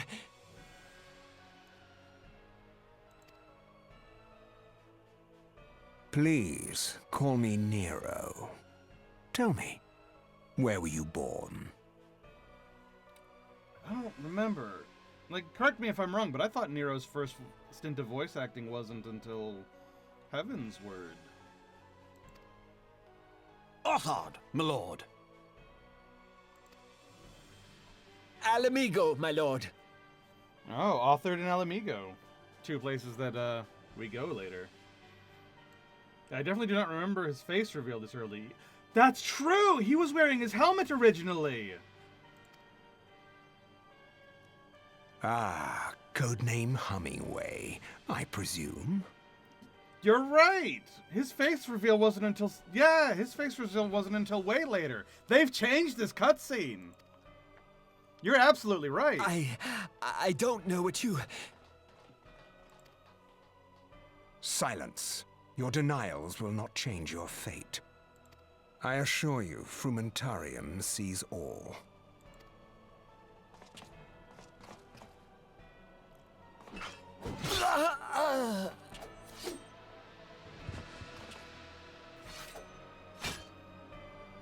Yeah, we didn't get his face reveal until he was completely out of armor.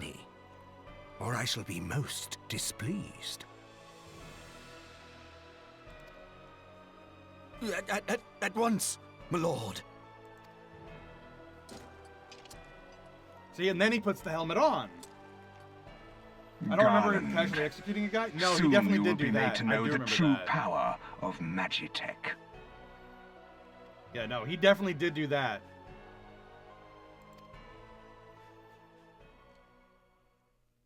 But he did it with the helmet on originally. I'm pretty sure.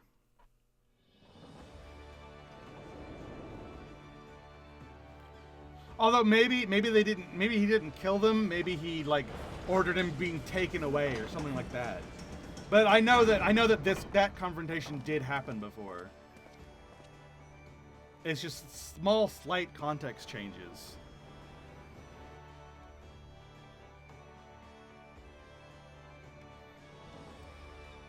Like maybe instead of executing him, maybe he ordered him taken away. But I'm pretty sure that interaction did sort of happen. I just don't think he was wearing his helmet at the time. I think he was wearing his helmet, I mean.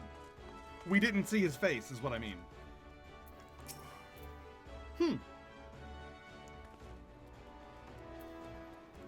Ah, you must be the envoy from Gridania. Welcome to Limsa Limensa, my lord. Admiral Blosesween will await your arrival. Blofiswin. That's his name. Admiral Melvib Blofisween.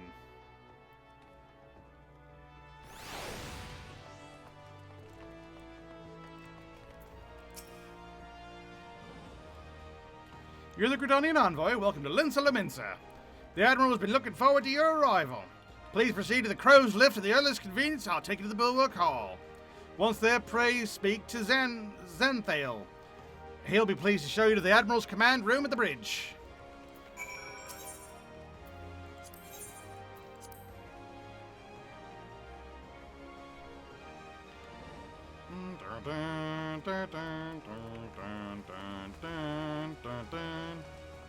See, normally you'd go over and you'd attune to the Aetherite and stuff, but, you know, obviously we don't need to do that. Great, sir. Welcome to our fair city. If you'd permit me to examine the seal of the missive you carry. Yes, everything seems to be in order. My apologies. Can't afford to be complacent, you understand? Please step this way.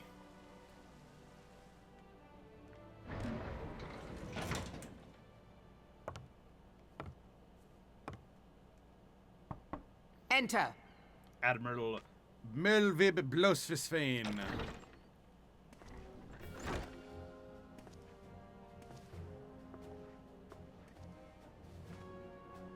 I did not expect the Gridanian envoy to be an adventurer. It speaks highly of your character that the Elder Seedseer would choose an outsider to represent her nation's interests. Like, hers is one of the few voices I really, really like in ARR, and I think it's a shame that they, like, just, you know, changed the entire cast. I would have liked to have kept her.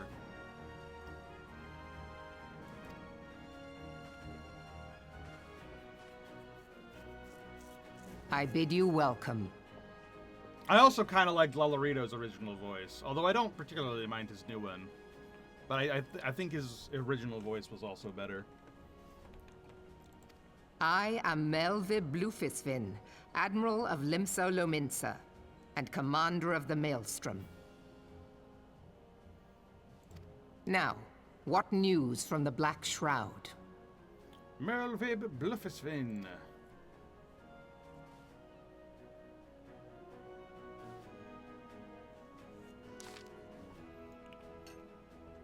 Merlwib blows his ween. A memorial service to honor the fallen.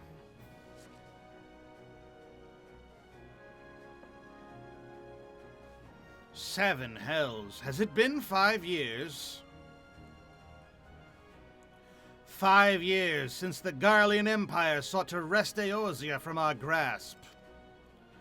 It was in answer to the Imperial threat that the city-states formed the Grand Companies and forged the Eorzean alliance anew. But Garlemald was not content to wager all on some simple contest of martial might. They had other plans, the Meteor Project. Legatus Nail von Darnis, Hell's Take Him, intended to cleanse our lands by snatching the lesser moon Dalamud from the heavens and casting it down upon our heads. Desperate to prevent this lunatic scheme, we marched our forces to the Cotonou Flats, and there met the 7th Legion in battle. Never have I seen a battle like the Battle of Cotonou, and I have seen full many. But though we gave no quarter, spared not one ounce of effort, we could not prevent what followed. From inside the shell of Dalamud came a winged nightmare, a dragon the size of a bloody city. 'Twas the elder primal Bahamut, bent on making an 8th hell of Eorzea. In the space of a breath, the legions of the Empire were set aflame, while our own armies fared little better. 'Twas as if the whole world was burning. Words cannot well describe the scene. And yet, by some miracle, a few among us were spared.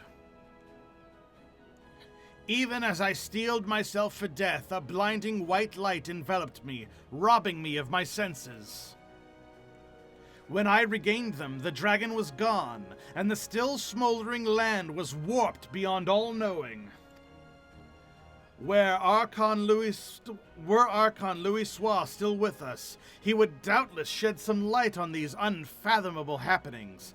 Alas, he is not, and I fear we will want for his wisdom in the days to come.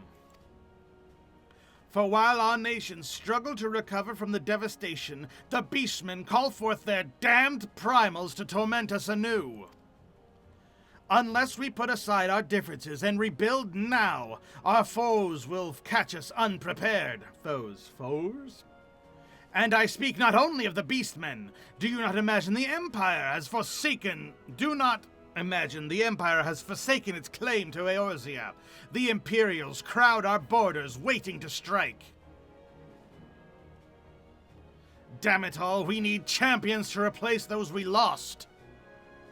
But such thoughts are worse than worthless. Time is short, and none will save us save ourselves. It is the duty of every soul who survived the calamity to work together for the good of Eorzea. And this memorial service may be the very thing to unite us. Aye, Connie Senna has the right of it. I accept her proposal.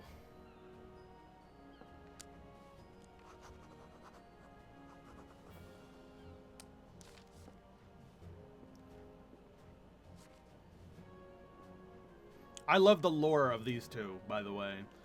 Like, how he became her second in command, that is like a tavern story in and of itself. Like, that's something that you would hear, like, drunken pirates tell in, like, flowery, lavish versions of.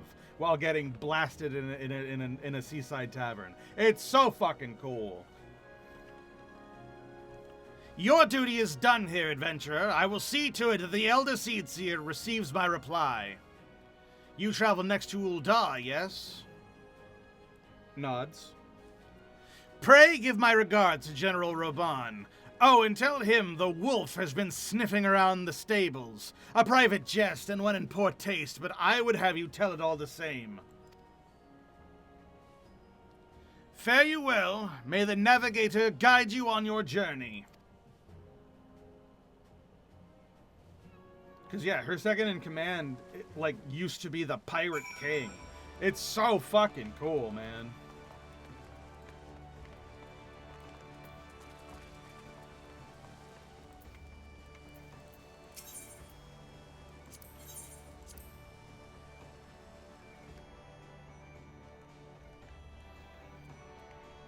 Alright, we got ads coming up. I have to go to the bathroom, so I'm going to BRB. I'm gonna go back up, and I'm gonna BRB up in Laminsa proper, so that I can idle camera it.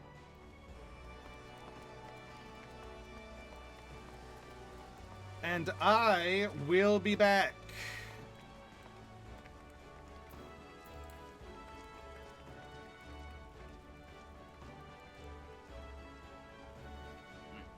Barry. 'Cause we'll be right back.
return. How's it going, everybody? We're getting close to when I would normally end stream, but we're not ending stream yet. I want to at least get to the end of part 1. But what I do have is some gin. So I'm going to light a candle because I want it to smell nice in here, and I'm going to drink. Why? Because it is the anniversary of stream, so we might as well celebrate it a little bit. You know what I mean? You know what I mean? You know what I mean? You know what I mean?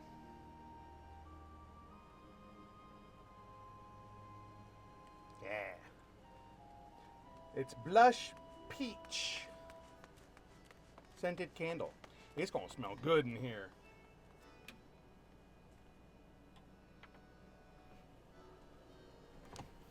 Hello. Thank you for the welcome back.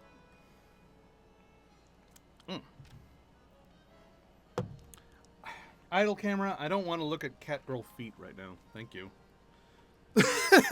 A sentence I didn't think I would ever have to say. Idle camera. This isn't better. Where are they going?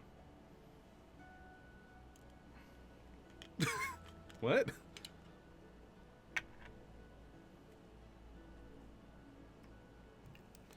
Make delicious alcoholic beverage, please. Yes. Yes. It will be so tasty. I love sapphire gin. Okay. Sorry. I'm sorry. That Lala felt angry.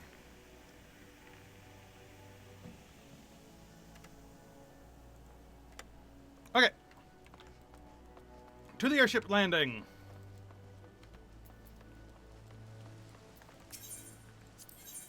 We go to Ulda.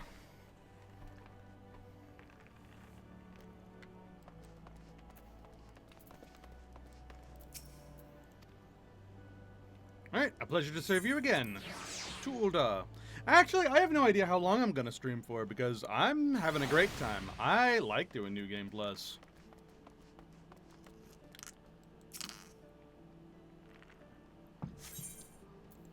I'll go for as long as my voice lets me, I guess.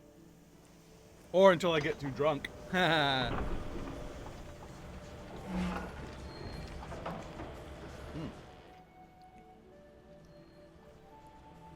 Cheers.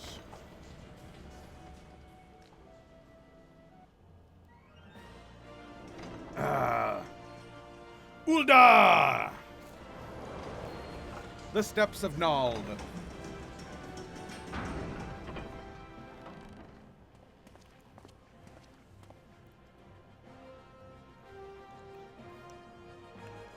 Dun, dun, dun, dun, dun, dun, dun, dun, dun, dun, dun. Oh, it's nighttime.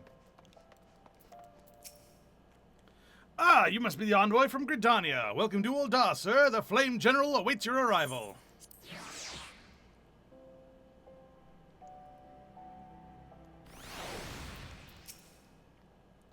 Welcome to Ulda, sir. We have been expecting you. Flame General Roban will receive you in the Fragrant Chamber. Please take the lift down to Hustings Strip and speak to Bartholomew at the Royal Promenade. Okie dokie.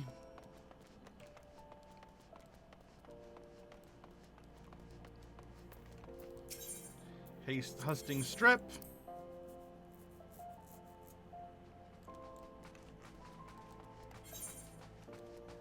And then across the circle to the Royal Promenade. And look, it's my fellow paladins. The paladin storyline has you eventually, like, going from gladiator to joining these guys and being royal guards. Super cool. I can't wait to do that with you guys later. Because we are going to do that together, and it's going to be great fun.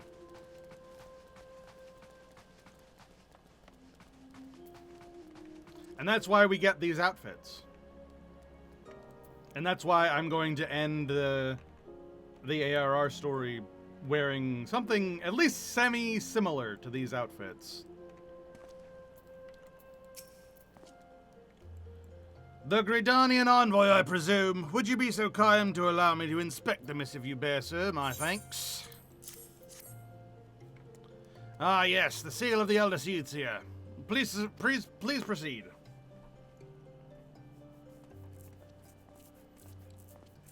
Ah! It's her! Ah, a guest from Gridania.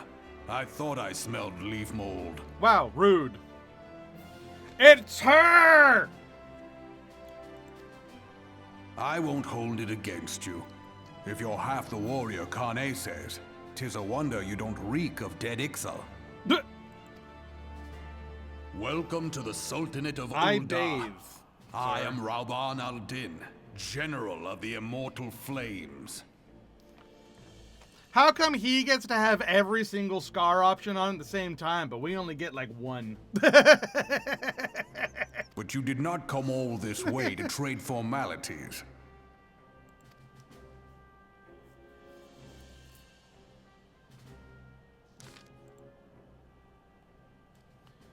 Cartano. I remember bloody Cartano. Do you know what happened that day, adventurer, when we took the field against the Garleans? Also, why is he the only great sword dual wielder in the game? Right, well, right?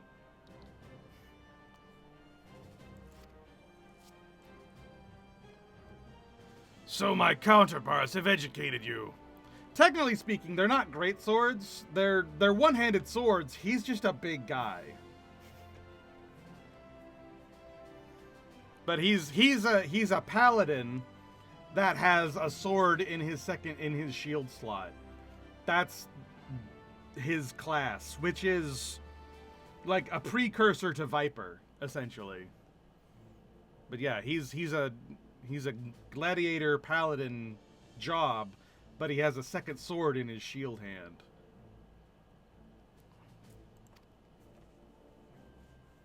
At least that's what his moveset is. Oh, trust Merlwyb to make light of our wolf problem. Woman always did have a black sense of humor. Wolves are bloodthirsty beasts upon which one cannot turn one's back. 'Tis only a matter of time before they bite. Ah! So it was with the Garleans 50 years ago. No sooner had they learned how to use Magitech than they began seizing territory from their neighbors. Led by then Legatus Solus Zus Galvus, they swiftly brought the other nations of Ilsabard to heel, and so the Legatus became emperor, and his republic an empire. An empire which set its sights upon Eorzea. But the conquering emperor is now an old man of 80 winters. His health is failing, and he has no clear successor.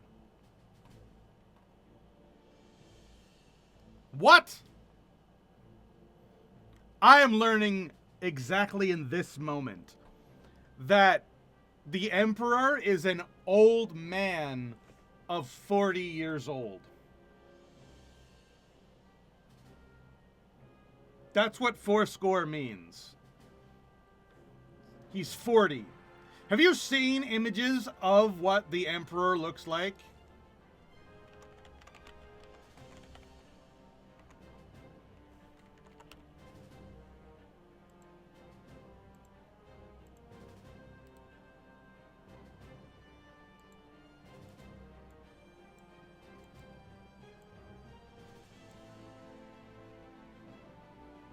I'm getting it. Hold on.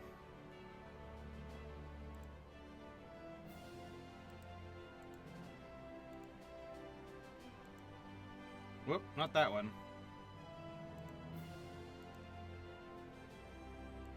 That one. That's the Emperor. 80? Fuck off.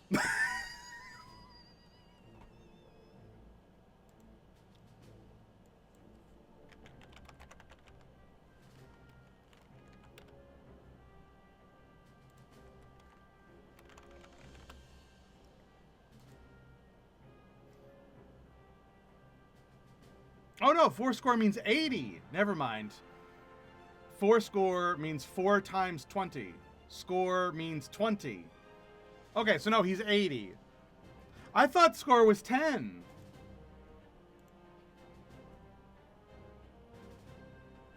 I didn't know that. I've been thinking that wrong the whole time.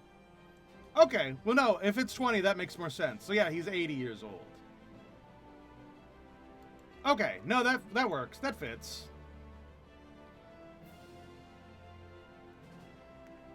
Okay, so he's, yeah, 4 scores and 80 years old. That works. All this time, I've always thought that score was 20. Or score was 10, I mean. I am wrong. I have been wrong. I am a fool. A foolish fool. Hi, Jort. You killed something in the bathroom. Either that or you're bleeding. Either way, there's blood in the bathroom, and I wish you wouldn't. Anyway. Anyway. But the conquering emperor is now an old man of 80 winters. His health is failing, and he has no clear successor. Like as not, this is why the Garleans have been quiet of late. But the 14th Imperial Legion is still entrenched within our borders. And their commander, Legatus Gaius Van Belsar, has long harbored ambitions of conquest. Were he to strike now, I fear we would fail. We would fall like so many before us, and not only Ul'dah, but Gridania and Limsa Lominsa as well. For the calamity brought the lot of us to our knees, and we've yet to get up. We barely have the strength to stand against the beast tribes, never mind the primals they mean to summon. We are a realm divided, adventurer, an alliance in name only. But the wolf cares not for the plight of its prey. The Garleans stir, and the Admiral would not let it go unnoticed. All other concerns pale in comparison to the Empire, even the beast tribes and their bloody primals. We must stand united once more, that much is clear. And if we're to do so, we must remember the cause which last brought us together. Connie will have her memorial. We will honor the memory of the fallen, and will remind the people what their brothers and sisters fought and died for.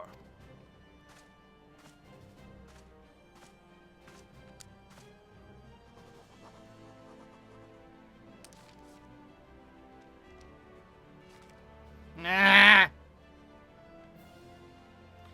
Shall I inform the Sultana in the Syndicate? I will speak with her grace myself. Very good, sir. The Elder Seedseer will have my reply anon. My thanks to you, adventurer. So yeah, the reason why I her every time is because, in case you guys have forgotten, she's a traitor. She's a spy. She works for Gaius. And it's why the Imperial Legion is one step ahead of us constantly.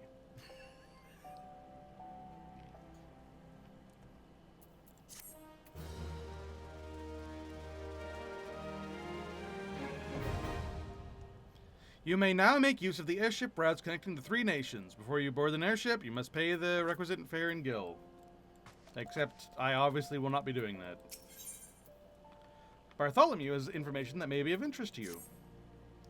Ah, my Lord Envoy, I trust that your stay in the Sultanate has been pleasant. Now, if you do not mind my asking, do you perchance have plans to visit Limsa Lominsa in the near future? If so, I have information that may be of interest to you.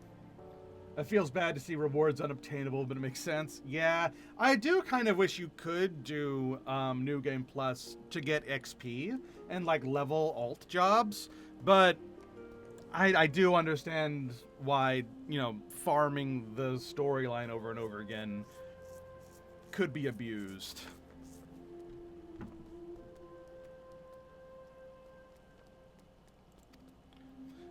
I once accompanied the Flame General on an official visit to the seaside city-state, during which time I became acquainted with Bateron, the proprietor of the Drowning Wench. Well, the man sent word just now that he has a job for a capable adventurer. I can think of none with better credentials than you.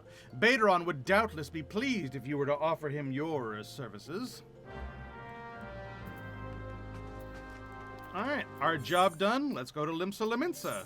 And I believe this will lead us to Sistacia. We are about that level.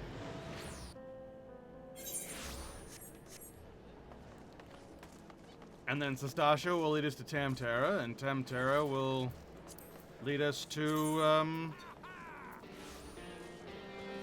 Halatali. And then that should get us to the end of part 1, I think.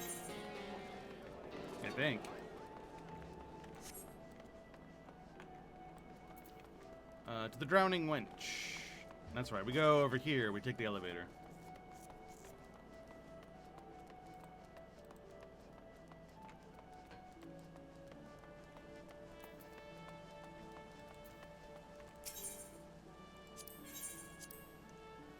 I believe this is also where we first start seeing fan club NPCs.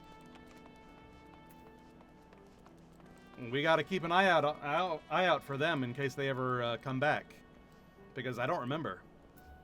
I know some of them do. Ah, welcome to the Drowning Wench. Sit wherever you like, mate. I'll be with you in huh? Oh, I'm Bateron, all right. Who's asking? Ah, heard I've got a job for a capable adventurers, say? Well, you're bloody right.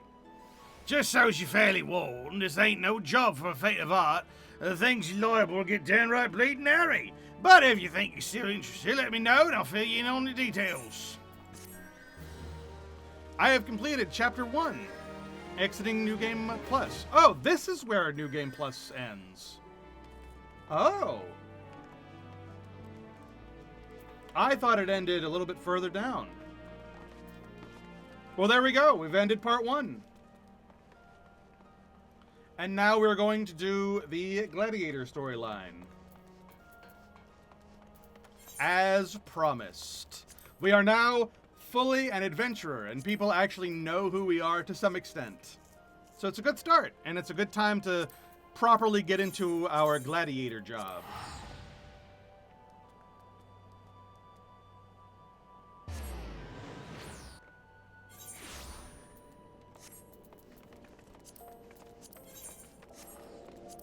Alright, New Game Plus. Gladiator. In Ul'dah, no form of entertainment is held in higher regard than the gladiatorial arts on display at the Colosseum, many of whose champions cut their teeth at the Gladiators Guild. Drawn to the blade and shield, you take up training under Guildmaster Mila, but soon discover there is more to the Colosseum than meets the eye.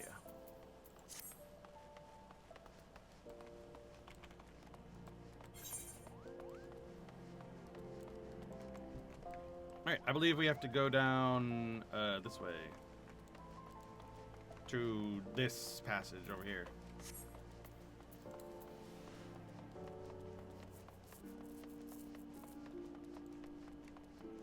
Yeah, this is the entrance to the Colosseum.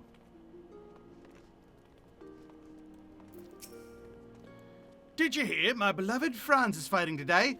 I can't wait to see him carve that overgrown oaf into bloody chunks. Oh look, they're gonna have a match.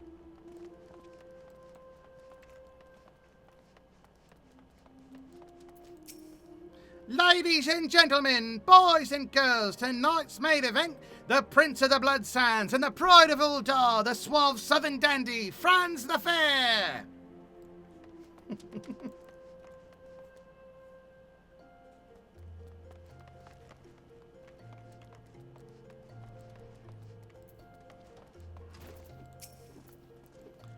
Welcome to the Gladiators Guild, adventurer.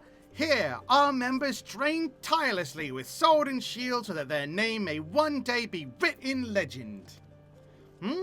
Was that a flash of interest I see in your eyes? If you wish to study swordplay, know that admission to the guild is free of charge. I had you marked as a man of action. I am pleased to say I was not wrong. Now, while you may be familiar with the deadly dance of battle, you are new to us and must begin at the beginning. If you would take your place in these hallowed halls, you must be willing and ready to undergo the most rigorous training. You must endure cuts and bruises beyond counting, and like as not, far worse. A daunting prospect, I concede, but there's no other way if you mean to take to the blood sands one day. And why wouldn't you? The Colosseum is only the most celebrated place of public entertainment in all of Uldar.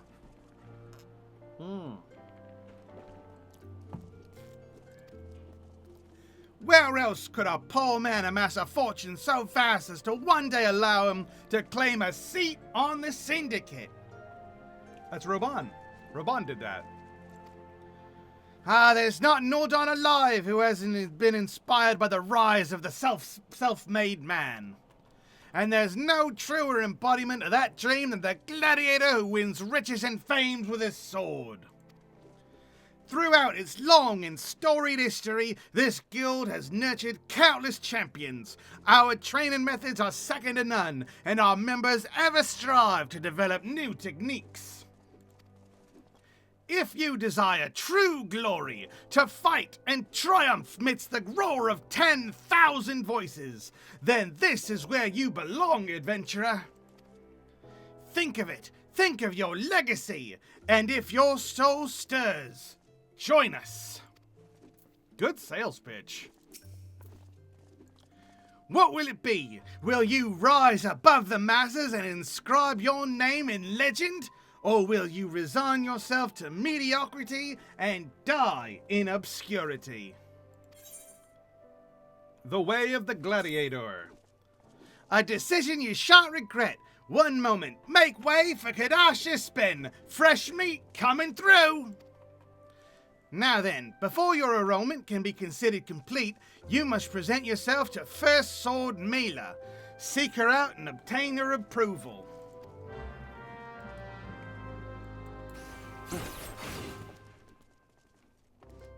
Alright. Mila.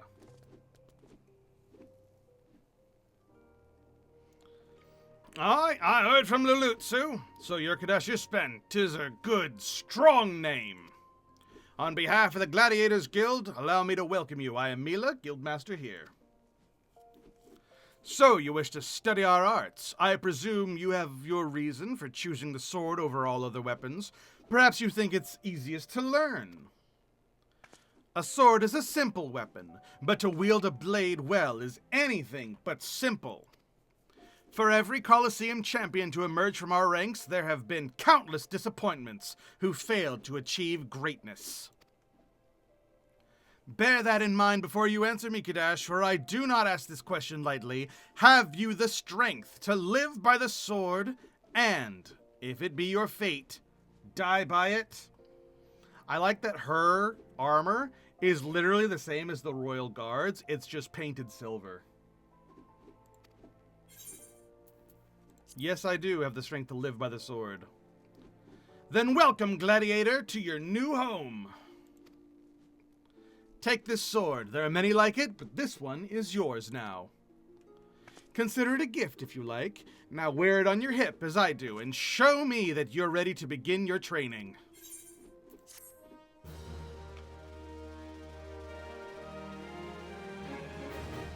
Woohoo! Gladiator unlocked.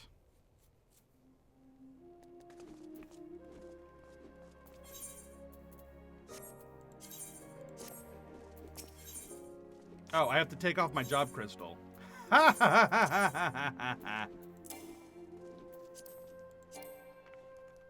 Oh, I have paladin-specific gear on. I cannot take it off.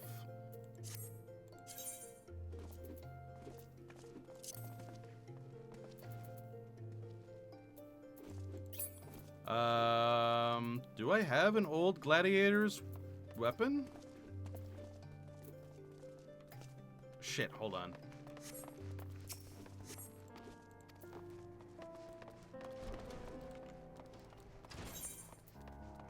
Yeah, paladin only.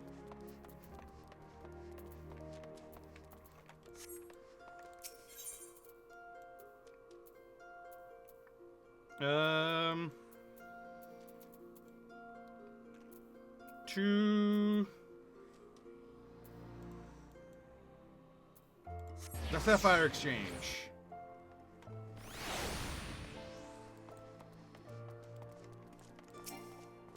Oh, I can't do that.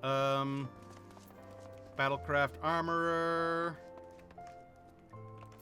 Is there a weapons? Is there a weapon shop? I just need it for this one thing. Here we go.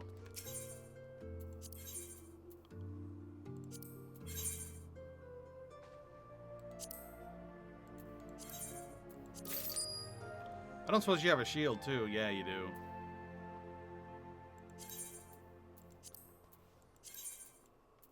Wait, hold on. That one.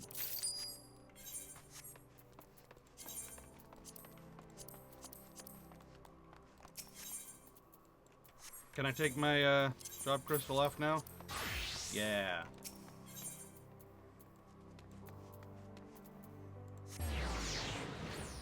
Alright. Back to the Gladiators Guild. I didn't know I would have to take off the job crystal. Still, whatever. This sword and shield still kind of works.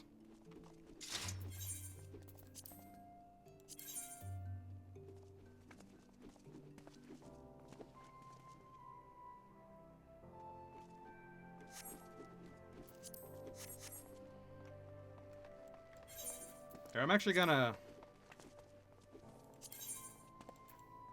no shield this for the minute.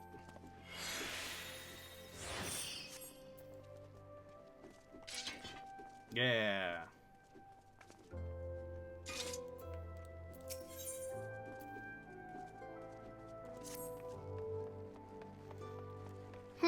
Amazing what a difference a sword can make. Your expression, your posture, you're already brimming with confidence. Let's see if that confidence is warranted, shall we?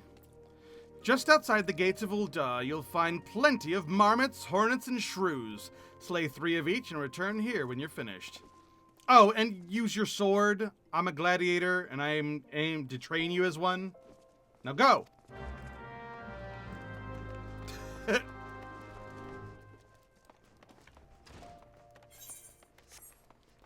Alright. I must slay 3 star marmots, huge hornets, and snapping shrews.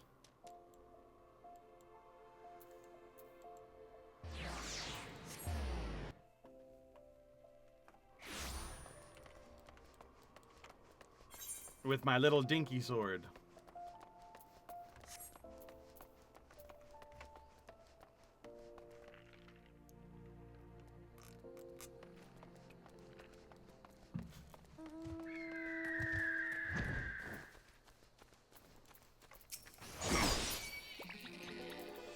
Man, look how different my UI used to be. Or it's not a different UI per se, but actually it's kind of the same as it used to be in a lot of cases. But I had this over here instead of over there. It's like I moved this over here. I moved this over here. I had that button over there. This goes down here, I think. And then this went over here. This went over here. This went here. This went here. I think that's all of it. Are those all my actions? Yeah. Oh, no, I never put reprisal on my bar. It's kind of interesting. Where does this go? Do I have this on my bar as Paladin? I'm sure I do somewhere.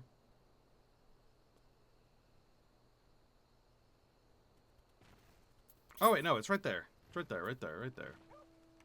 Okay, we're good.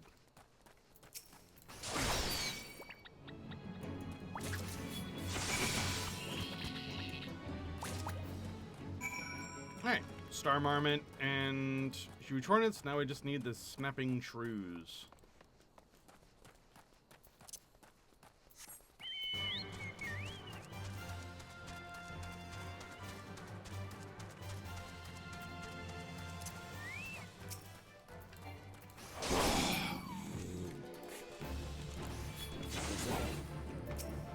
Oh, where's the shield throw? Do we have shield throw? We've got shield bash. That's not the same thing. Yeah, there it is. Shield lob. Oh, it's way over here. Why is it over there? It goes over here.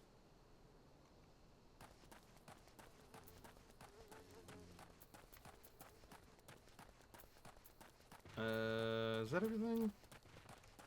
No. Alright, back to Mila.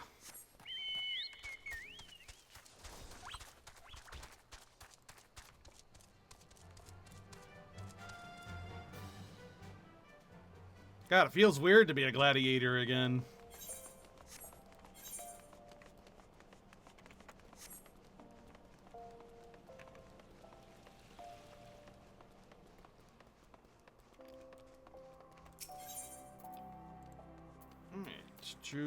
Whoops.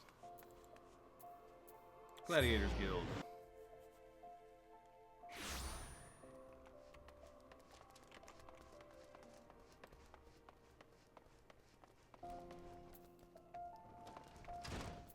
Hi, Mila. Welcome back. I take it you've dispatched the beasts, and with ease. With every swing and thrust, you gain valuable experience. You must remember and reflect on each one if you are to recognize and eliminate the deficiencies in your technique. Your training under me will continue once the half sits so snugly in your hand that you cannot imagine holding aught else. Until then... You mean level 5?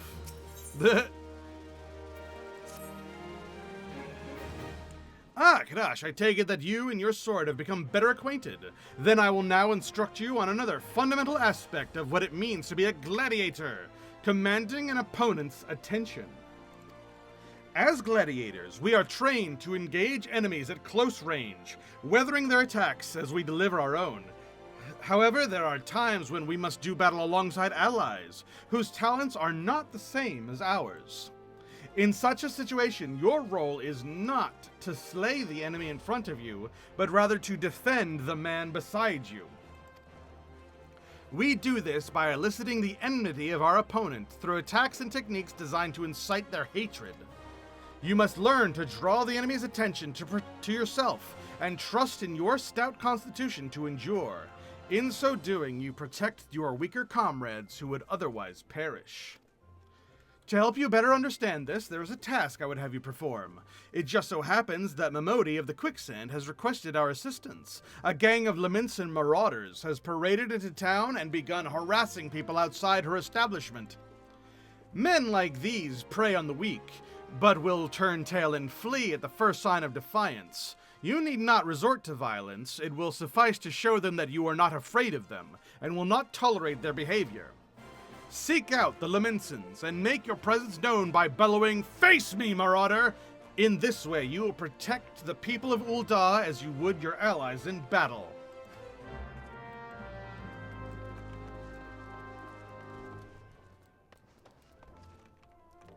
Alright, let's go taunt some Marauders.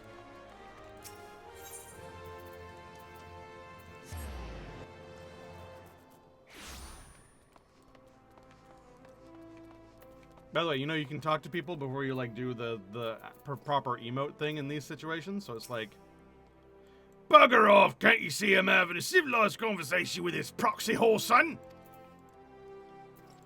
Face me!" "What? You blaming me 'cause this little shite shat his own pants? Well, bugger him and bugger you too.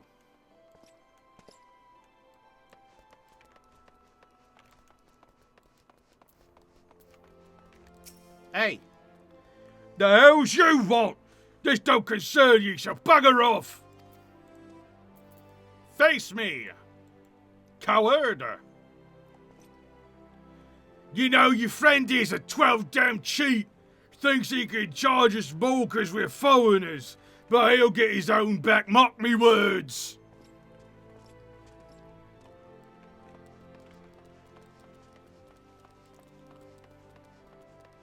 And keen-eyed marauder. You've got a lot of nerve thinking you can talk to me like that. Face me, coward! Oh, come on now, he was disrespecting me Seawolf heritage. Fine, I'll leave the bastard be, but we ain't finished.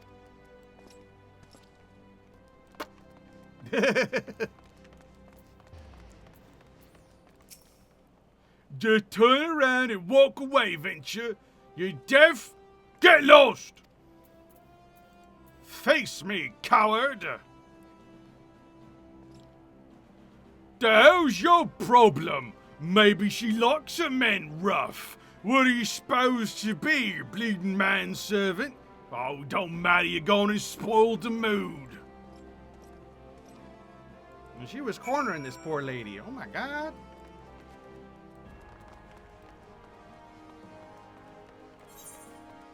Meet the marauders inside the quicksand.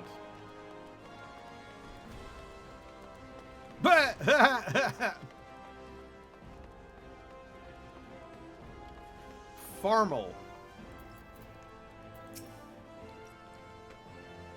Me poxy arse, this is your best brew. I'd sooner drink a pint of me own piss than this swill.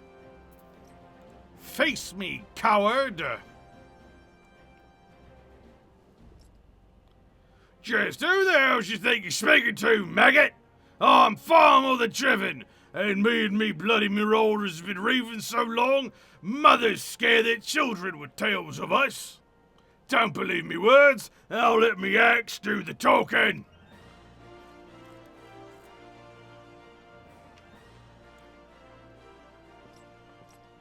Oh, who's speaking? Oh my god, hello. Oh, this is lively, even for the quicksand. You're gonna put on a show for us?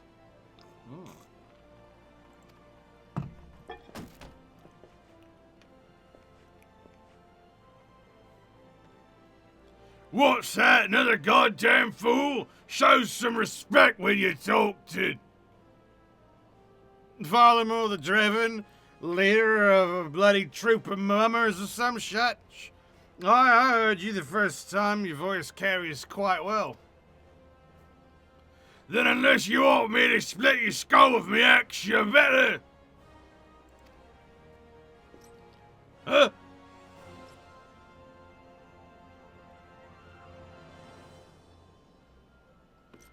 Their sword! It couldn't be. Frenzy? But only the sword of Noldwood. Bloody hell, it's you! You know, I've never been one to stand back and watch. Mind if I join the fun? Begging your pardon, sir.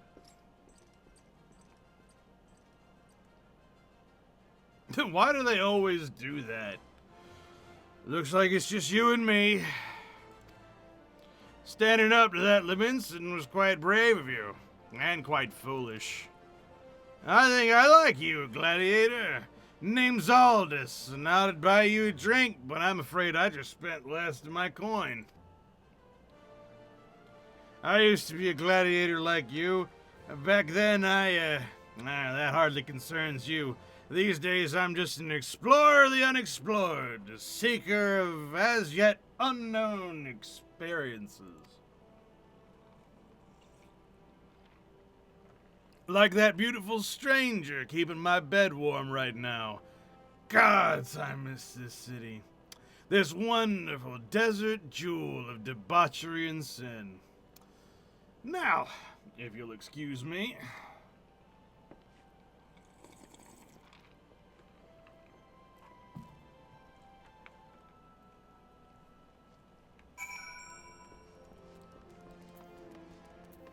Hi, Momodi. I swear, if I hadn't seen all this with my own eyes, I wouldn't have believed it was him. Everyone here thought he died years ago. Listen, Kadash, do me a favor and don't tell Mila about all this, alright?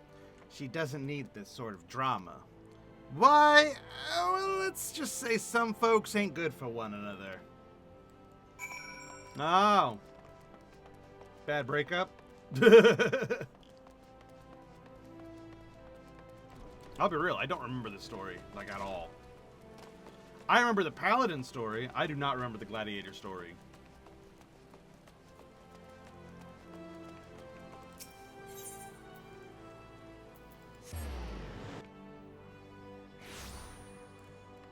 If I had to do a blind guess, I would think it's an enemies to lovers story, which...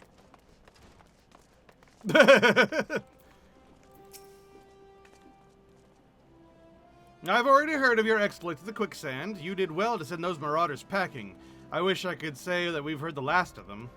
Alas, we've received reports of axe-wielding raiders assaulting merchants traveling through Scorpion's Crossing. It seems words will not suffice after all. I want you to finish what you've begun, Kadash. Head to the Western Thanalan and see that Farmel the Driven and all those who have shared in his crimes never trouble the people of Ul'dah again.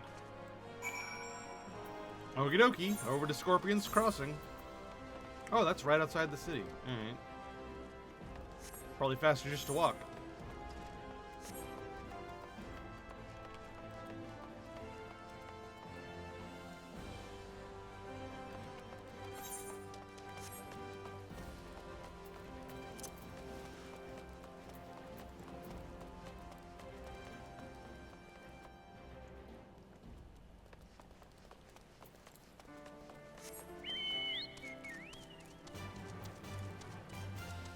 Ooh, look at how my cape reacts to the wet weather.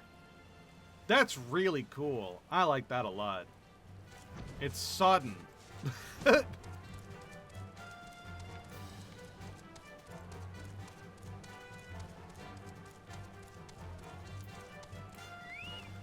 I'm being well and truly rained on right now.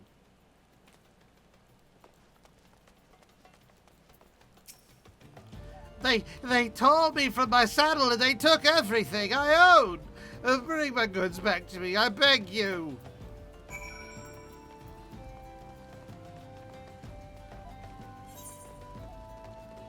Over there.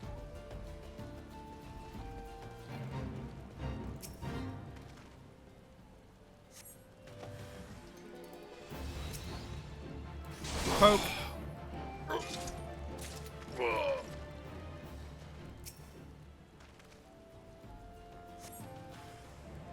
It's Farmel! Poke. I did 1,377 damage.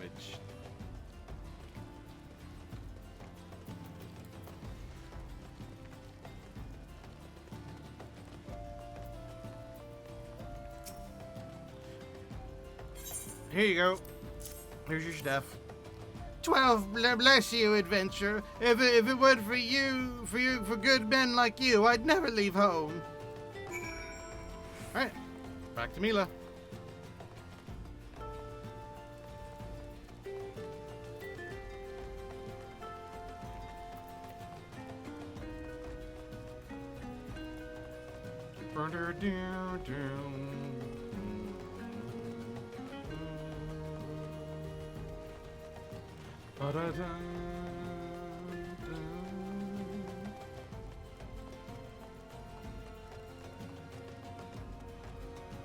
Alright.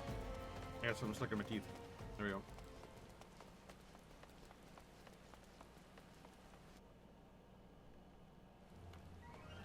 Dun, dun, dun, dun. Dun, dun, dun. Elmaria Rosenthal. Nice name.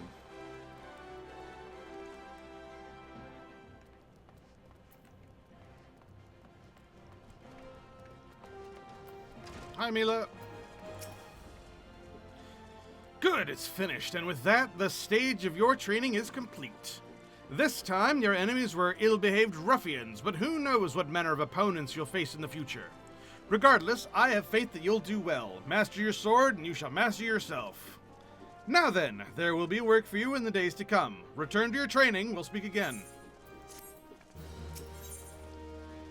Uldah's Most Wanted. You look well. I hope you're ready for your next task, because I require your immediate assistance.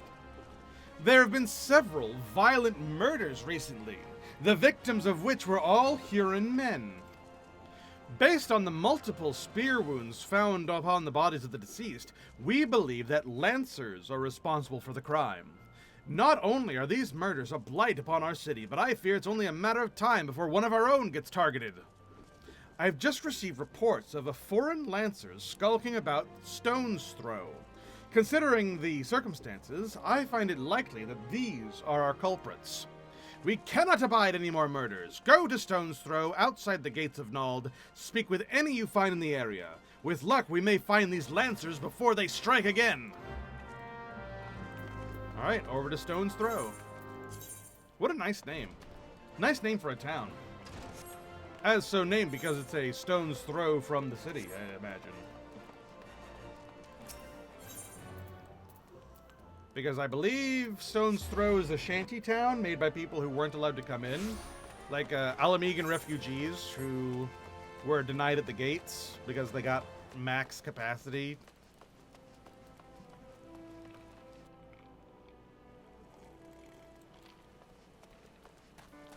Yeah, right here. Little shanty town.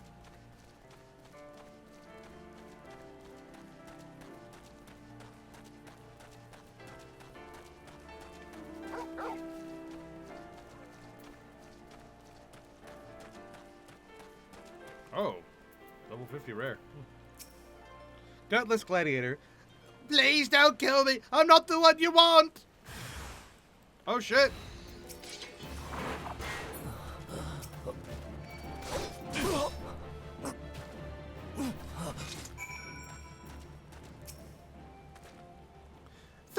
Thank you. They appeared out of nowhere, asked if I was Aldous at Spearpoint. I said no, but they attacked me anyway. What did I do to deserve this? Aldous, huh? We met him earlier. Report to Mila. Oh, we were told not to mention Aldous. Looks like we're gonna have to mention Aldous now.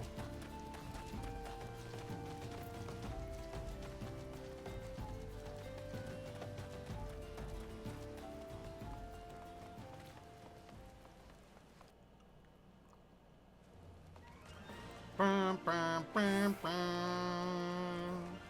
Bum, bum, bum, bum.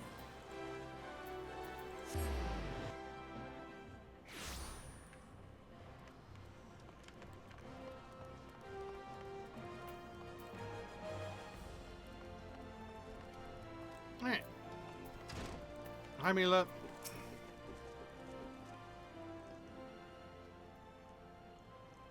So they were indeed the murderers we sought. But what brought Duskwhite freelancers all the way from the Black Shroud? And why were they murdering Huron men with swords?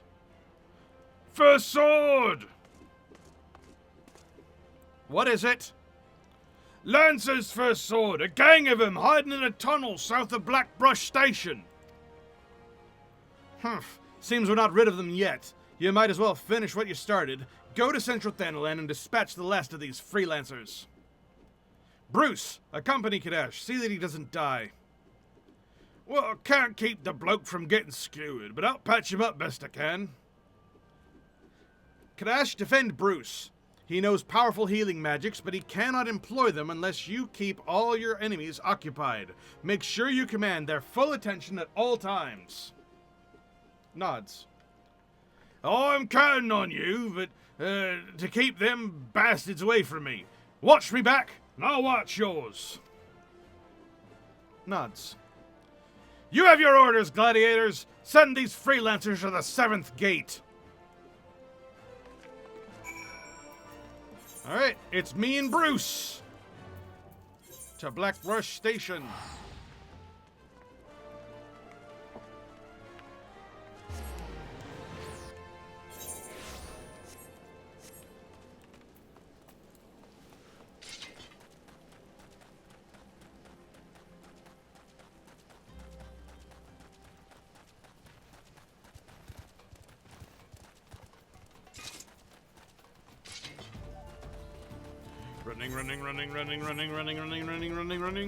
Running.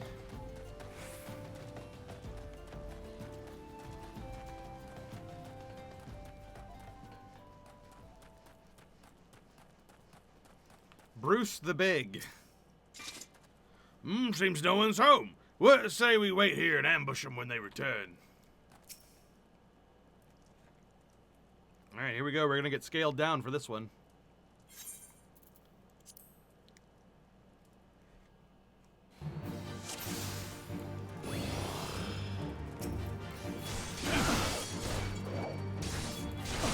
Still really easy, though. Not scaled down enough. Although I think they make these really easy on purpose now, because they used to be too hard. They're highly gear dependent. Get these bastards off me! If I die, you die! Fair enough. Ha! Bastards actually makes me break a sweat!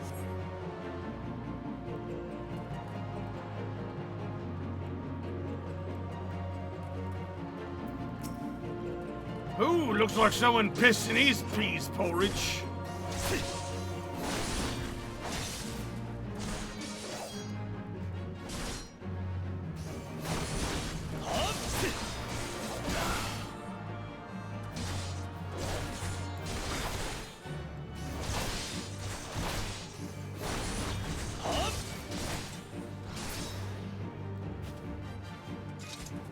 And we win.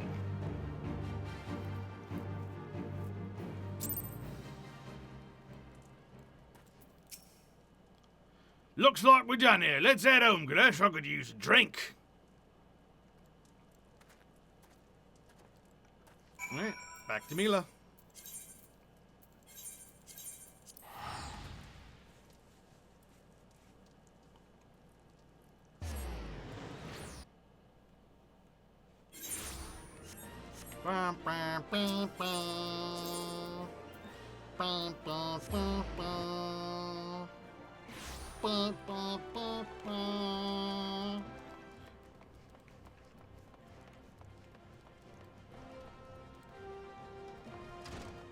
Hey, Mila. Congratulations on a job well done. Bruce says that you acquitted yourself well. I must say that you've shown tremendous growth since you joined us. I wanted to ask you, Bruce believes the freelancers were out for a bounty. What's your opinion on this? They were tracking a man named Aldous. Aldous? Are you certain that's the name you heard? He's alive? But how?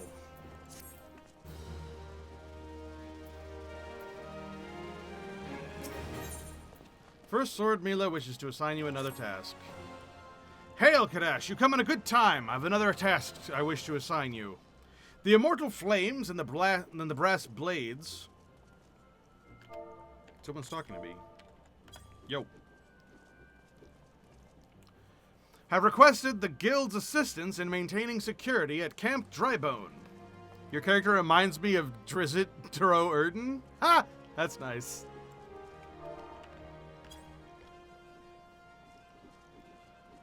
Alright.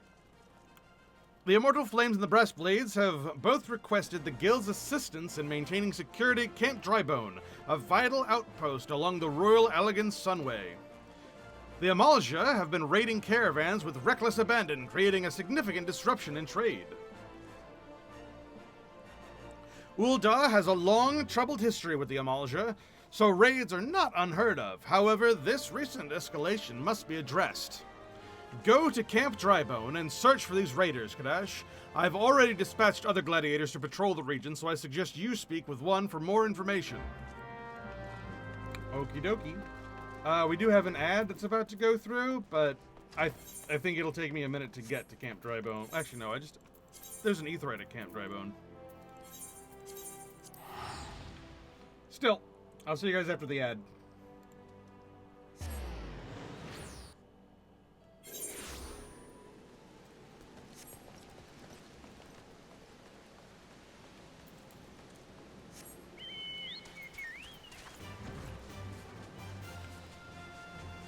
Bum, ba-da-bum, ba-da-bum, bum.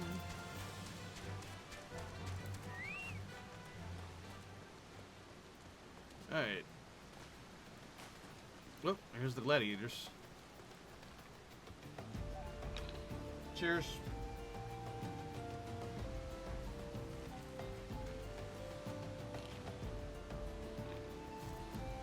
You know, I heard a while back that they were going to experiment with doing ads that didn't interrupt the gameplay, where they would have when ad time happens, they would like shrink the video down, and they would have like an outer banner that is the ad for like a couple minutes, and then it would bloop back out. I wonder whatever came of that. Because I would really like to opt in for that. I don't like that ads interrupt anything. I don't think ads should interrupt content. You want ads to be as unobtrusive as possible.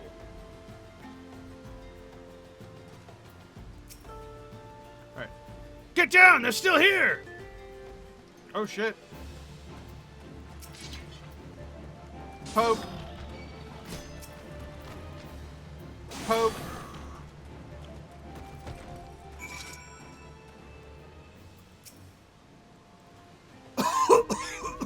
Don't worry, brother. I'll be fine. Though maybe not when the first sword is done with me, eh? Go and tell her that the Amalja are dead. Leave the merchant to me. Okay.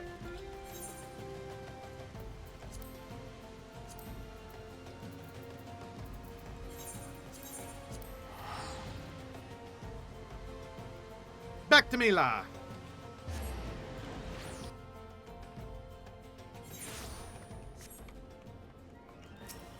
Bum, bum, bum. Bum, bum, bum, bum. Bum, bum, bum, bum. Hello.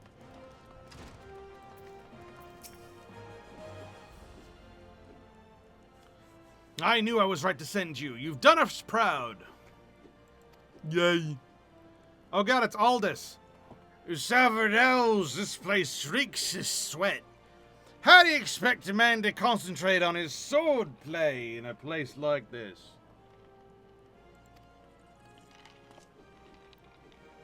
It's Aldous! You remember me? How goes it, brother? Still waving your sword around like a feather duster? You! Ah, good to see you too, Mila, my dear. You're more beautiful than I remembered. You're alive? Where have you been all these years? Answer me! Me? Well, if you must know, I'm on a spiritual journey of self-discovery. Damn it, Aldous, this is serious. We all thought you were dead, and for you to walk in here as if nothing ever happened. Have you forgotten how you dishonored us? I should cut you down where you stand. Oh, that's the Mila I remember. All fire and brimstone. I knew that pretty face could still contort itself into some terrifying shapes. Oh, don't pout, girl. I was just having fun. But as you wish, I'll go. And Kadash, was it? Why don't you join me at the quicksand? I could use some company, and I doubt anyone else here would be so kind.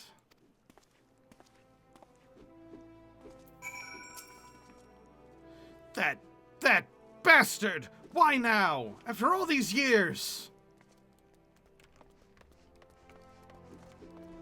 Ah, looks like she had a crush on him, but then he disappeared, and she thought that she thought he was dead. Fuck, I can't say words.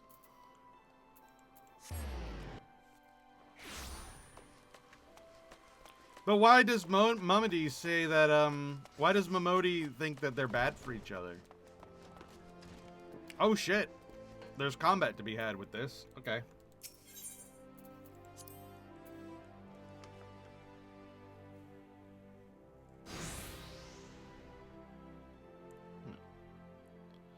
Oh, you came!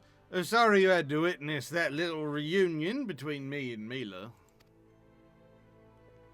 The Sword of Nald, back from the dead. You'd think I'd be greeted by throngs of adoring fans, not threats of violence. Listen, Crash, you're good with a sword, it's plain to see. But more than that, you've got purpose. There's a fire burning within you. As a former man of conviction, I can recognize a kindred spirit.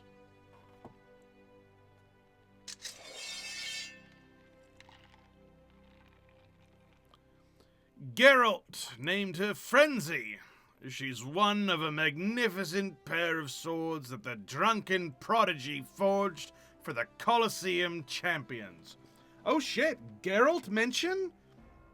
In a fucking job quest line? Holy shit, I had no idea that they mentioned Geralt this early on. Geralt being the one who makes all of our relic weapons. The Zodiac weapons, the Heavensward relics, all of them. It's Geralt who makes all of them. Our Phantom relics, Geralt is making those. Geralt made that too? The man who wielded her twin had eyes that burned like yours.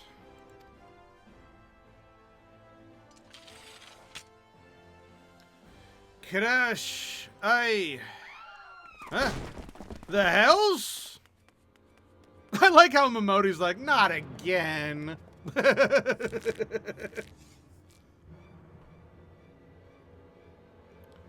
Aldous, Sword of Null, we've come for your head. Oh shit, look at the masks they're wearing. If you do that, how the hells am I supposed to enjoy my ale? Arrogant fool, prepare to meet your maker!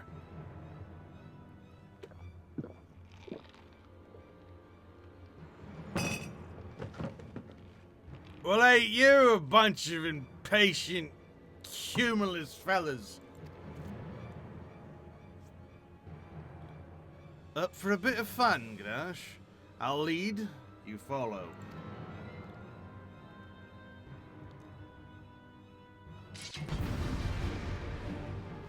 Alright, here we go.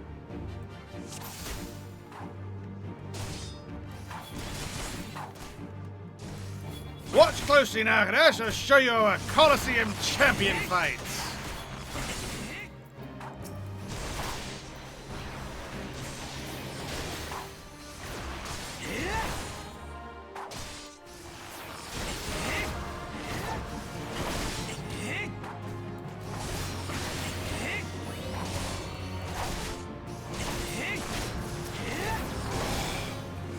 That's all you got. Try to keep up, boys.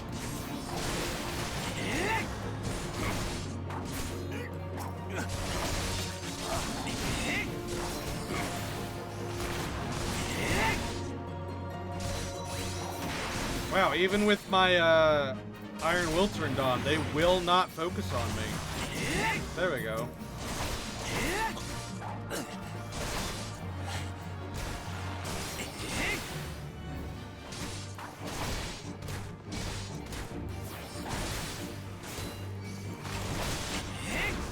Those weaklings are all yours, Clash.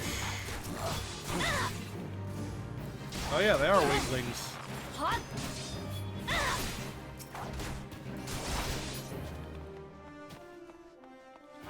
Oh, that's the sort of sport I crave.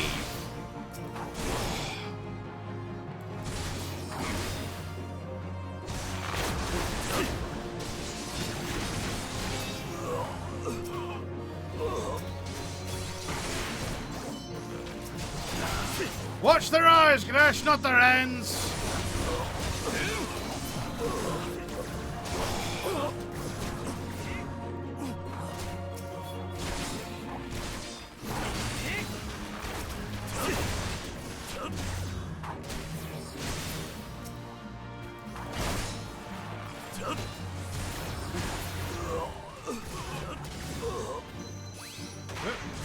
Oh, come on, I wanted to be cool and jump on the table and then jump across. There we go.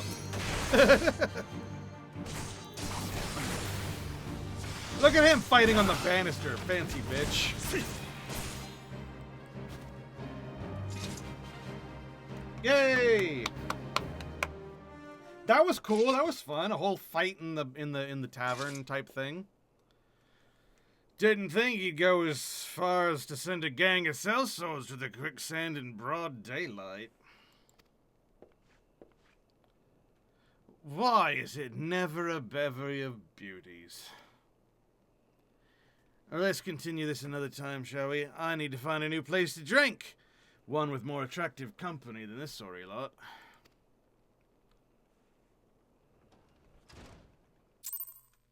Well, goodbye.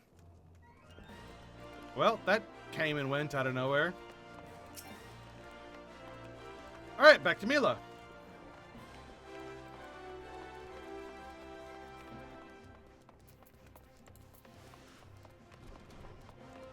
Hop.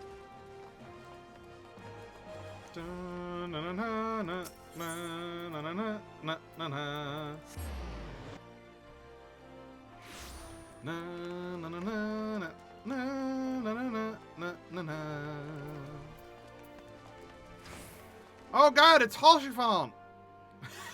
It really is. Ha ha ha ha ha ha. No.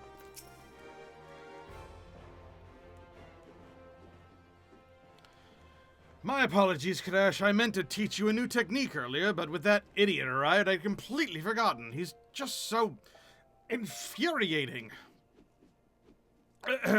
The shield lob technique will allow you to attack from afar without the need for ranged weaponry. Since we gladiators are primarily close-range fighters, the ability to draw the attention of distant enemies is a valuable asset. May it serve you well in the field. Nods.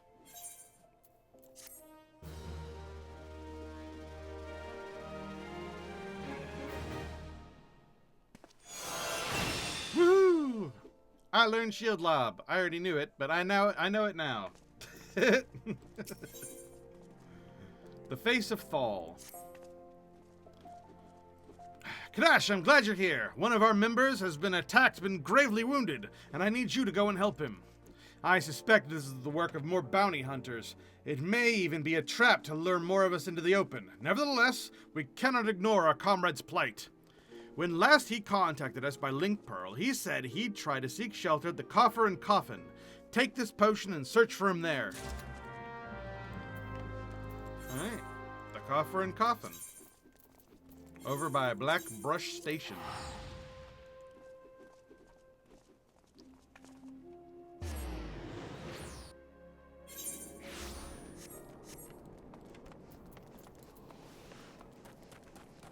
Hop. To the Coffer and Coffin! It's that right there, the tavern built into the rock.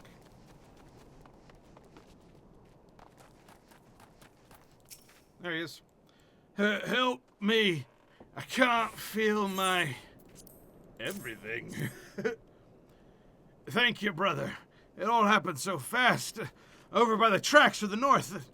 I don't know who attacked me or why they left me alive, but I dare say the answer's out there. Surely someone saw something.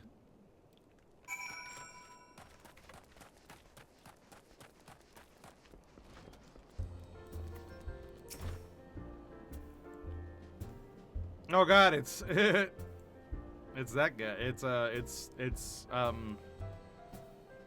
Sloppy. Him. I don't remember his name. Adelbert? Elbert? Ilbert. Ilbert! It's young Ilbert. The fellow's outside. I saw him stumble in when I left to the bar to take a piss. Was alone, as I recall. You say he's wounded, and I thought he was just drunk. Let me get a good look at your face. Yeah, young Ilbert right there. Sloppy! Anyway.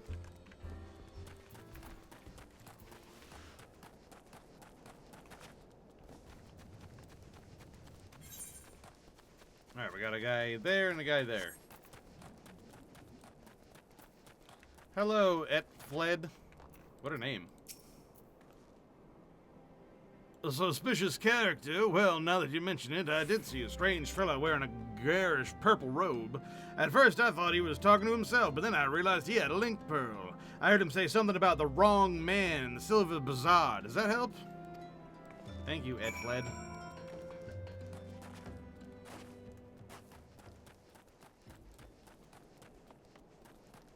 Point of ambush.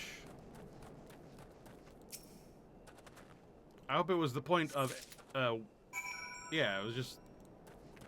Speak to the injured gladiator. Oh, I found, like, a ring. I was gonna say, I hope that it's a place that he was ambushed, not a place where I'm going to be ambushed. And yes, lo and behold.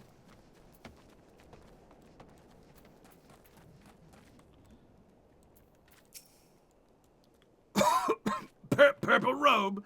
That does sound familiar. Aye, it was him. I'd swear it. Did you find anything else? Scorpion ring. A metal ring engraved with a scorpion, its tail poised to strike. Pick this up on the tracks, eh? It might as well belong to the bastard. Can't say I've seen it like before. Might be his Wymond could tell you more. Know him, don't you? He's this bespectacled bloke who's always lounging around the Emerald Avenue in the city. Of course, being the businessman he is, he'll probably ask to be compensated in exchange. Show that thing to Wymond. He's sure to know something about it. Alright, to Wymond.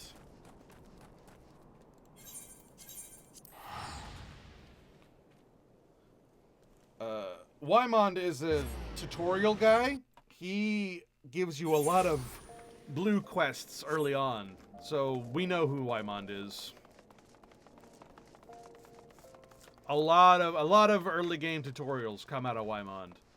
I believe if you start in Ul'dah, he's the guy who teaches you how to move.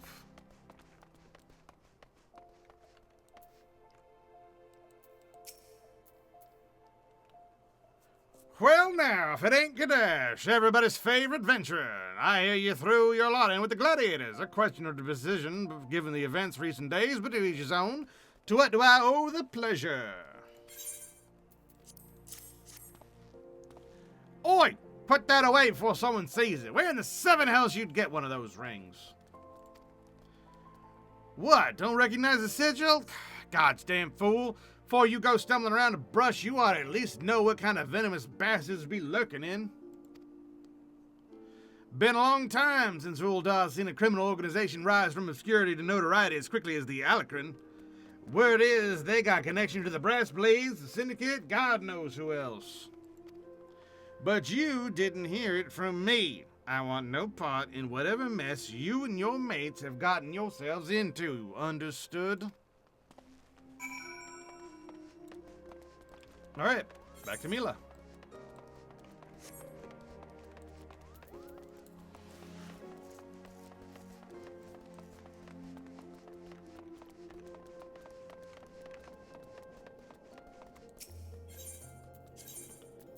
Gladiator Guild.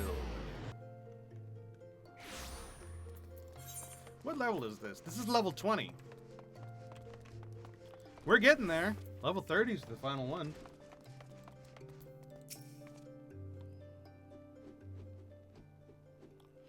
Oh, Kadash, I was just wondering when you might return. What news did you bring with our injured comrade?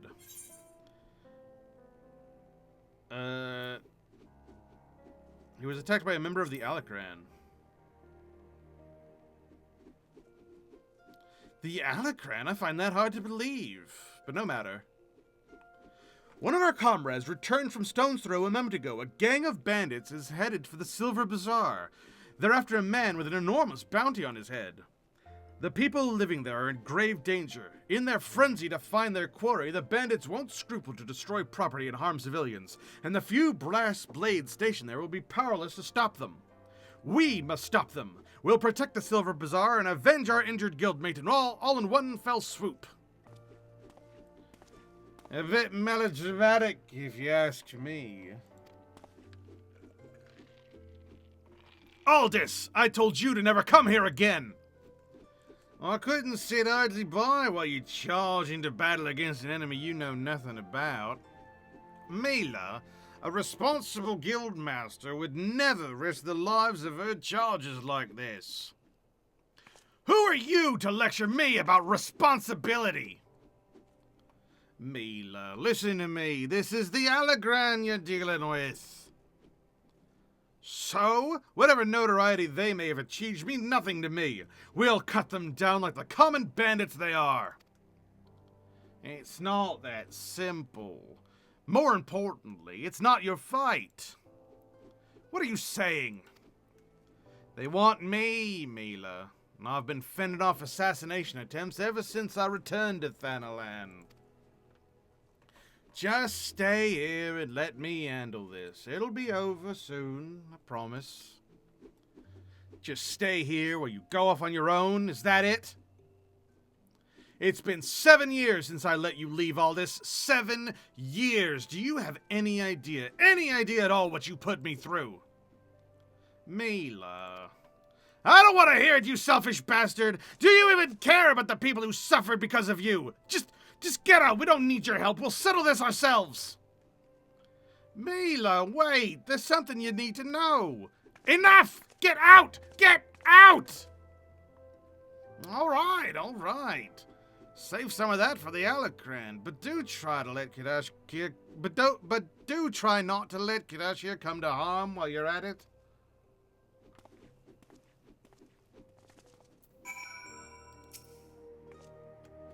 What are you waiting for? You have your orders. Go! All right. I'm going. Jesus. Hell hath no fury. Jesus Christ.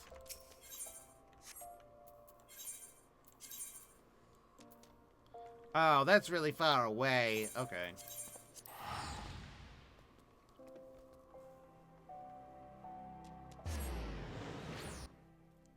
The Silver Bazaar down here actually has a lot of really good yellow quests.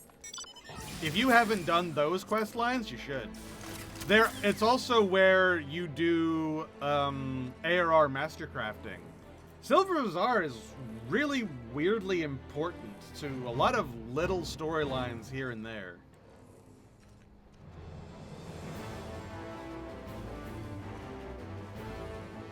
Oh, I'm on the wrong mount. Company Chocobo. There we go.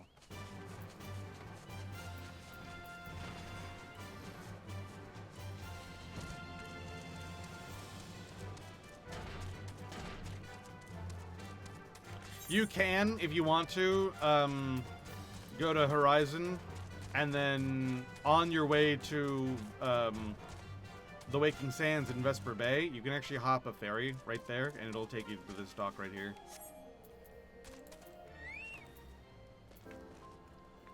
Alright, Mila, I'm here. There you are, Kadash. Everybody's already in position. Are you ready? I'm ready.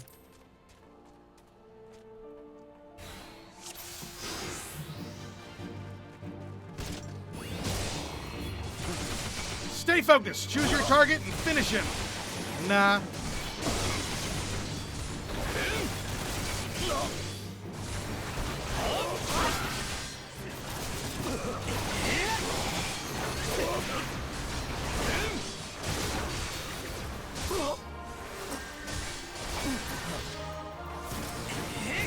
We got a healer.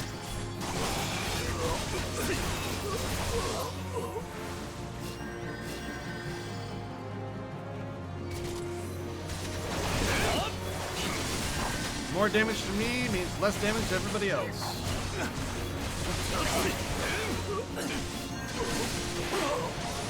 The Conjurers are the greatest threat. The others can wait. Kadash, deal with them.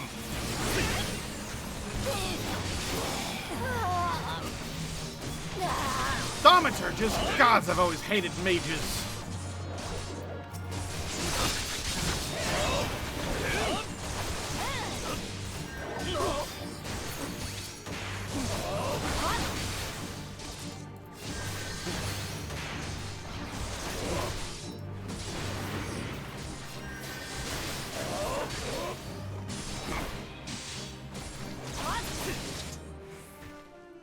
Hey, did we do it? We did it!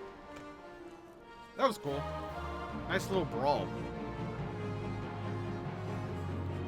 We did it! Rejoice, gladiators! The day is ours! Hooray! Oh shit, purple robe. Huh?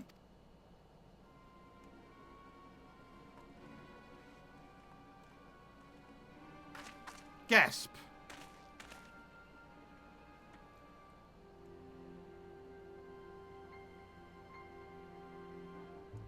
What?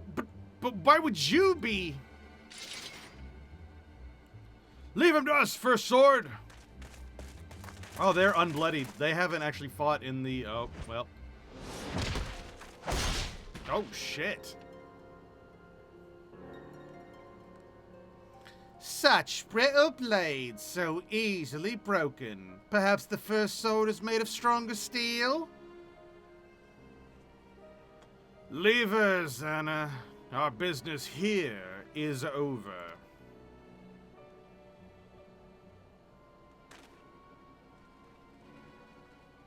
Oh shit. Hey! He's got the sword. What have you done, Leovold? First Sword, we must withdraw! The wounded need tending! Let us take them back to the guild.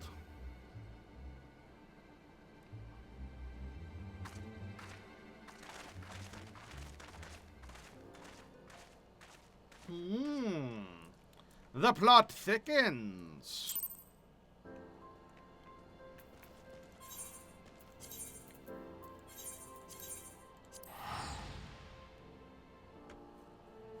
Alright, let's go talk to Mila at the Gladiators Guild.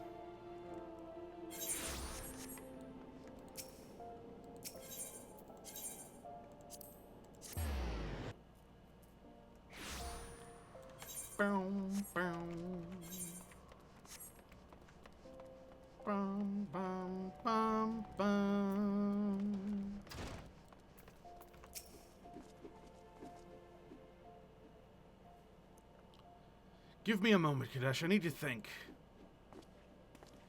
I wanted to spare you this, Mila. I begged you not to go. You knew all this? That Leovold and I once fought side by side in the Colosseum. The twin swords of Nalthal, they called us. Never lost a match, honored by the Bull of Alamigo himself. But that was then, and this is now. When I learned Leovold single-handedly transformed the Alicran from a gang of common thieves into the most feared criminal organization in Thanalan, I knew I had to return.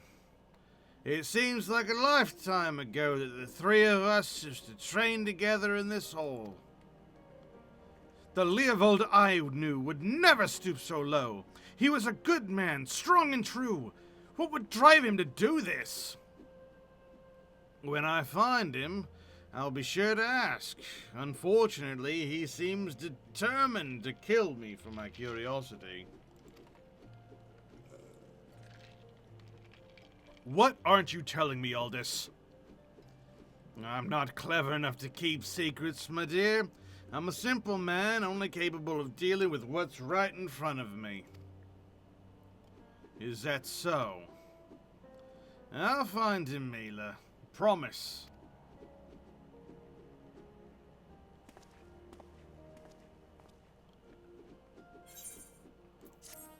Yeah, I don't trust it either.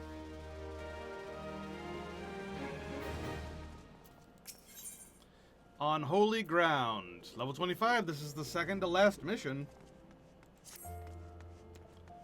Oh, Kadash, I must apologize for my earlier behavior. As First Sword, my duty is not only to foster your growth as a gladiator, but to also protect you from dangers you're not ready to face. I did not know that Leovold would become the leader of the Alecron. Had he chosen to bear his steel at us, many more of us would not have returned alive. I need to know why he's turned to a life of crime, and so I've ordered my best men to scour Thanalan for any traces of his whereabouts. Unfortunately, one of them has disappeared.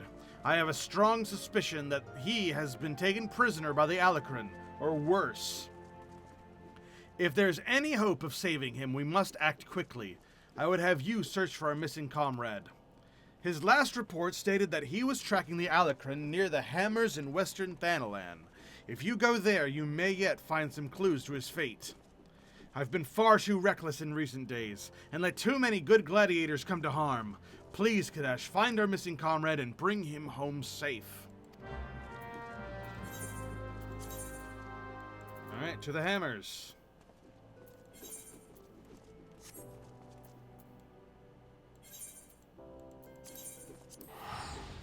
Alright, it's probably just as far away as going from Horizon, but screw it.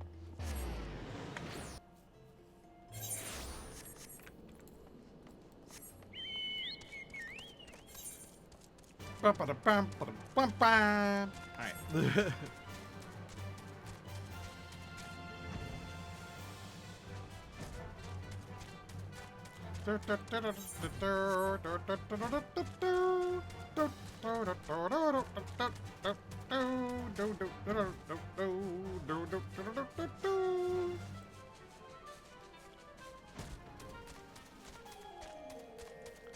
Alright.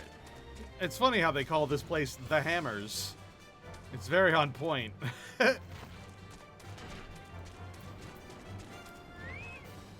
There he is. It's a trap, brother! Oh shit. Poke. Poke. Poke. Some trap. That's some fine swordsmanship, Kadash. Mila, the First Sword, certainly knows how to pick 'em. Even after all these years, I can't quite bring myself to call her that. See, I still remember when her father first brought her to the guild. A wee lass who cried at night at the sight of naked steel. But to look at her now, you'd swear she was born with a blade in her hand. Not like she had much of a choice but to rise to the occasion, though. What with all the trouble Aldous got into 7 years ago. Selfish bastard, he should have never... Oh, but enough about my rambling. I'll make my way back to Ulda after a short rest. You go ahead and tell Mila that I'm fine.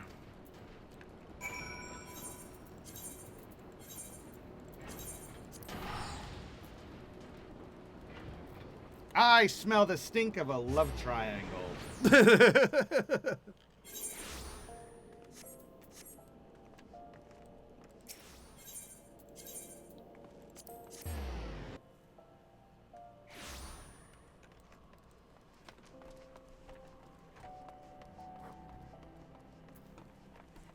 candle's starting to burn out. I want to blow it out before it gets drowned and becomes unusable. Kadash, thank the gods you're all right. I heard about the ambush at the Hammers. Excellent work. You've been invaluable to the guild. I cannot thank you enough. In fact, I believe you deserve a much-needed rest. Take some time for yourself and return when you've recuperated. But before you go, speak to Lulutsu. I believe she has a message for you. Ah, Kadash, the very gladiator I was seeking. Lean closer, for I would not have others hear my words. Aldous sends his regards and requests you meet him at the Lich Yard in eastern Thanalan.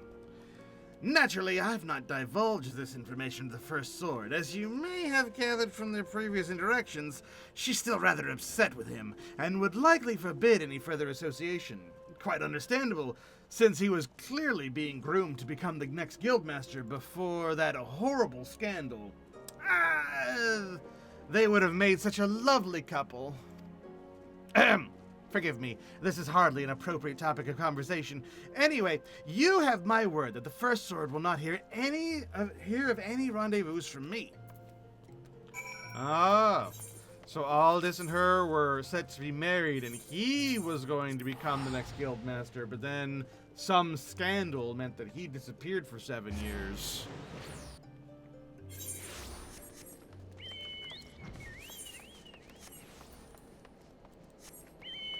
And that's why she's all bent out of shape, because she had to rise to the occasion and become guildmaster, even though she really doesn't like it.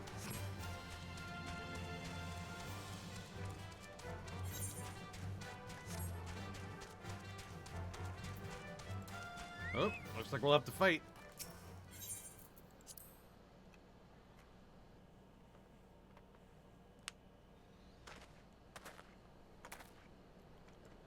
And where have you been? Busy drowning in some sweet young thing's eyes? I thought he was going to say something else.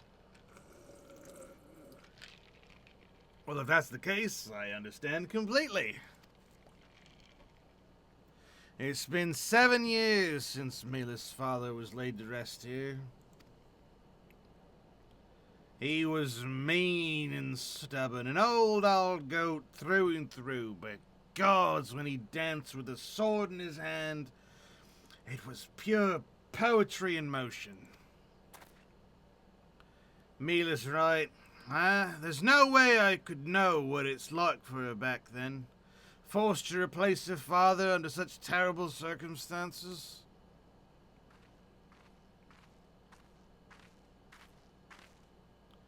And who might you be? Another of Leovold's lackeys? Master Leovold has been most distressed since learning of your return. This is unacceptable. Your master does not deserve your loyalty, kitten.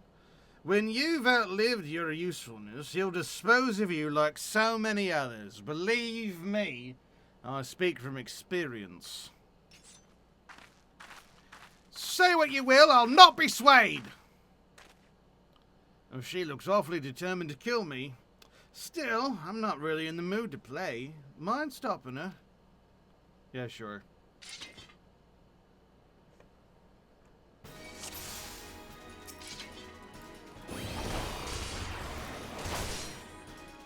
No pressure, but I'll be evaluating your performance.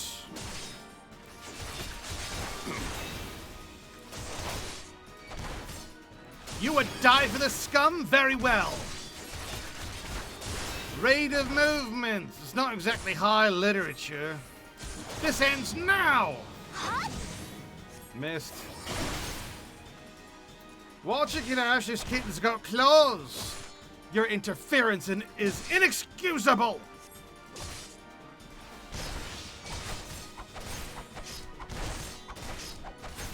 Ow, ow, ow, ow. Go down. That actually hurt a little bit right at the end. You've gotten stronger. Good. I'm glad Mila has a man like you to rely on. She's her father's daughter, a leader of men, true warrior, and an obstinate woman who lets her feelings cloud her judgment. Which is why she needs to be surrounded by dependable people who will give her good counsel and keep her temper in check. Now more than ever, stick by her. She needs you more than she knows. I'll do what I can. Thank you. I know this business with Leovold and the Alacran has everyone on edge, but it's almost over now. You have my word. I owe it to your old man to put an end to this, to give him peace in Thal's realm by making that bastard Leovold finally answer for his crimes. Remember what I said, Kadash. Now go. She's probably wondering where you are.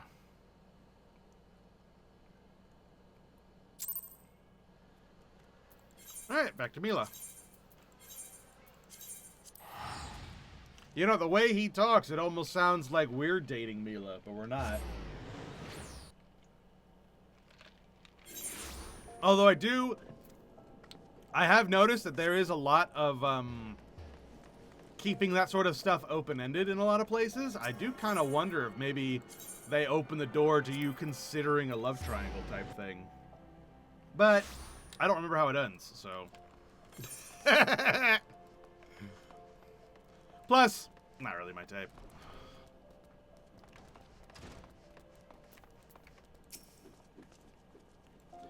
Why are you staring at me like that? Is something the matter? You're behaving rather oddly. Well, I'm afraid that I've no news regarding the Alacran movements. I remain confident that we'll find them soon enough, though, so keep your blades sharp.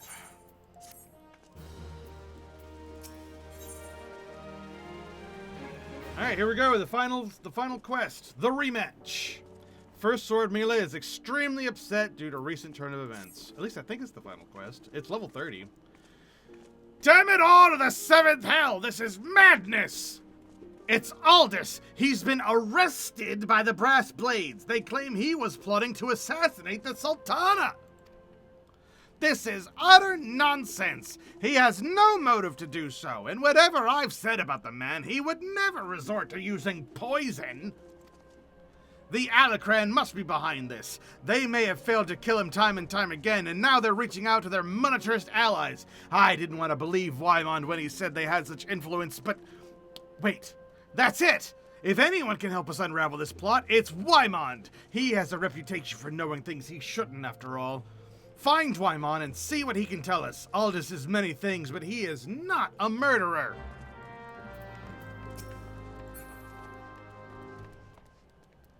You know, I bet you could kind of take it that way. Now that I'm thinking about it, if they're leaving it open-ended as to that sort of thing, imagine us, like, being the guy who's helping her ex type thing. Oh, God, the fanfic writes itself. Nah.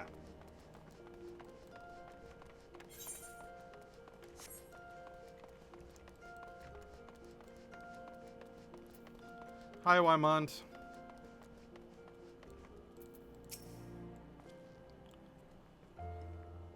No, I was wondering when you might come along. Frankly, I'm surprised Aldous went so quietly. He ought to know there's no walking away from this. I've forgotten the voice that I gave him like 10 minutes ago. I am getting kind of drunken. What happened between Aldous and Leovold 7 years ago? You really don't know, do you? I'd best start at the beginning then. Aldous is something of an enigma.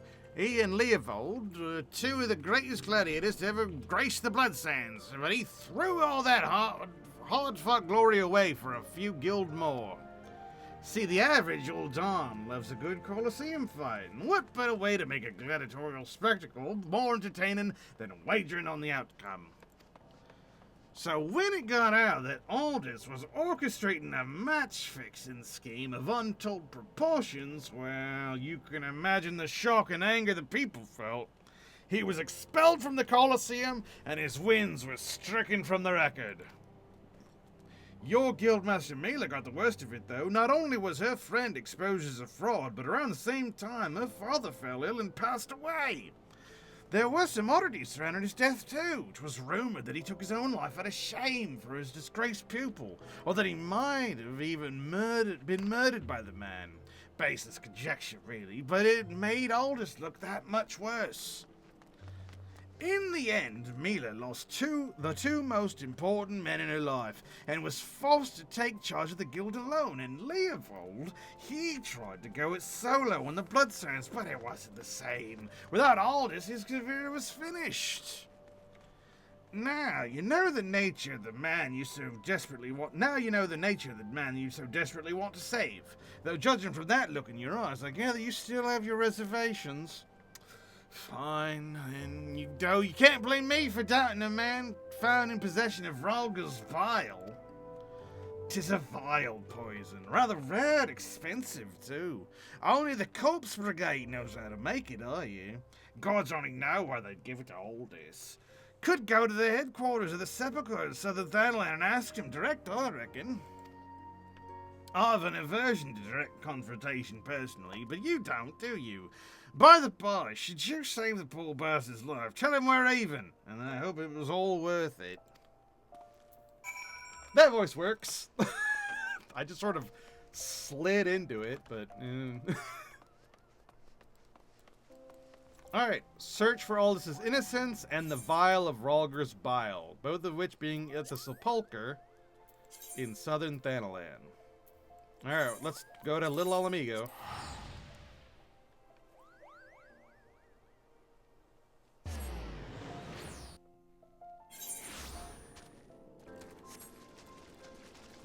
Whoop, whoop, whoop, whoop, whoop. There we go. Bum, bum, bum. Bum, bum, bum, bum. Man, I remember way back in the day, I had a really hard time with this quest, actually. This was really hard for me at the time. I was massively under-geared. I was not ready to be doing this. Like, I literally... It was so bad, I had to dance around people out here. I was like, I really, really, really don't want to fight these guys. I did it around the same time. You have to kill these knuckle dancers for a quest as well. So it's like, oh, I've got to kill these guys, and I've got to find evidence of their innocence. And it's like, man, I just so wasn't... I could fight them one at a time if I really, really tried.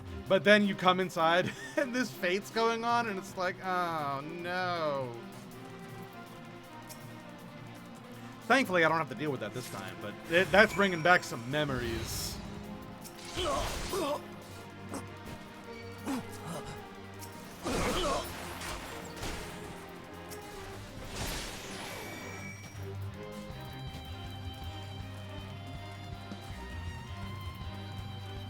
I think I actually died right there as well.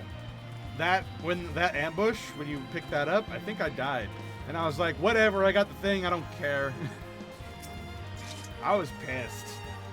I was not having fun at the time.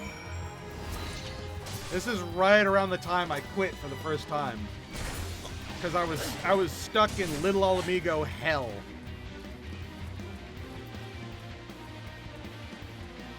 Everyone else was playing the launch of Shadowbringers, and I was in call with them at the time, listening to them do the whole quest line with Tesleen, and like listening to their reactions, and they were trying their best not to spoil it, but you know, they're making reaction noises. They're like, holy shit, this is so cool, all that stuff.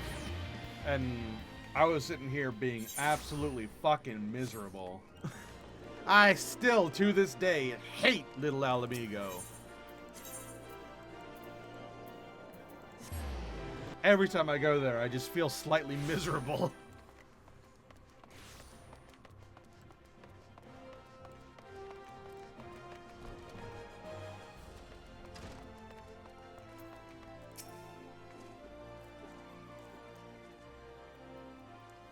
But then I came back, and then the game rapidly picks up. Like, after you fight Ifrit, and you get to eventually fighting Garuda. After the fight with Garuda at level 45, so 30 to 40 was still really, really annoying. But then once you hit 40 and you fight Garuda, the game skyrockets in quality. And I had so much fun that I played all the way until Shadowbringers, and then I burned out, and I had to take a break.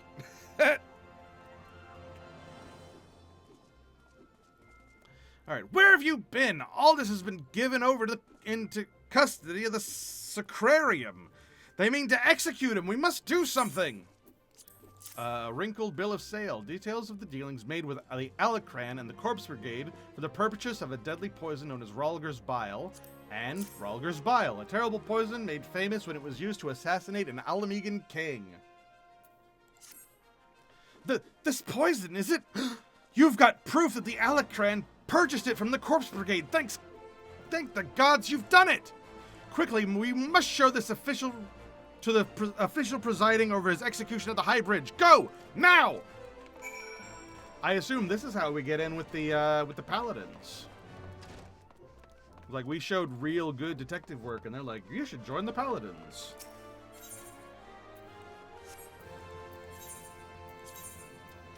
That would make sense.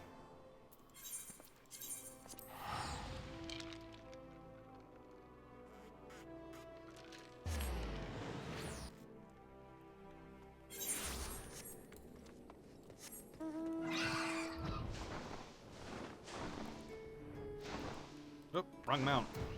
That's not until later.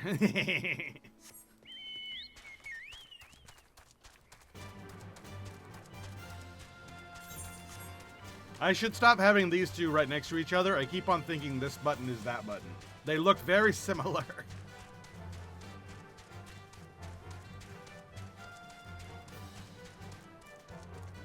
Whee! Whoa, what's going on? We tried to delay them, Kadosh, but they'd already taken all this below. Hurry before it's too late! Oh shit. Oh, not through there. Over here.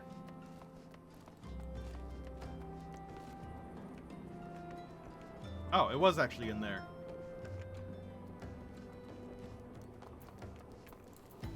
Run! Run, run, run, run, run, run, run! We must stop the execution! They've got the wrong man! Oh, this is just a storage area. How do we get down there?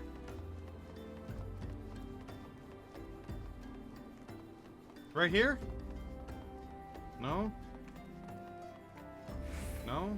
How do we get down there? You don't jump, do you? No. Surely not. No, I didn't think so. How the hell do you get down there?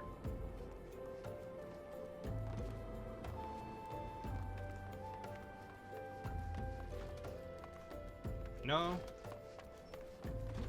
Ah, right here.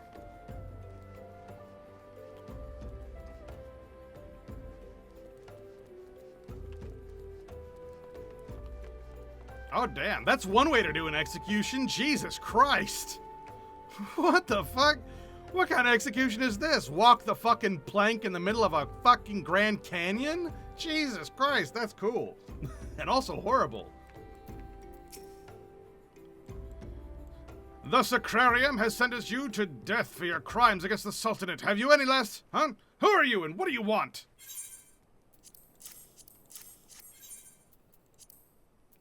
Stop this farce immediately! You've got the wrong man! These are bold accusations you make, adventurer.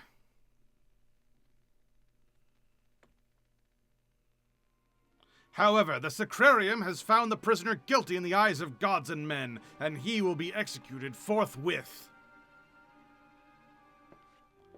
Don't waste your breath. Those scales have always yielded to wealth above all else, and Leovold spent a fortune to secure my sentence. Silence, criminal! And you, what are you waiting for? Do it!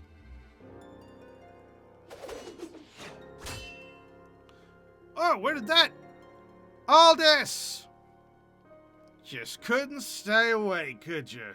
Well, at least I don't have to steal the headman's axe. They're just gonna watch him do it? Okay.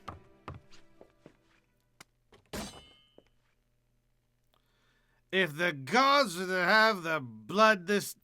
if the gods are gonna have blood this day, I'm afraid it won't be mine. Since you two are so devout, perhaps you'd be willing to offer yourselves in exchange. Mercy!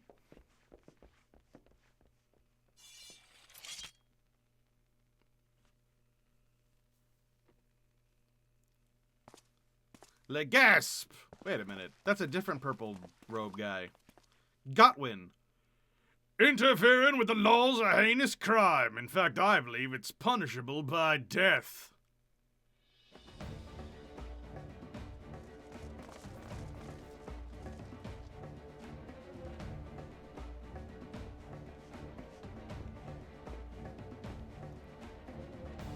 And there's Leovold. I had a feeling the spectacle would draw you here. I should have dealt with you myself from the start. Come, let's dance, brother. So it's to be a rematch. Very well, I accept. Mila and the others need you, Crash. You leave him to me. Okie doke.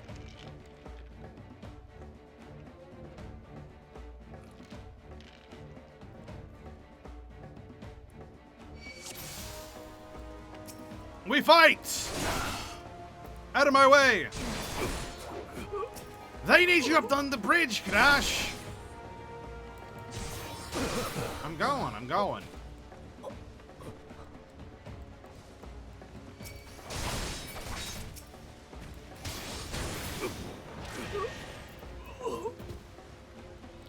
Out of my way!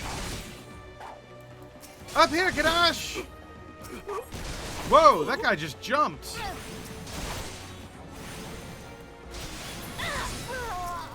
I've never really seen NPCs hop off like that.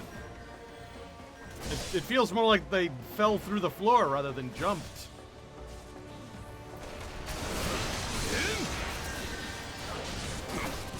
I'm here, I'm here.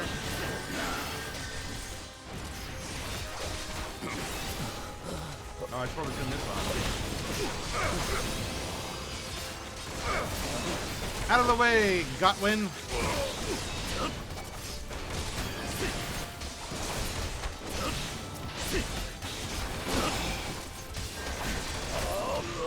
There we go, without proper healers, you just fall down, don't you? Deal with that mage, Crash, quickly! What mage? I don't see a mage. Oh, this mage. Your hero of the guarded.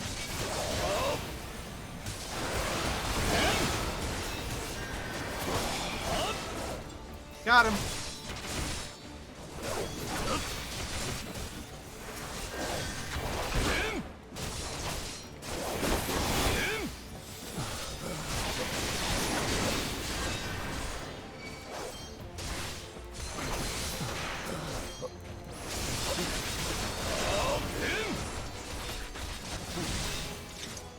Woohoo!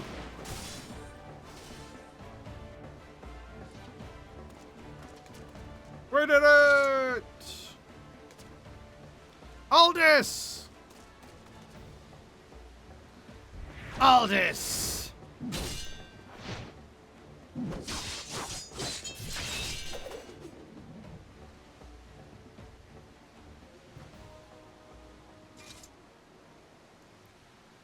You almost had me, Leovold. Stay back! I won't have your pity! You just had to have it all, didn't you? Just one victory, just one bloody match. But your precious ego couldn't accept that. You ruined everything! Tell me, Aldous, how does it feel to lose your name, your legacy, everything you've ever loved?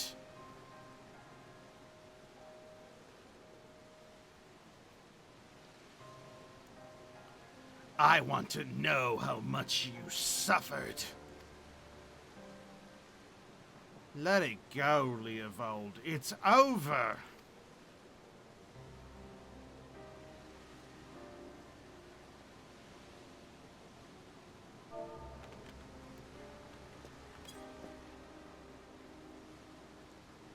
Like hell's it is. I swear you will never know peace. Not in this life, or in the next.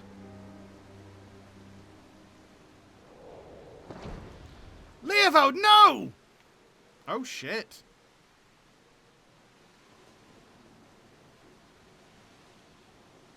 You know damn well neither one of us will see Thal's realm.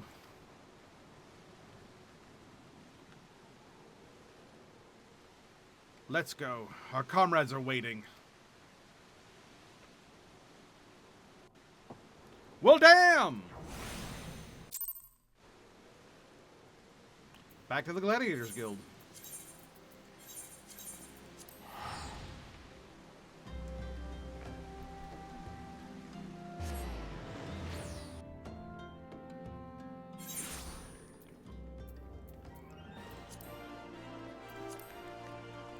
Man, I'll be real. I didn't remember a single bit of that storyline. I didn't remember a bit of it. Not even one part.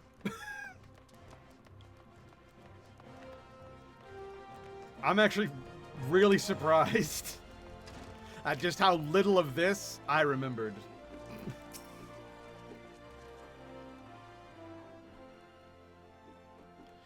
I'm glad you were there, Kadash. Without you, I doubt we could have defeated the Alacran.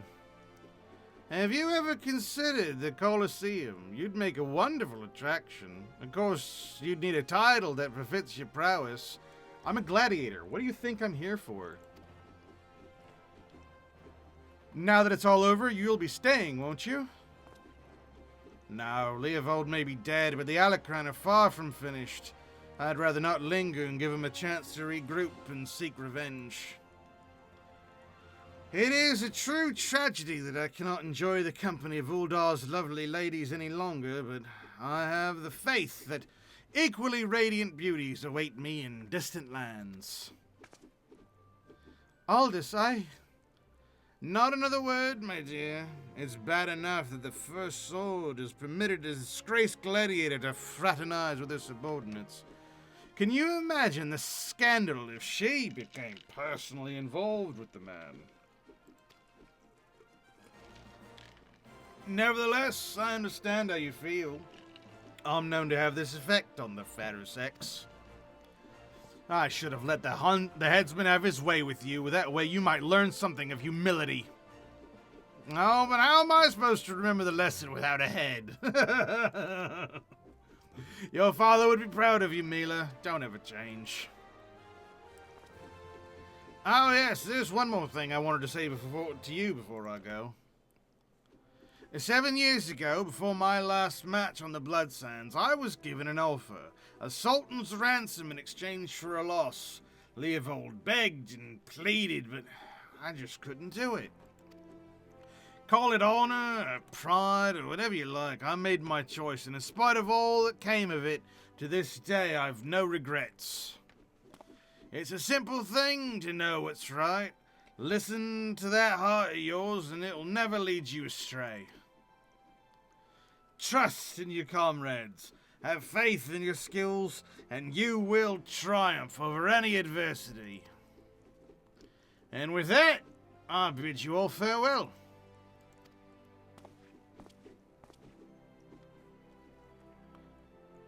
I better not have to wait 7 years to see that bastard again. There's still so much I want to... What in the seven hells are you looking at? This is a training hall. Why aren't you all training right now? You think all it takes to stand in the Blood Sands is a sword and a stupid grin? No! It takes years of hard work, an ocean of blood and sweat, and an unbreakable will. Every man and woman here has the potential to become a champion, but it is you and you alone who decides your destiny. Nods. So answer me now, gladiators. Will you follow in the footsteps of your brothers and sisters and inscribe your names in legend? Yeah! Aye! Yay! Alright, we have completed Gladiator, exiting New Game Plus. We did it! And with that, I think this is a perfect time to call it quits here. Thank you guys for hanging out with me on my 1-year anniversary. I super duper appreciate it. And Monday, we will be continuing with New Game Plus. We'll be playing, we'll start on New Game Plus Part 2.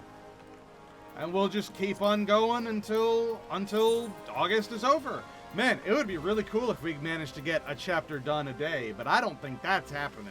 I'll be totally for real with you. I think this was anachronistic. We're especially in later expansions. Nuh-uh. Nah. Nah, this is gonna take a while. This is gonna take a hot minute. Especially if we're gonna be doing the raids and stuff too. But it'll be worth it. It'll be great fun. But thanks for hanging out with me. I super duper appreciate it. And I'll see you guys on Monday for for part 2. I am probably going to put this stuff up on YouTube, but we'll see how that goes. I don't know. Anyway, bye-bye, everybody. Bye-bye. Bye-bye. Should we change our outfit now that we are done and we're, like, proper gladiators? Maybe we should put on some proper gladiator gear. Why don't we end off with that? All right, hold off on the bye-bye. Actually, no. Let's do that at the start of the next stream. So that way we can have our outfit thing at the start of every stream. And that'll be our little ritual. It's like, seeing as how, what the fuck did I just see? What the fuck is you? Fucking unicorn. Anyway, that way at the start of each stream we can have ourselves a little dress-up moment instead of like doing it twice this stream. So next stream we'll start off by playing dress-up as a proper gladiator.